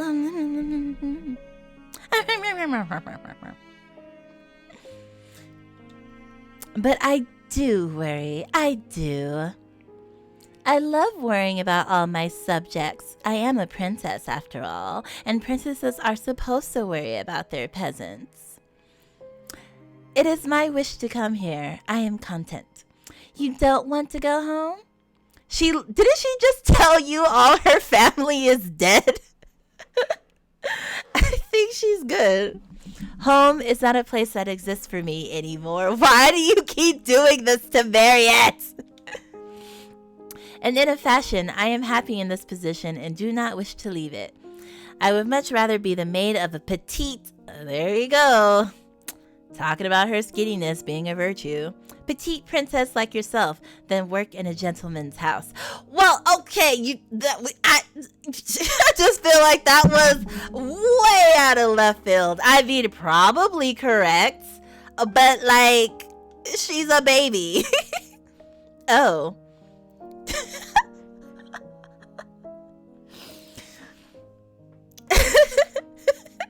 Does that mean that if I return to my papa's home, she will not accompany me? My papa is a gentleman. Oh dear. Oh dear. Oh dear. I'd rather take care of a little girl than to be harassed all day. I mean, she kept it real. I'll give her that much. She did keep it real. She was like, oh, but my papa's a gentleman. You mean you don't want to work at his house? But I'll be there. Curious, innocent, blink eyes. I don't know why she would not wish to be in his house. Wait, that is how she went. Though, it would be wonderful. I guess I appreciate the fact that she didn't ask what a gentleman's house was. She just went, huh? You don't want to work at Daddy's house? Why not? Huh? What? Huh? Sara was playing hostess to Jessie at a tea party in her rooms, but upon this occasion, Jessie's interest seemed more drawn to Sara's French maid. She's like, wait, what do you mean? I don't understand.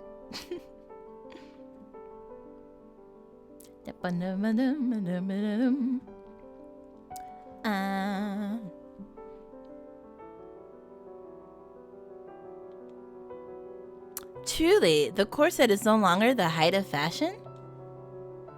Not in Paris, mademoiselle. It is quite good enough en Provence. In London, the curved back and large bosom still dominates. But Paris must always be at the front of things, you see. Isn't it a lovely idea, Sara, to be free to move and breathe? To have small chest and to still be beautiful? It is beautiful in Paris. If it is beautiful in Paris, then it must be beautiful elsewhere, even if people don't see it that way. No comment. The fashion of Paris are emulated all around the world, but it does take time. Marie Antoinette devised a fashion of shepherdesses, didn't she? It was not quite so, mademoiselle. As I have heard, the queen grew tired of the stiff brocade of jewels of court dress and wished something more light and simple. She designed gowns of soft, thin muslin with much gathering and ruffle. Oh my god, these words. Gowns that could be both beautiful and comfortable. That design, in its own way, may have led to many of the dresses young ladies such as yourself wear now, Paris before all. I thought that the queen wasn't very popular in France anymore. There are many who hate the royalty of the past and all that they represent, and others who still hope that the Sun King will come again. Perhaps the crown will be restored one day. I do not know. It is not for my hands to decide. As for Marie Antoinette, some mock her memory. Okay, so she is already dead. And I have always had my own sympathy. I believe I was named in her honor. Oh, how charming. A conversation turned from Marie Antoinette to the Celtic origins of Jessie's own name. Sara's mind wandered into recollections of a book she had read recently. She's like, I don't care about y'all's names. I'm going to disappear into my own mind. It was not entirely unrelated. Oh, the game devs are checking me. But it had been a book about the French Revolution. Specifically, the pioneers of the Bastille, men who had spent so many years in dungeons that they were dragged out by their rescuers. Their long gray hair had beards covered their faces. After so many years trapped underground, they had forgotten that the outside world existed at all, and to them, walking to freedom was not so much walking from a dream as into entering one. To doubt the sun, to forget that there was such a thing as stars, those poor souls. Yeah, that was the problem with it all. And yet, over time, they must have learned to believe in their new world. England was very strange to me after living in India, but now it seems as real or even more so than my memories. Sara? Oh, please excuse me. My thoughts began to run away on their own. A pity that they can't carry us with them. Okay. So we needed sympathy and belief. So our belief is good, but let's try to get more sympathy real quick. So hearts. Let's get the hearts. Let's get the hearts. Hearts, hearts, hearts, hearts, hearts, hearts, hearts. We are dumb. So let's do one thing of tutoring. Get some patience. Yeah. Okay. Bum bum ba da da dun dun dun dun dun dun. Yay! She's back. Miss? Oh! Sara was startled when Baki caught her arm on the hallway. What? Sara was... I also don't know where my glasses were this whole time. I've been squinting at the screen. Sara was startled when Baki caught her arm in the hallway one day. The scullery maid was usually too timid to be so insistent. If Sara did not call out to her, Baki would more often pass by unnoticed. What is it, Baki?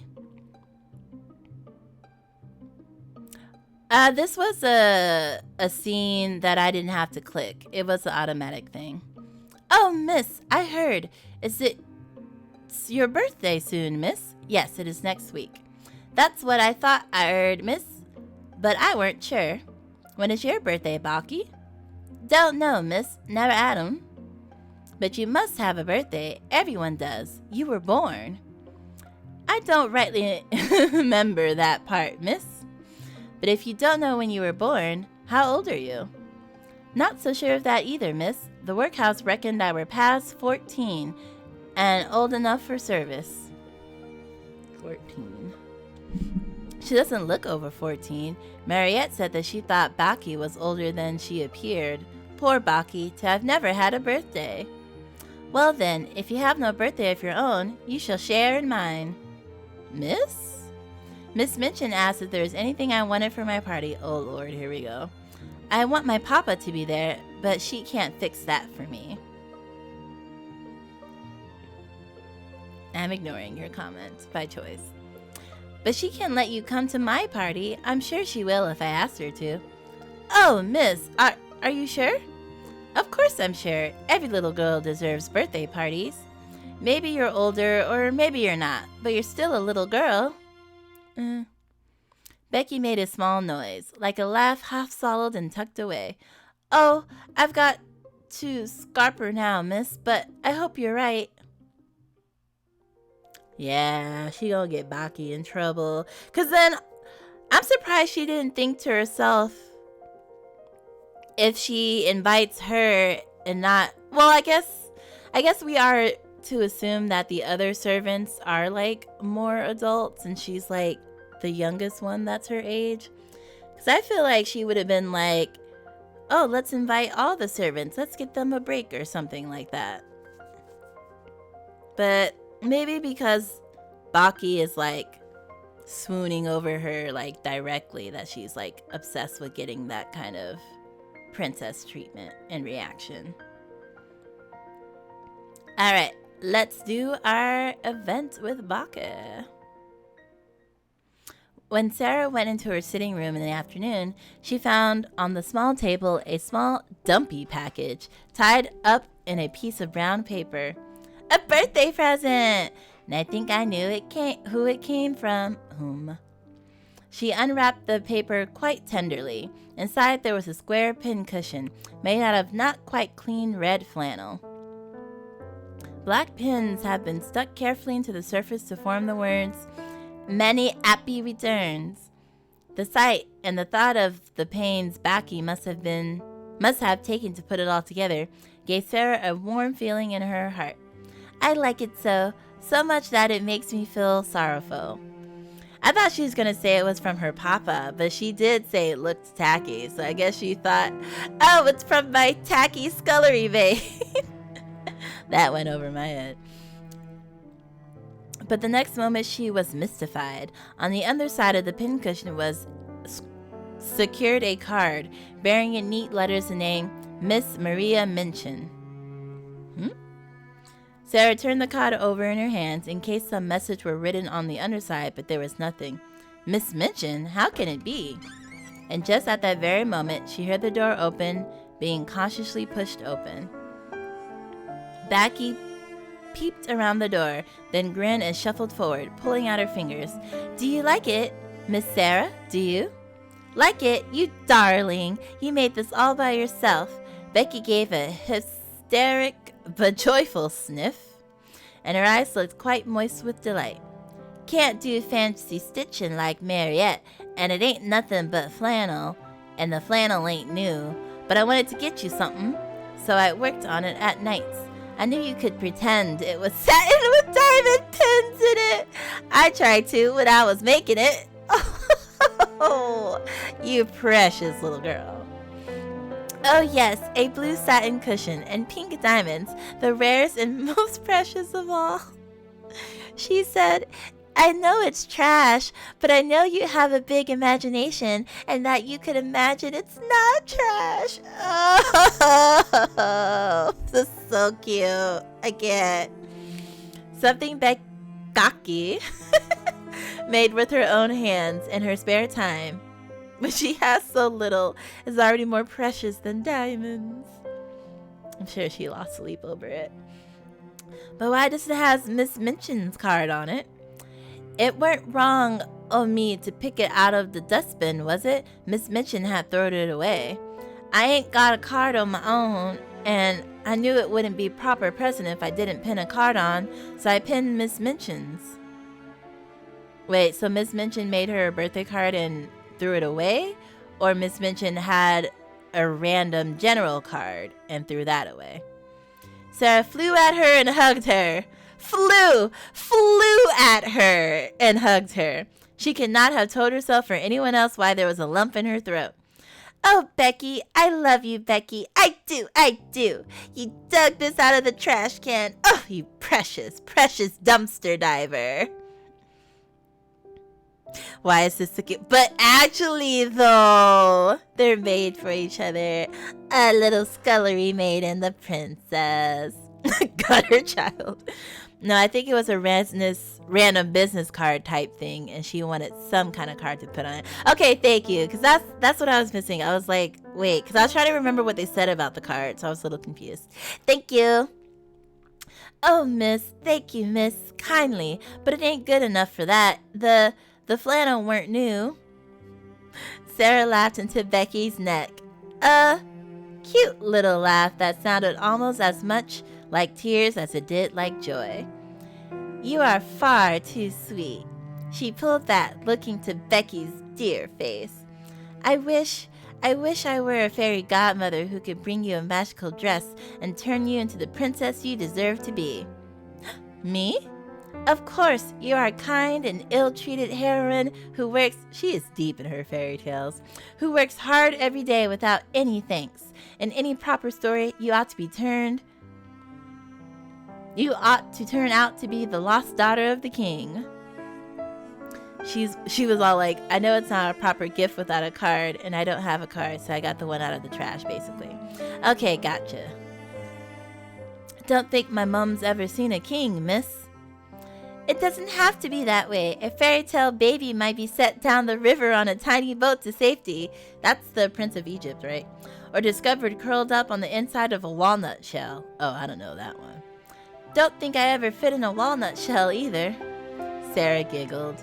Well, however you were born and wherever you came from, I'm glad that you're here now with me. Ah, so cute. Mademoiselle, you must hold still so that I can see the new dress on you correctly. She looks like a magical girl. I'm sorry, Mariette. I heard a horse's hooves and the sound of wheels, and then they slowed, and I thought perhaps it was a carriage come to call, a carriage with my papa. She deadass looks like a magical girl right now. Looks out of place for the time. Mademoiselle, hanging your head will not make your papa come any faster, nor will it help me adjust your dress for the party. Is it wrong to keep hoping, Marionette? I know he never sent word that he could come, but he never sent a letter to say that he absolutely couldn't either. It does, you're right. Mm-hmm. I don't think that I can answer that, Mademoiselle. Hope is something very personal. Then I think I will. It will be sad if my birthday comes and my papa is not here, but if I give up hope, then I would be sad now.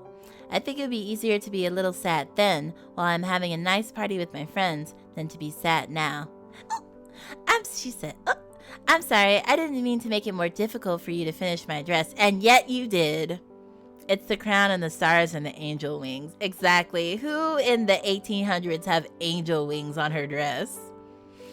Sarah raised her head and, I could be wrong. I'm open to being wrong, but I don't think I am. She raised her head and spread out her arms like a little doll. If my papa is to see this, then it must be lovely. And if my papa will not be here, then it should be just as nice to keep up our spirits. Yeah, all she needs is a magical wand as a ribbon. Exactly. It is far too revealing. I kind of thought that like the shortness of it, what did they keep calling it? Their frocks or something? Like you're not supposed to show your undergarments, right? And I imagine if it's as short as it looks to be, that her legs are bare and her arms are like, I just feel like the game dev was like, I know this is not historically accurate, but like I want her to look like a pretty magical girl, and we're just gonna have everyone just pretend like it's okay. But me and you are like, nah, this is not okay. This is not how this would go down. Isn't that right, Emily? Mariette laughed to herself, but would not say why. Okay. I don't think we'll need knowledge or anything to do with Becky, but we'll just do one just in case. And then let's do some sympathy. Or... oh, I don't know why I keep forgetting. Let's do another one of these, and then one of those. Well, do stockings count? I guess if she wears stockings, her legs aren't bare, I guess.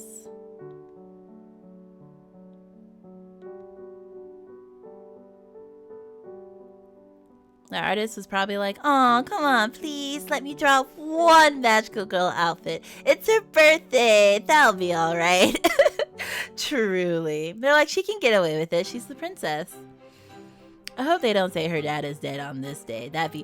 what if her dad died while trying to make it for her birthday? She would be traumatized forever because it'd be her fault. Of course, it wouldn't be her fault, but you know what I mean. She would blame herself. Pretty sure it will be. No! But I mean, I wanted it to happen, but I didn't want it to happen in the most traumatic way. It was, at last, the day of Sarah's birthday party. Oh dear. There had been no further word from her papa. He did have a fever, though. My wife Dashi says you're pretty. Thank you so much! I know that my outfit isn't a pretty magical girl outfit, but... yes! My little... well, it's actually quite big. My heart a hegel. And my hair candies. I love my hair candies. Oh my gosh, what if you had one? I was actually talking to an artist and they had doll commissions. And I was like, oh, do you design the dresses? And they were like, I could design you a little cute dolly dress if you want. And I was like, oh snap. That might be something I have to do. But we'll see. We'll see. But thank you to Auntie Inari's wife. There's been no further word from her papa, but at this moment, Sarah was too carried away with anticipation to feel disappointment. Oh, Miss Minchin, may I not go into the classroom yet? Everyone is already there waiting. Not until the preparations are complete, my dear. This is not an ordinary occasion. I do not desire that it should be treated as one. Oh, she's still wearing a corset, actually. And so, she was required to wait in the hall, breathless and fidgeting, until Cook emerged from the classroom. Do we actually get to see Cook? Oh, wait, we did see Cook already. I didn't realize that was Cook. Everyone's ready, Mum. Very well. Take my hand, Sarah, and let us enter. Sarah entered the holly hung schoolroom as the head of a sort of procession. First, there was Miss Minchin in a grand silk dress, and Sarah herself guided by her hand. A manservant followed, carrying the box containing the last doll. Cook carried a second box, and Becky brought up the rear, carrying a third box and wearing a clean apron and a new cap. I was wondering, I was like, what are they going to dress Becky in? But I guess just a new apron. All the students in their seats stared at this little parade, the other girls touching each other's elbows and nodding, the youngest squirming with excitement. Faced with so many eyes, Sara felt herself unaccountably shy. Not since her first introduction at Miss Minchin's select seminary has she been quite so much the center of attention. Silence, young ladies. The room itself was not quite transformed, but certainly made far more festive. The desks had been pushed away and the long-form benches covered with red cloth. Baby got backy. Backy bringing up the rear. I can't with you. A large table has been set in pride of place, its surface scattered with flower petals. It was here that Miss Minchin directed her entourage. James, place that box upon the table and remove the lid. Emma, put yours in the chair. Backy had quite forgotten herself in her excitement and was exchanging grins with Lottie. Aw, cute. When that disapproving voice nearly startled her into dropping her box. Yes, Mom! She bobbed a shaky little curtsy of apology, but with the box still in her arms, the positioning was quite awkward. Both tittered at once, and then looked at each other in startlement for falling so easily into their lost rapport. Oh, I see. It is not your place to look at the young ladies. You forget yourself. Put your box down. Yes, you may leave us. Wait, wasn't her wish for her to join the party? She waved her hand, and the servants began to walk away. If you please, Miss Minchin. What? Mayn't? That Baki say, mayn't. Baki. I want her because I know she will like to see the present. She is a little girl too, you know. I want her to see the gifts that I got that she'll never have a whisper or a prayer to ever have in her life. Miss Minchin was scandalized. She glanced from one figure to the other. My dear Sara, Baki is a scullery maid. Scullery maids are not little girls. Oh, jeez. But Baki is, and I know she would enjoy herself looking at my gifts. Please let her stay, because it is my birthday. Miss Minchin took a low breath and replied with much dignity. As you ask it as a birthday favor, she may stay.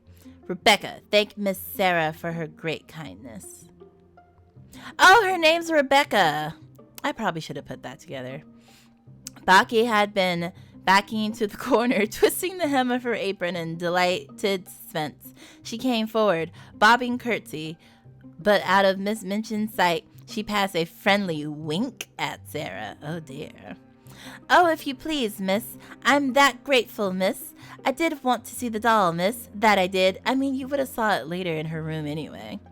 Thank you, miss. And thank you, Mom, for the liberty. Go and stand there, not too near the young ladies.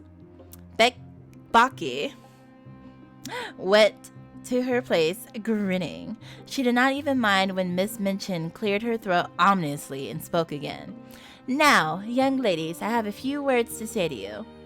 She's gonna make a speech. I wish it was over. You are aware, young ladies, that today is dear Sara's birthday. Dear Sara! Sara's birthdays are rather different from other little girls' birthdays. When she is older, she will be heiress to a large fortune, which it will be her duty to spend in a went cross-eyed. Meritorious manner. The diamond mines. When her dear papa, Captain Crewe, brought her from India and gave her into my care, he said to me in a jesting way, I'm afraid she will be very rich, Miss Minchin. My reply was, her education at my seminary, Captain Crewe, shall be such as will adorn the largest fortune. Okay. I wish she would stop. Saying these things make me feel hot all over, and everyone is staring. Meritorious, meaning in a way that has merit. Oh, okay. Thank you. All I could think of was meteorites, and I was like, a meteorite killed off the dinosaurs, did it not? In such a fabulous extra way. So maybe it's spending money in a fabulous extra way. Sara had become my most accomplished pupil. To be fair, she does have the smarts, so. Her French and her dancing are a credit to the seminary. Her manners, which have caused you all to call her Princess Sara, are perfect. Her amiability she exhibits by giving you this afternoon's party. I hope you appreciate her generosity. I wish you to express your appreciation of it by saying aloud all together, "Thank you, Sara." The entire schoolroom rose to his feet and chorused Miss Minchin's word. Chorused? Lottie even jumped up and down. Sara looked rather shy for a moment, then made a very nice curtsy. "Thank you for coming to my party." A meteoric spending of lodges. Very pretty indeed, Sara. This is what a real princess does when the populace applauds her. Oh dear. Lavanya, the sound you just made was extremely like a snort. If you are jealous of your fellow pupil, I beg you will express your feelings in some sort of in a more ladylike manner. Damn. Now, I will leave you to enjoy yourselves. What's a more ladylike way to snort? The instant she had swept out of the room, the web-like aura that had held the girls down dissipated, and they rushed from their seats in a babble of excitement. Blah, blah, blah. It was the boxes that drew the most attention. Sara was bent over one. "There are books, I know. Does your papa send you books for a birthday present?" "Why, he's as bad as mine. I like them, remember? It's you who don't know how to read."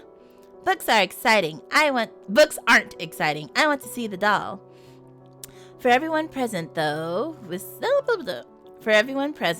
through whispered rumors, had come to know that a quite magnificent doll was due to appear. Even so, when Sara finally produced the last doll from a box, a number of the girls were struck speechless. It did not seem possible that she could be a doll. She looked only a bit smaller than the youngest students, as if a beautiful child had lain asleep in that box, or dead. She's dressed for the theater. Look, her cloak is lined with ermine. Oh, she has an opera glass in her hand, a blue and gold one. Sara drew out the doll's trunk. They better show us this damn doll. And the little golden key which unlocked it. Inside were tray after tray of delightful things. There were lace collars and silk stockings and handkerchiefs. There was a jewel case containing a necklace and a tiara, which looked quite as if they were made of real diamonds. Sara picked up the black velvet hat to perch on the last doll's curls. Suppose she understands human talk and feels proud of being admired. You are always supposing things. She is. Her air was very superior, and yet the words were less vicious than Lavanya's outbursts in the past weeks had been. Perhaps the aura of celebration had brought even Lavanya some happiness. There is nothing so nice as supposing. It's almost like being a fairy. If you suppose anything hard enough, it seems as if it were real. At that moment, the door opened. "Ladies." Cook drew herself up as if attempting to speak to Miss Minchin's dry tones, but the effect did not quite become her. "Miss Minchin has a meeting, so she said you should all have your refreshments now." "Refreshments!" Becky, who had seen the preparations ahead of time, Baka, could not help blurting out, "Tell them what you got." She's got a cadaver. Cadaver? Is that what it's called? Cook shook a heavy hand in Baki's direction, and the scullery girl closed her mouth and ducked away. "Special treat from overseas, all the way from America." What? It's some kind of beans and spiced tomato sauce that they put in cans? How quaint! What? That was a cute impression for Baki. Thank you.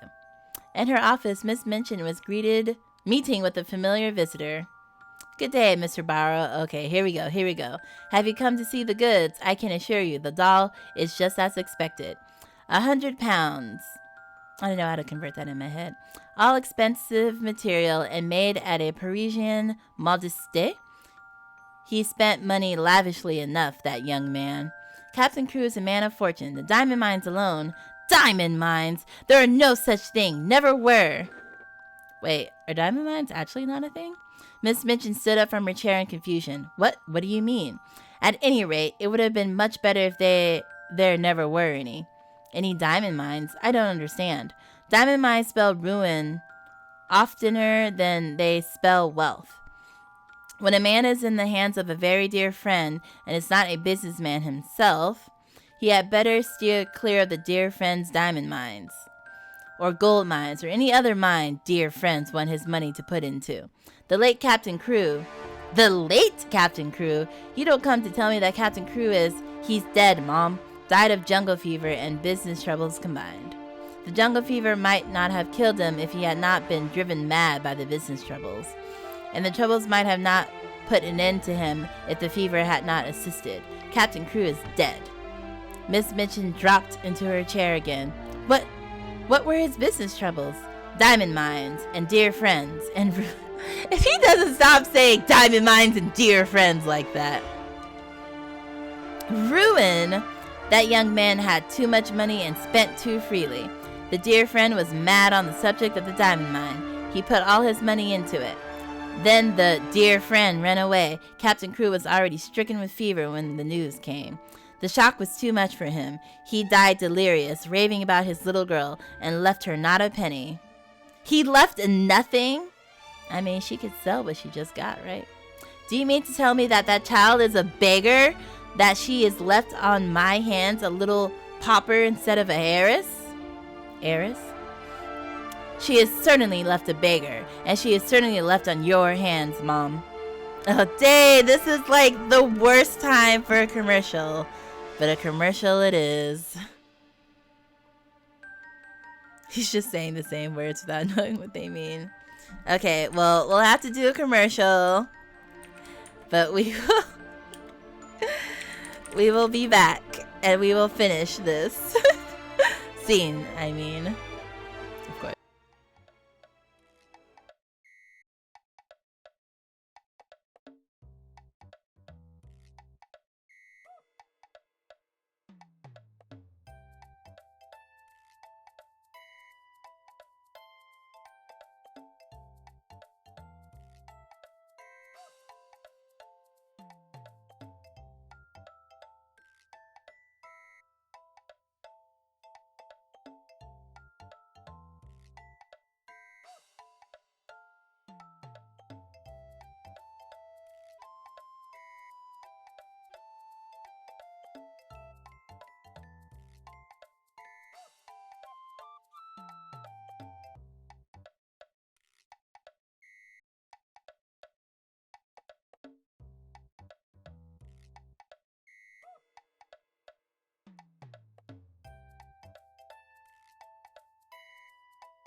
And we are back.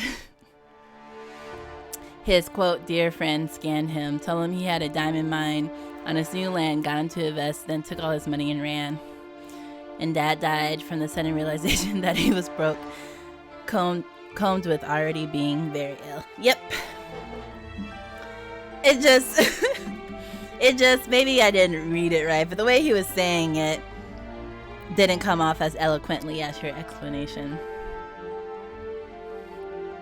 She is certainly left a beggar, and she is certainly left on your hands, ma'am, and she hasn't a realization in the world that we know of. She is sitting in my rooms at this very moment, dressed in silk gauze and lace petticoats, giving a party at my expense. She's certainly giving it at your expense, madam, if she's giving it. Oh, Jesus Christ, can y'all just... I was always so sure of his payments that I went to all sorts of ridiculous expenses for that child. Her maid, her carriage. I paid the bills for that ridiculous dolls and her ridiculous, fantastic wardrobe. I sent you the receipts. Barrow and Skipworth are not responsible for anything. There never was a cheaper sweep made of a man's fortune. Captain Crewe died without paying our last bill, and it was a big one. Now Miss Minchin's understood, and never had she received such a blow in her life. She felt as if she had been outraged and robbed. Well, no, that was her father. And that Captain Crewe and Sarah and Mr. Barrow were equally to blame. Yep, things are getting heated. Because money is involved. Okay, wait. Why do these adults want to straight up murder this child? Especially the dude, like, he could have said straight up from the get-go when he knew. I mean, I don't think he knew when he came last time. I think this happened after the fact, right? Her show pupil, the prize patron, her income, all had been snatched away.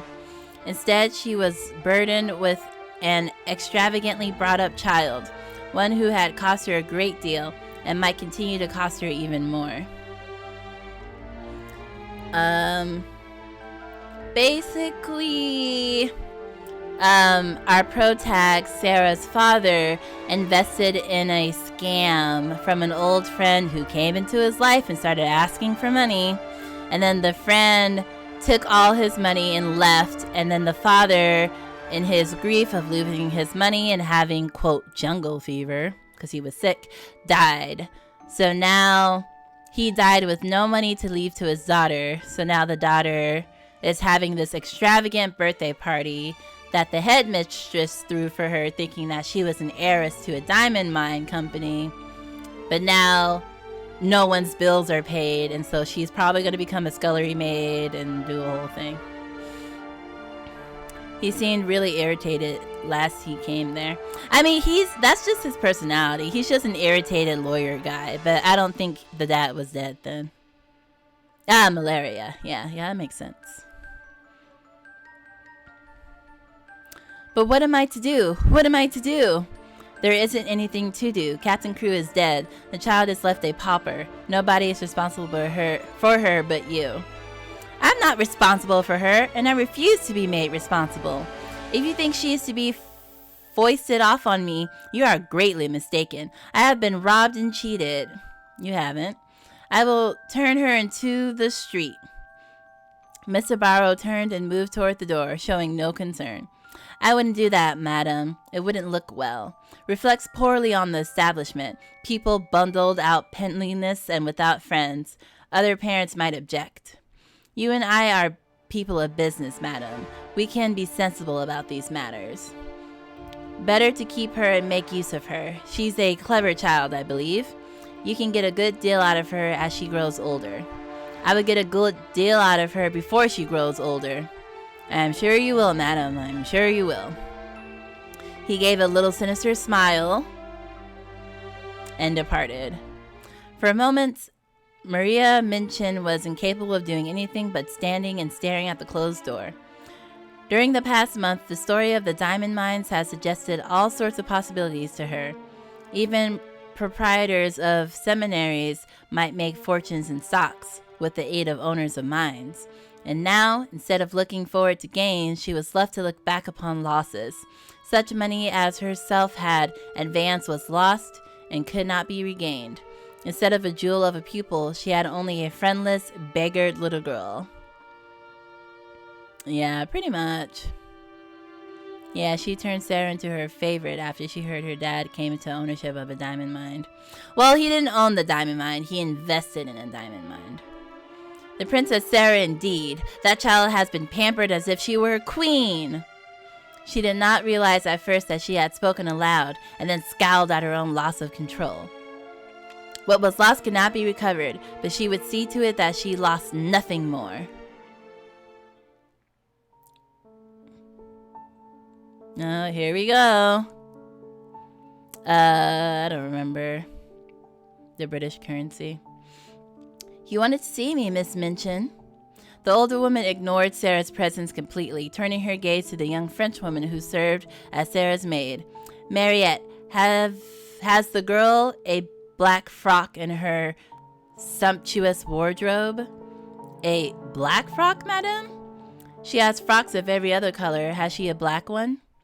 Mariette's face stiffened as an awful suspicion grew. Yes, but it's too short for her. She has only the old black velvet, and she has outgrown it. Miss Minchin, what has happened? You do not speak until you are spoken to. Bring the black dress out at once. Whether it's too short or not, she is done with finery. Yes, madame. Sara did not speak. She could not.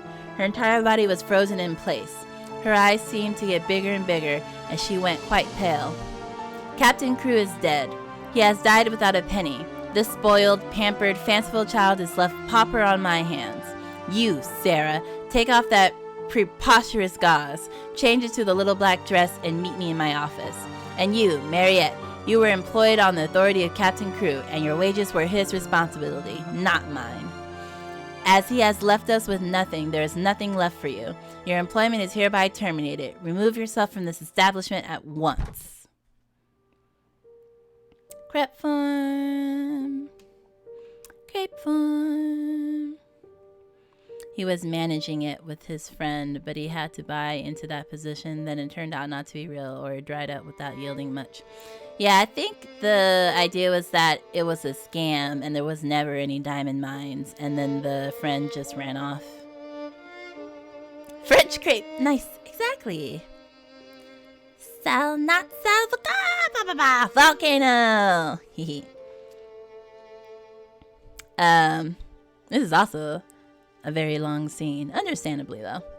Mariette walked heavily down the stairs. A bevy of frightened, confused faces looked up at her, the students of the party which had been so suddenly called to a halt. Can you guess the name reference? Oh, no, nothing comes to mind. Kiara gets it, of course. Comedy Central show? Oh, I only know, like, South Park. I don't really know Comedy Central shows. I don't really watch Comedy Central. Oh, Mariette, what has happened? Impractical Jokers? Oh, no, I haven't heard Impractical Jokers. One of the... Oh, yeah. Yeah, I don't know that show. Sorry. But at least someone else did. Oh, Mariette, what has happened? Hors de mon chemin?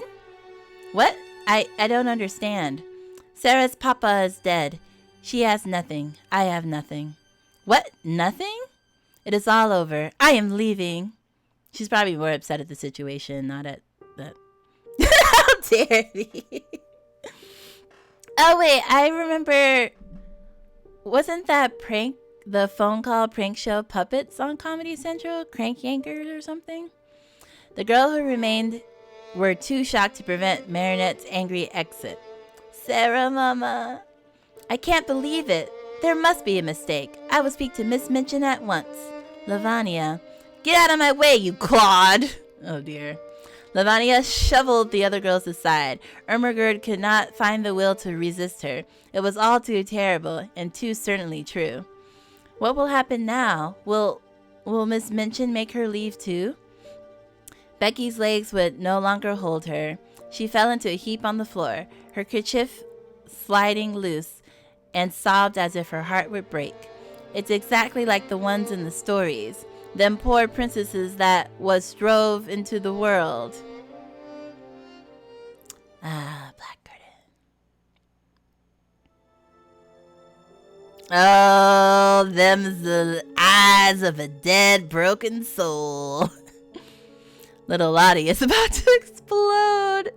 I mean, I feel like if the girls were a little bit older, maybe they could have, like, asked their parents to pitch in for her tuition or something like that. But, yeah, no more sparkle, sparkle.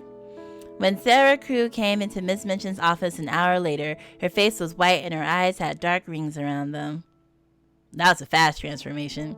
She did not look in the least like the rose-colored butterfly child who had flown from one treasure to another in the decorated schoolroom. Without Mariette's aid, she had put on the cast-aside black velvet frock. It was too short and tight, making her legs look drawn out and spindle-thin where they showed beneath the skirt. Oh, now her skinniness doesn't look attractive. Congrats, Maria, you broke her. Yep, I mean, her papa was literally the only thing that she had in this world, so... She clutched Emily tight in one arm. Oh dear, why did you bring Emily to the office? The doll's face covered by a scrap of discarded black lace of a mourning veil. Put that doll down. What do you mean by bringing it here? It should have been left in the room, along with all the other things that are no longer yours. She is all I have. My papa gave her to me. Before I came to the school, I will not put her down. You will have no time for dolls in the future. Everything will be different now. Do you quite understand matters? Yes, my papa is dead. He left me no money. I am quite poor. You are a beggar. It appears that you have no relations and no home, and no one to take care of you. What are you staring at? Are you so stupid that you cannot understand? I tell you that you are quite alone in the world, unless I choose to keep you here out of charity. I understand. That ridiculous French doll and all her nonsensical, extravagant things, I actually paid the bill for her. The last doll? Last doll indeed, and she is mine, not yours. Everything you own is mine. Please take it away from me then. I do not want it. Don't put on airs with me. You are not a princess any longer. You will keep only your oldest and plainest clothes, and the rest will be sold. You are like Baki. You must work for a living. What can I do? You can do anything you are told. If you make yourself useful, I may let you stay here. You will run errands and help in the kitchen as well as in the schoolroom. If you don't please me, you will be sent away. Remember that. I won't forget. Come with me. Get affected by my cruelty? Darn it. Miss Minchin led Sara along the hall past her own beautiful, comfortable room, stopping at a narrow staircase leading upwards. Your room will be given to another boarder. You are to sleep in the attic next to Baki. Sara stood still, just a moment, looking at her. Without a word, she turned to the stairs. Stop! Don't you intend to thank me? What for? For my kindness to you. My kindness in giving you a home. She made 2 or 3 steps towards her. Her thin little chest heaved up and down. You are not kind. You are not kind. And this is not a home. Before Miss Minchin could stop her, she turned and ran up the narrow stairs. Oh dear. Who is this Maria person you keep talking about? When she reached the attic door and opened it, her heart gave a dreary little thump. It was another world. The room had a slanted roof. It was whitewashed, but the whitewash was dingy and had fallen off in places. There was a rusty grate, an old iron bedstead, and a hard bed covered with a faded coverlet. Miss Minchin's first name is Maria. Oh, gotcha. That totally went over my head. Some pieces of furniture too worn to be used downstairs were stored here, out of sight. Under the dull illumination from the skylight in the roof, there stood an old battered red footstool. Sara went up to it and sat down. She seldom cried. She did not cry now. She laid Emily across her knees and stared at her impassive doll face. I wish she could talk, if she could speak, if she could speak. But Emily did not make a sound, and neither did Sara. Sara sat in silence for some time until there came a low tap on the door. Such a low, humble one that she didn't even hear it. Her attention was not roused until the door was ultimately pushed aside and a poor, tear-smeared face peeped around it. "Oh, miss, would you allow me just to come in?" Sara lifted her head and looked at her. She tried to begin a smile, and somehow she could not. Faced with the loving mournfulness of Baki's streaming eyes, her own at least began to water. "Oh, Baki." She held out her hand. Baki ran to her, clasping it tightly. "I told you, didn't I, that we were just the same? Just two little girls? You see how true it is. There's no difference between us now. I'm not a princess anymore." Becky knelt beside her, hugging Sara's hand to her chest. "Yes, miss, you are. Whatever happens to you, whatsoever, you'd be a princess all the same. And nothing could make you nothing different." Whew! That'd be great if she just went with, Oh gosh. The first night she spent in her attic was a thing Sara never forgot. Although... Oh, here we go. It's like, how do I save this game? Alright, y'all. We're gonna stop there, though. Because... I hunger. And my food is here. And also, I thought that would be a good pause since the next week started. Yep, that happened. I mean, goddamn. So we're only halfway through the game, apparently. So it's a whole ass other half. Okay, so now instead of her dating Baki to get Baki out of poverty, they'll just both be in poverty. Now we're like 2/3 now. Oh, okay. But you said, 24 out of 38 weeks? And then, but if we got with like Foot Girl, which I know we can't now anymore, but if we got with one of the well-to-do girls, then maybe we could have dated our way back into society. But now we're with a scullery maid, so we're just probably going to be poor for the rest of our lives. Went from literally the most extravagant party and celebration the school I'd ever seen to being a beggar who's basically a slave. Exactly. See, the father, I don't know, he just made bad choices, basically, at the end of the day. Like, I feel like you should never invest all of your money into something. Like, some of your money, sure, but every single penny to the point that, like, your daughter is left penniless. That's just, like, the most irresponsible thing a parent could do.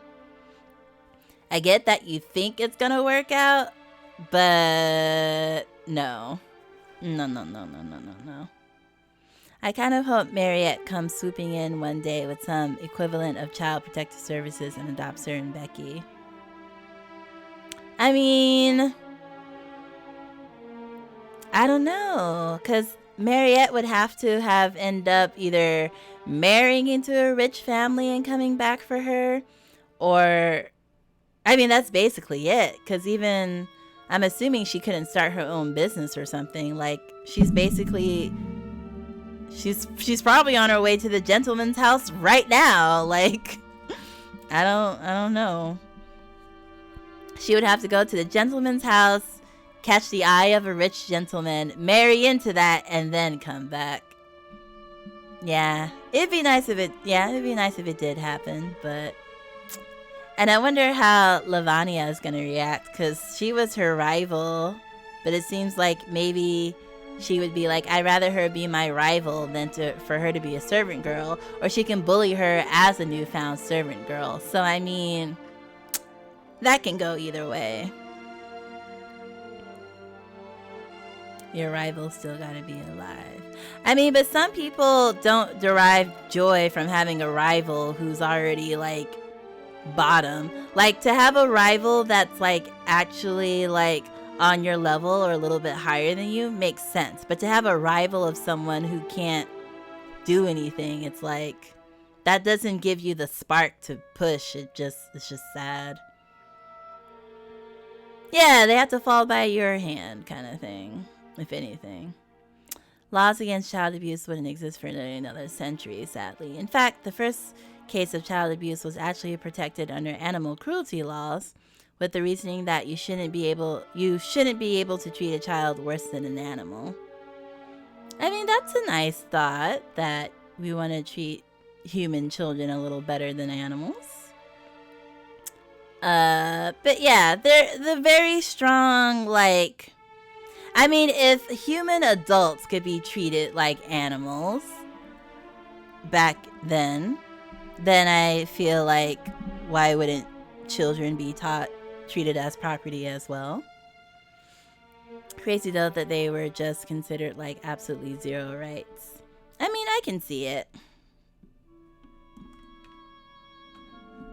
Like, again, if adults who were human could be treated like shit, like, why wouldn't a child be treated like shit too? Like, not saying that it's okay, I'm just saying that it's not surprising or doesn't sound that crazy to me, because back then was just wilding out.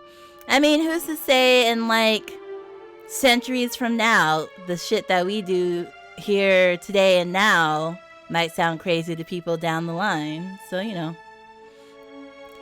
She is technically free. Free to starve in the streets if someone without money doesn't take her in. Yeah, that's exactly what Maria was saying.